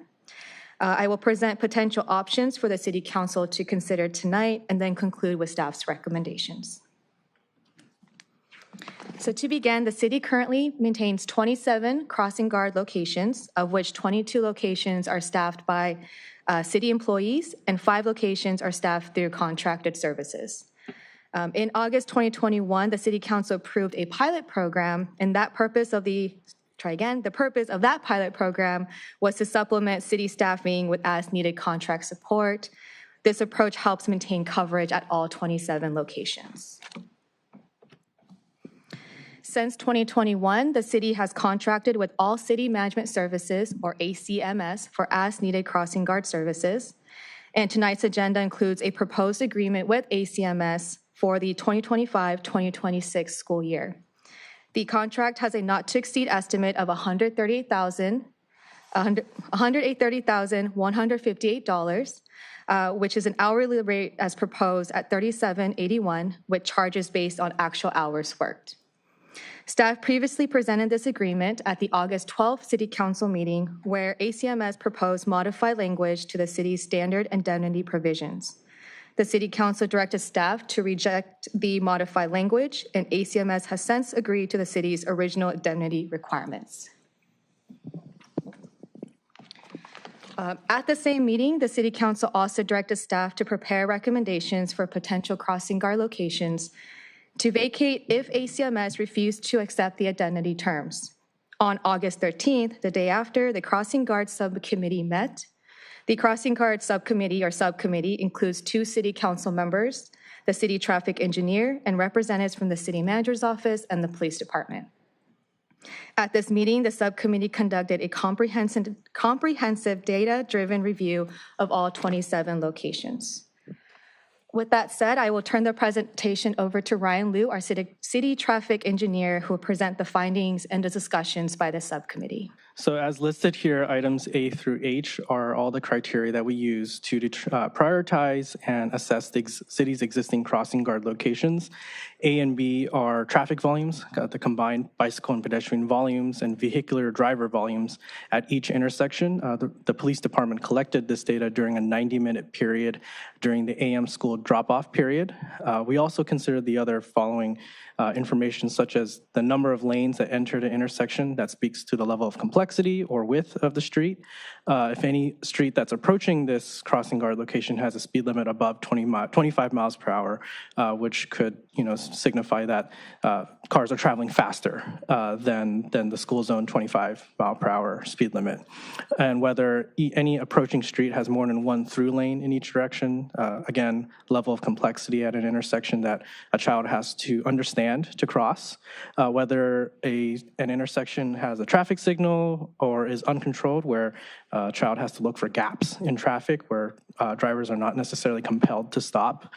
There's also in the California Manual on Uniform Traffic Control Devices specific suggestions on whether an adult crossing guard could be recommended. And so there's a number of criteria that they use, also based on traffic volumes and the type of intersection. And we also use staff, from the subcommittee, our own local assessment, our engineering judgment on each individual location. Every intersection in the city has a bit of a different story, different land uses, different type of control. And so it's not just criteria, that is codified in laws, but also just our on-the-ground knowledge, the day-to-day work that we do. This chart here lists all of the city's existing crossing guard locations. The columns that are in green are the bicycle pedestrian volumes. Darker green signifies a relatively higher bicycle pedestrian volume than other locations in the city. The next column in red, darker red, means that there are more vehicles arriving at that intersection during that study period, as well as for the number of lanes approaching. Heavier red indicates that this intersection has more complexity, more lanes that could come in conflict with a crosswalk. And as stated, the other criteria are to the right, such as a multi-lane street approach, signalized intersection, speed limits above 25, and doesn't meet suggested criteria for in the California MEDCD for an adult crossing guard. So we looked at all these locations and came up with about 12 locations that we thought are good candidates for the AAA School Safety Patrol Program. All of these intersections that are put as yes are always stops and are relatively lower car volume and lower number of lanes approaching the intersection. These are intersections that, compared to others on the list, are easier to decipher, understand, and cross for our school children. Here are the 12 locations that have been identified. May I ask a question before? Sure. Is this a different data collection than for the BRR? Yeah, it's So this was beyond, it's an expansion of the BRR Okay, collection. thank you. Yeah. Yes, so we took the police department's data with the bicycle, pedestrian, and car volumes, and we also ran it through just the characteristics of the intersection, number of lanes, recommendations in the METCD, which gives us sort of that legal comfort of whether an adult guard is warranted or suggested. And so these 12 locations, we felt more comfortable that could be candidates for the school safety program. And did that take into account accompanied students? Or it was just pedestrians? There was a marker for accompanied, but I made a comment about this, and I think That was it's in the important. BRR. It is, but I think when you're talking about accompanied, me, for example, I was walking my kids to school, to elementary school, when they were small, in preparation for them to do that on their own. So So you figure that's a transient? it's a progression, right? Okay, thanks. Sorry for interrupting. So thank you, Ryan. So as Ryan mentioned, the 12 locations are identified were those considered with the lowest need, and also potential candidates for the AAA School Safety Program, or I'll refer to as the AAA program, moving forward. So the program was established in 1920. It is nationally recognized with distinguished alumni. Students typically in the fifth to eighth graders are considered patrollers, and they help classmates safely navigate school areas. Patrollers are supervised by an adult volunteer or a school-designated patrol advisor, which is usually a school faculty member. Patrollers are always accompanied by an adult during their shifts to ensure safety, and the program has a strong track record of improving safety and as well as fostering civic engagement and leadership among students. Notably, like I mentioned, the 12 locations are identified as those with the lowest need can serve as potential sites. And the program does require the school district to participate. Therefore, the subcommittee plans to formally engage with the Redondo Beach Unified School District to propose a collaborative partnership and opportunities to implement the AAA program here in Redondo Beach. And if there's something I could add for the AAA Safety Patrol Program is that I actually found out that in the California METCD, which governs our public roadways, it does have specific criteria and standards for the School Safety Patrol Program, which from my perspective gives me comfort that because this is prescribed in a state and federal level document, that it is a program that is worth pursuing. All right, so with that being said, staff presents 4 options for City Council to consider tonight, the first 3 of which will require school district collaboration by the very nature that the AAA program does require school district to work with them. So with that being said, option 1 would be a limited implementation of the AAA program at 1 or 2 sites from the list of 12 locations by early 2026. If successful, the responsibility of the sites would shift to the schools and could reduce the city-funded crossing guard locations from 27 to 26 or 25. Option 2 would be a moderate implementation of the AAA program, where 5 from the 12 sites would serve as pilot sites at the start of the 2026-2027 school year. If successful, the school will assume responsibility for those sites and could reduce the number of city funding crossing guard locations from 27 to 22, which would also match the number of city employed crossing guards. Option 3 would be a phased and expanded implementation of the program, where the program will be piloted at half of the 12 locations in the 2026-2027 school year, and then expanded to the remaining 12 in the following 2027-2028 school year. If both phases are successful, the number of city-funded crossing guard sites could be reduced to as few as 15. And lastly, option 4, if city funding remains constrained entering the 2026-2027 fiscal year, City Council may consider reducing staff crossing guard locations, focusing on the locations that were identified as having the lowest need. So they're not mutually, the first 3 at least aren't mutually exclusive. Correct. They could be building on each other. Correct. Various phases. And you could do the last one in concert with implementing the school. You could still eliminate some. Yes. That really, these options can build on each other or be implemented as distinct items. Okay. Okay, well, to conclude, staff, the presentation staff is recommending the following: to approve an agreement with All City Management Services, Inc. for crossing guard services in the amount not to exceed $138,158 and the term August 19, 2025 to June 30th, 2026. 2, receive and file information on the locations in the city that receive crossing guard services. And 3, provide direction to staff on the number and type of services to be programmed in the coming school year and beyond. This concludes staff's presentation. We're available to answer any of your questions. Thank you. Okay, thank you. Well, this is good work. It seems to me that the last one, provide direction, that you've kind of already said there.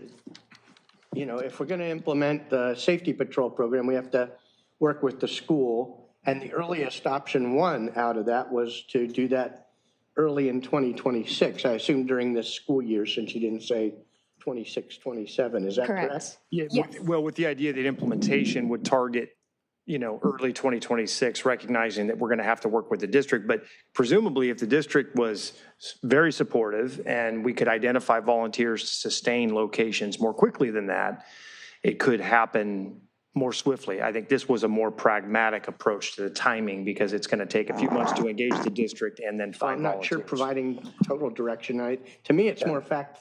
We have to get more facts from the school, maybe pursue option 1. I assume we're not going to advocate shutting any down right now, but I'd like to hear from the 2 subcommittee members first. I mean, you guys have been doing your due diligence. I'd like to hear your recommendations before we open up to the rest of the council. Yeah, I mean, I think I want to thank staff for bringing all of that very objective data. It's very helpful. And in going through this multiple times, I just want to also add that the subjective part of it is obviously not there. I mean, we talk about crossing guards being, Renee's my crossing guard. My kids know Renee, and she'll see them, one will pass by and she'll tell me the other one had left like 5 minutes ago. So that connection, that trust in the community is not something that we can measure. And so we do need to take that into consideration. Another thing that we mentioned was, some schools indicated on that data set that was presented, with those 12 noted spaces, maybe eliminating an entire school's crossing guard program. So I think just adding some layers of more subjective criteria as we're thinking about this is important. This has been an incredibly valuable exercise in understanding like state policy and the AAA program. I mean, 100 years of that being implemented throughout the nation. And we did have our city attorney looked at it. She had said that there have not been any incidents in over 100 years of the program that you had found. That we could find. I mean, that's Two of us something. are products of that. Right, and we hadn't mentioned the esteemed alumni of the program, two sitting to my right and to my left. So I think that there's two things that I would like to leave here today with. I mean, I also want to thank Councilmember Barrett in diving into this with me. Our police, Ryan, traffic engineers. We've done a lot, and we will continue to do more. There's two things. I think we need to evaluate and create a policy that we have in the city of implementing crossing guards going forward, and that we are consistent on the dais and outside the dais in adding any crossing guards. It seems that maybe we could say crossing guard creep has happened over decades. I mean, but we've had this program for over 50 years that I can track back. So it's been something that the city has provided for a long time, and it adds significant value. So I'm happy we have it. I want to use it in the most responsible way for our residents. So I think we do need to come up with a clear policy of what would necessitate a crossing guard at a certain location, and we have a lot of structure from what Ryan, our traffic engineer, had found, as well as the AAA safety program. So I think that gives us a good base, but that should be one of our takeaways tonight. Also, you hit it on the head. We need to, the next steps really dictate how we engage with the school district. So the next step really is figuring out, talking to the school district, how we can collaborate on this, support them in a AAA program. I think it has a lot of promise. It seems like a win-win-win, like for the city, for students, for the district, to have students be in those leadership roles and being honored by the city and our police department and the school district is a great way to empower students, civic engagement, leadership with their peers. I think there's a lot of promise there. So I do think the next step is not necessarily picking one of those options, but engaging with the school district and fostering that and see what those next steps are. What about the contract? In approving the contract tonight, this is something that we budgeted already. And I think we take this fiscal year to prepare ourselves and the district and the community for whatever changes are coming. Okay, thanks. Thank you. Councilmember Barrett, anything to add or a different perspective? Well, Mayor, I would just say I agree with everything that Councilmember Kaladerovich just said, including her recognition of Lieutenant Long and Captain Martinez who are here, as well as our transportation and traffic engineer, Ryan Liu. I thought Jane Chung did a wonderful job throughout. And everything else that was said, I'm not going to repeat. Other than just highlighting some additional topics, if I may. We could have come out here tonight, I think, due to the good work of and the professional input of Public Works and PD, and said, hey, we've got 5 locations that we think we can and should eliminate now, right? It's a new school year. There's not as much potentially of an expectation of, hey, there's going to be a crossing guard here when you have new people come into school, right? This kind of presented itself as an opportunity to do that. And I think that would have been a reasonable decision. However, that is weighed against, I think, what was said by Councilmember Kaladerovich and others. By fortuity, and thanks to the tough work from city staff and our city attorney, all cities came back and said, okay, we'll agree to the contract. We have that. And so the need to make that decision tonight didn't manifest itself. That all cities contract may be different next year. We have no guarantee that they're going to come back and say, okay, we'll indemnify you again, carte blanche. So, we are in a position, we're not kicking the can down the road. Let's be clear about that right now. We're kicking off the next step of addressing this crossing guard situation. And I think a fair argument's been made, hey, we have the all cities contract. Let's start the education and engagement with the community now, with residents. And I think all the council members, if they so wish, have an obligation to reach out to their residents and we're talking about this because this is like a $500,000+ budget item. It's going to grow. It may not be sustainable. And, kicking off with residents, hey, this is a big amount of money. Crossing guards are incredibly important.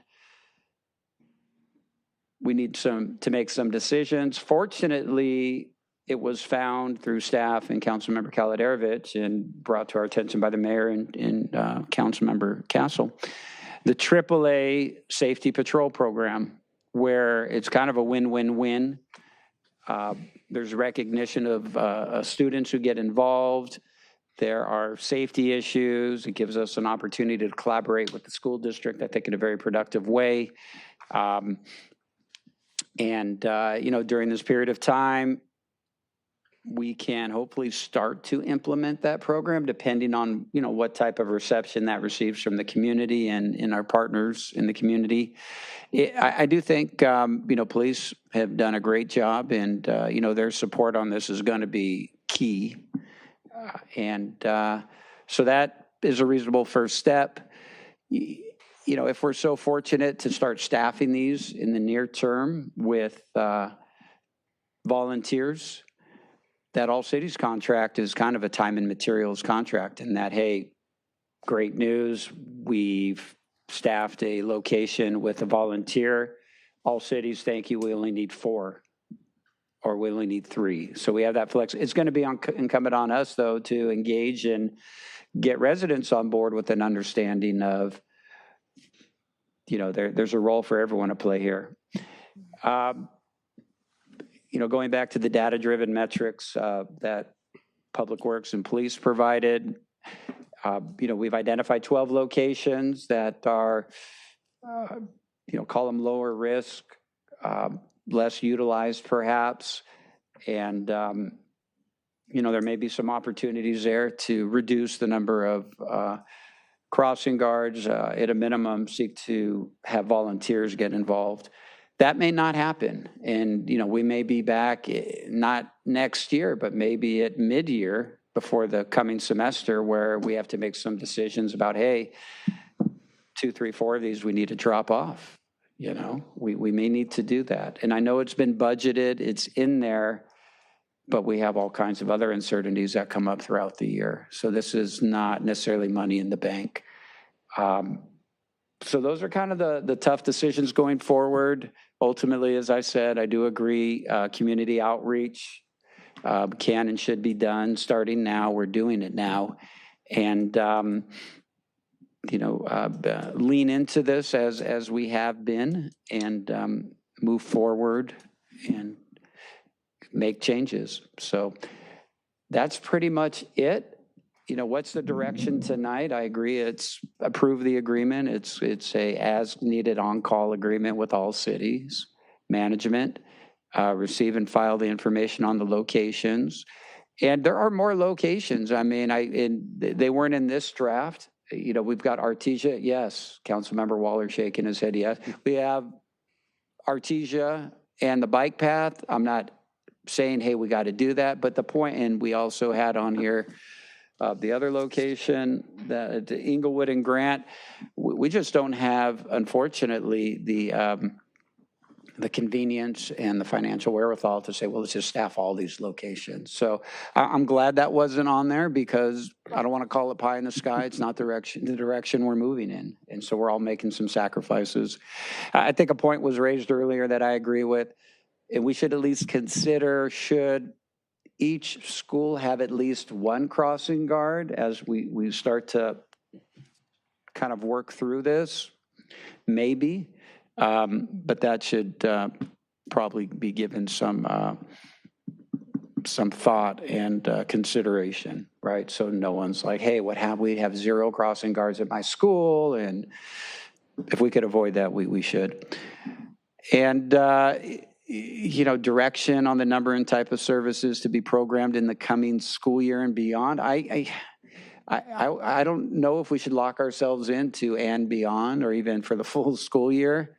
I would think we staff as we're currently able to, which is the locations that were put up by Ryan, and hit the ground running here and get, to the extent we can, this AAA patrol safety program moving forward, and talking to residents and considering, are there a few spots that maybe would be okay to remove, even if they weren't staffed by AAA. So that's kind of my full download. Largely it was drawn from the folks on the subcommittee and the city manager and the mayor who gave input. And I'll just kind of leave it at that for now, and would like to hear from the others. I appreciate the work you two put into it, as well as staff. Really appreciate it. This is it's an important subject, and don't want to take kids' safety lightly, so appreciate the work you two put into it. So just to recap what I heard: receive and file what we've received tonight, approve the contract at full strength to start, which, by the way, my conversations with the police chief, that was what he was advocating as well. And then engage the school district on starting up a safety patrol program, starting a public engagement. And with this, are you proposing the subcommittee would take that on? Yeah, we take it on in conjunction with the city manager's office and all the other folks. And we've got social media. I mean, we're not going to get into all that now, but yes. Potentially targeting an early 26 test case, and also in parallel, possibly deriving and recommending a policy so that we have something set up for the future. If not earlier. I mean, hope springs eternal. Maybe we get something go. Councilmember Kalodarovich is way ahead of the curve on this AAA program. So maybe something in 2025 possibly, but yes. Okay, so you think I recapped that correct? Yes. Anything you'd add? Okay, let's see, Councilmember Waller. Yeah, thank you very much. Thank you to the subcommittee and staff for all the work you did. I think it's great work. I don't have any questions because I think it was that good. I love the creative problem solving that you were able to do. The objective data-driven decisions is the easiest way to do this. Can't just be, well, like you said, it's my favorite crossing guard. At Alta Vista, the location that we used is the one that was like the very bottom on that scale, the one that would go away. And I'm sure not that the same crossing guard is there now as was 20 years ago, but yeah, I can see it's like, no, I don't want to see her go. But that probably, based on that data that we saw, that's the first of the 5 that would, you'd look at using one of the AAA people. So based on that, I am hoping, I agree that we could do the contract this year. I'm hoping this is the last year we will ever have to have that contract with them. If we can, I'm all for, diving in as fast as possible. Instead of doing 1 or 2 sites in 2026, it's like, hey, if we can do 1 or 2 this year so that we're in option 3 with 6 sites next year and 12 sites the year after that, we're done with outsourcing our people or our crossing guards. And as Councilmember Barron said, the BRR report had some intersections that were pretty high need. And so okay, if we've got 27 now, but we can get down to where we're paying for 15, maybe that 15 goes to 17. And the rest are all backfilled by the AAA program. So, I'd love to be able to move along as quickly as possible, do the contract this year. Hopefully it's our last time ever doing it. And work, obviously we need the schools to cooperate. So we got to get the schools on board, make sure that they understand why this is a win-win for everybody. And it's a huge budget savings for the city if we go from not even having this contract, but also eliminating the need to pay for a lot of the crossing guards that we do have now that we're paying for out of our budget. Our budget of 15 instead of a budget of 22, that's great for an ongoing thing. Okay, thank you. Councilmember Campbell. Again, I'd just like to reiterate what everyone said about the work that you all did. This was great data. And I would like to approve the all-city contract, given that the school year starts in about 10 hours. So, talk about the last minute. But I do think that, the AAA Safety Patrol program, one of the things I want to stress to the school district that it is a great development mechanism for students in terms of leadership at a young age. It takes a lot of responsibility to go out and, man your post every day. And that's something that, as a sixth grader, I was very excited to do. And my fellow co-captain, Amy Father, and I would go out every day and we split up the week. And one of the issues that I did want to point out in the first option, we were only doing 1 or 2 posts, and that might be too few posts at one school, meaning that if a student is sick or absent one day, we need some Locations. right Students. or with locations. So we need some redundancy in that. So depending on what school, and then the other idea that I had was to really maybe start with the middle schools where the students, both the safety patrol participants as well as the students, are older and should be able to cross, these minor intersections. We did you- considered this, but elementary starts at 8:20 and middle school starts at 8:05. Okay. And the other reason we thought of fifth graders is that, with middle school, they have 6 classes or 5 classes a day, where missing some of that is more impactful, thank you, right. than like a fifth grader is with one teacher, and they're going to have some flexibility in being tardy and leaving early and missing some class in some of that. So. We did because you have to, I think we were out 10 minutes before school let out, I think it was our goal. So you do miss a little bit of class, and we actually split up the week because we had a number of students participating, so you weren't doing it every single day. Well, but these are things that the district, because this will be under their umbrella, right? Right, Like, exactly. For the young kids, that might be an incentive to participate. Right, exactly. It was an incentive to me. Exactly. Well, and I mean, you had to be a very responsible student because they had to trust you to, be out there. Because back when I did it, I don't know about you, there weren't parents with you. We had a teacher who was an advisor, but we We had an largely advisor, but not at the intersection. right. We went outside on our own, and as captains, we sort of organized everybody, went out, visit their post, and called them in when it was time to come in. So, but again, I think that's this is a great opportunity for the school district to have a leadership program for students. So I think starting. In the spring semester of this coming school year would be great, and maybe start with 5 posts instead of 1 or 2, depending on sort of logistically how it works out in the location. See how it works out. Right, exactly. And then, that'll set us up for next year, next school year, and then our fiscal year as well. So I think that would be great. So I would love to have, our subcommittee talk to the school district, or our school district subcommittee talk to the school district to get going on this. Okay, Councilmember Obaji. Nothing additional to add. I'm good with this. I will say, how do we, I guess one thing rolling through my mind is, how do we know that the school district, or do we have any indication whether the school district is going to be willing to cooperate or participate with this, seeing as I've gotten no indication from them that they wanted anything to do with our crossing guards? So I will say that I've talked to the superintendent about the AAA program.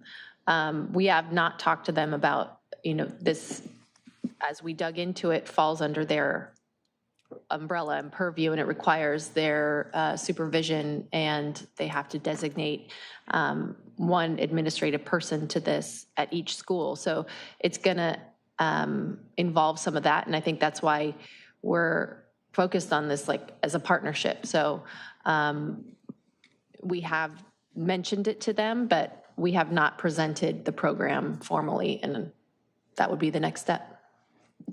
And which option do we have you settled on? I'm gravitating to option 3. But I think it's a hybrid of what they've Yeah, recommended. I'm hearing a kind of a hybrid of 1 and 2. I mean, the goal would be to implement as many of these as we possibly can, as quickly as we can, but we're going to have to be, I think, practical in our expectation there. Well, and again, I mean, we're going to present this program, but it's essentially the school's program. So we don't get to dictate how many positions that they're going to staff at any of these locations. So we're hoping that they're excited by the program, but that has, we haven't had that conversation. And you both advocated for public engagement, which wasn't included in the option. So right. I think this is a hybrid.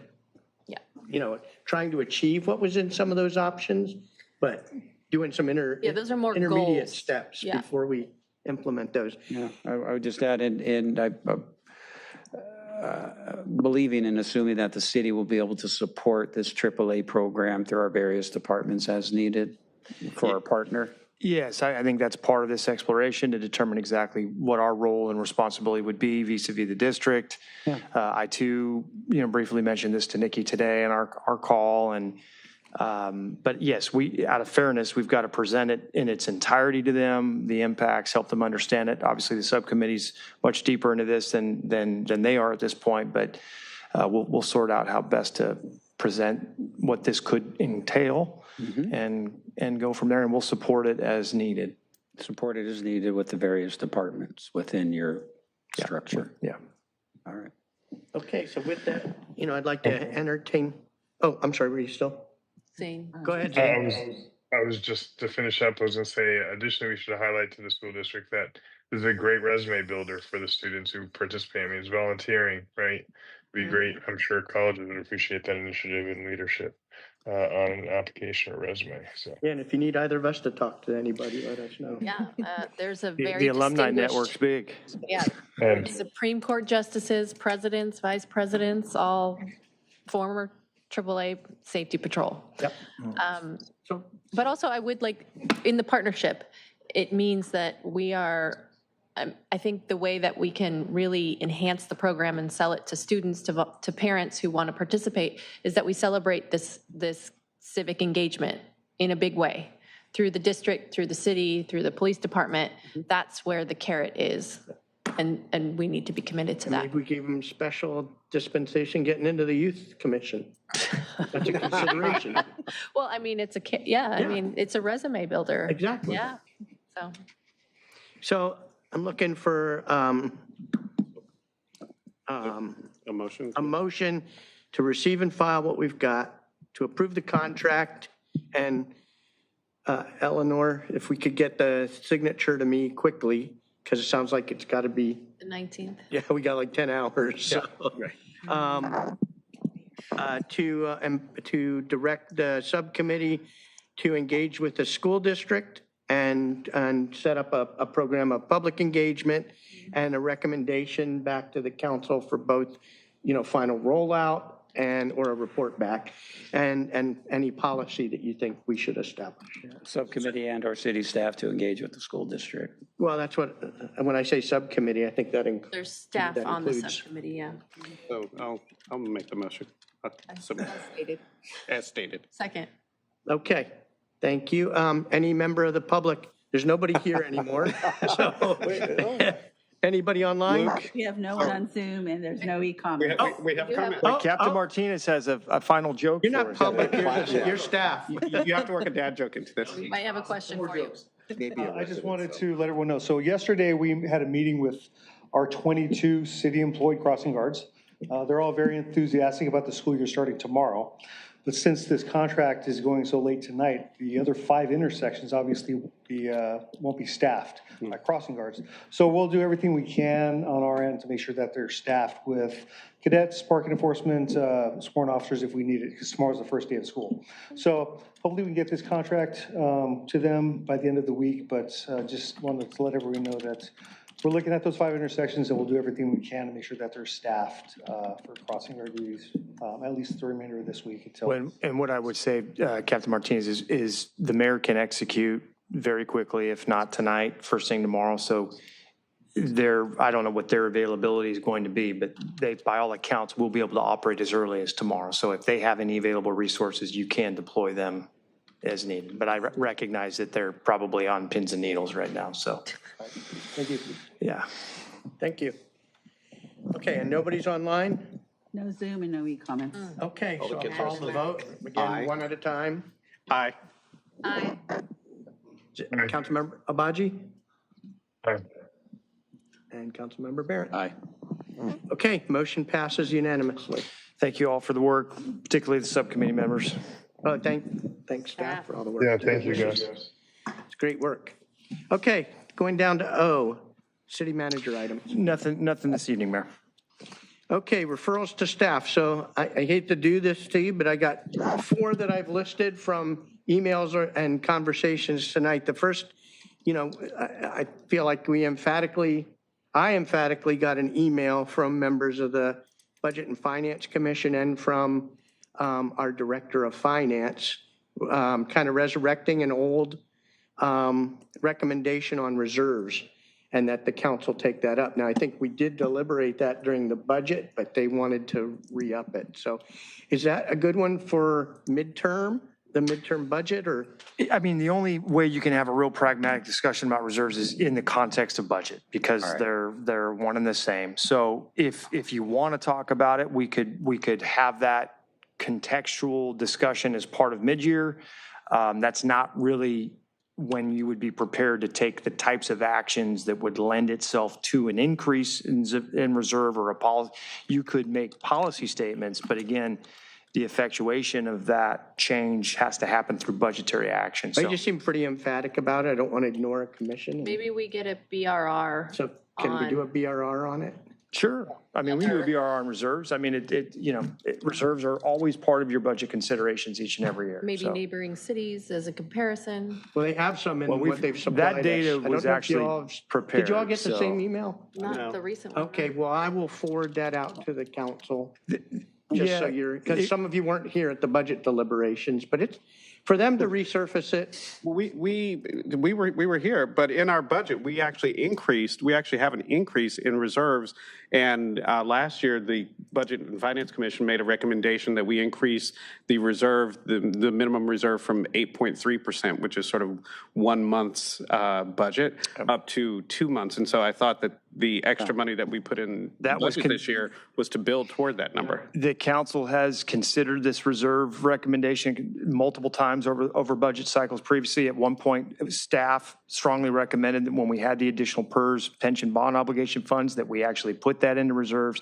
Council at the time opted to direct it differently. So the council gets to have this discussion each and every budget cycle. You effectively do by way of utilization of those funds. We just had that discussion by way of spending $3.5 million in this year's adopted budget. So we can have the context. We can certainly have a BRR with what some of our neighboring cities have done. That was part of the Budget and Finance Commission's deliberation. In fact, that data was all prepared by staff and presented to the commission prior to their recommendation to the council, which I think was passed on via memo at the time several months ago. So the time would be mid-year or the 26, 27 budget cycle. Well, I'd like a BRR on it. I don't care which one it is, either the mid-year or next year's budget. I mean, let's do next year's budget. This is kind of coming back to me. We had that information. We reviewed it. We talked about it. We passed the budget. We didn't include it for certain reasons. So. Well, we were in a budget deficit too. Yeah. So I'm fine with when we come back with the budget. This will be part of it again. We'll take a look. And I appreciate folks can get emphatic about stuff, and I just want to respect the work that our commissions are doing. me too. Okay. Second, we just heard tonight the historic designation for Wilderness Park. I've been hearing that since I've been appointed as mayor. So if you think, if that requires direction from the council, then I'd like it shouldn't be a long discussion. It's yes or no. I don't, I don't want to get into it tonight, the issues related to it. So can I get support on those? Isn't that something that should start with one of the committees? Commissions? You have an echo. Say that one more time, Slade. Oh. Sorry, it's not something that should, isn't that something that should start out with one of the commissions? It did. It did. It did. It's a recommendation out of the Public Amenities and previous Parks and Recs Commission. Okay. Is that something we could just? So moved. I was gonna say, is that something we could read on our own before I just, earlier tonight, it was, well, if you make it that designation, then we can't touch the pond potentially. We've seen that at other parks. I think that's true. I think the appropriate way to handle this would be to refer it for initial discussion, and we would provide some primer on the impacts of pursuing that designation. Because there's different designations. They're like historic homes, there's landmarks, and each of those carries different. But that is but it is, in my view, a policy decision because it does have lasting ramifications. And that would be how we would do it. All right. Referral for a primary discussion about the options to historically designate Wilderness Park. All right, you could put that in an appropriate place on the long list of things we've given to staff. We have a motion and a second. Do we need to vote on one? I just said. It's just a referral to staff. Well, we have to vote on referrals to staff, I think. Aye. Aye. Aye. And to Scott's point here, this isn't, I'm assuming this isn't a rush item, right? No. This isn't, okay. Yeah, Councilmember Barrett? subject to that, aye. Okay. Got a pretty full agenda for these folks. The third, I don't know enough about this yet, but the historic home, should we just wait until we can read his right up there? Well, one thing to note in that, the Public Amenities Commission voted, I mean, they took up that action. So that item would have to be appealed to council for your consideration. It's at this point, the applicants have received the PAC's determination. Yeah, I thought it was more complex than that. He just wanted to take bundle that house up and move it somewhere else. Well, that's Dominguez. We don't want to move it to because we know what. Yeah, we're that's a capital project to. But I don't want to talk about it too much tonight. So right. So that would be whether or not you would want to. Let's read about it. We'll decide later. Okay. And then the last one I think was from you. I don't know if we captured it in our tobacco discussion, but the referral on a global tobacco policy. That for the not for the smoke shops, but for the rest of the criteria. I think we kind of discussed that. So you don't need that. I don't think so. I think that was part of our conversation. Yeah, I feel like we've got good direction on the whole ancillary definition and kind of where we're at. We'll do some more assessing. If you're fine with it, because you're the one who mentioned. No, because then I requested the number of retail tobacco. License, yeah. Right. So that, it's part of that discussion. But thank you for. Sure. Councilmember Waller. Well, as long as you've opened up the door on BRRs, I've got one tonight as well. Great. This is just what we're starting in August on this. Is great. This is mid-year. It's not like I right away, but a report prepared on parking revenue from the Riviera Village Triangle area on various weekends to be able to compare that to when there are events in the village, such as Summer Festival, the July 4th, 5K, et cetera. So we can see what the parking revenue is like in that triangle, when there's nothing going on versus just when there's these big events. Okay. Anything else? Okay.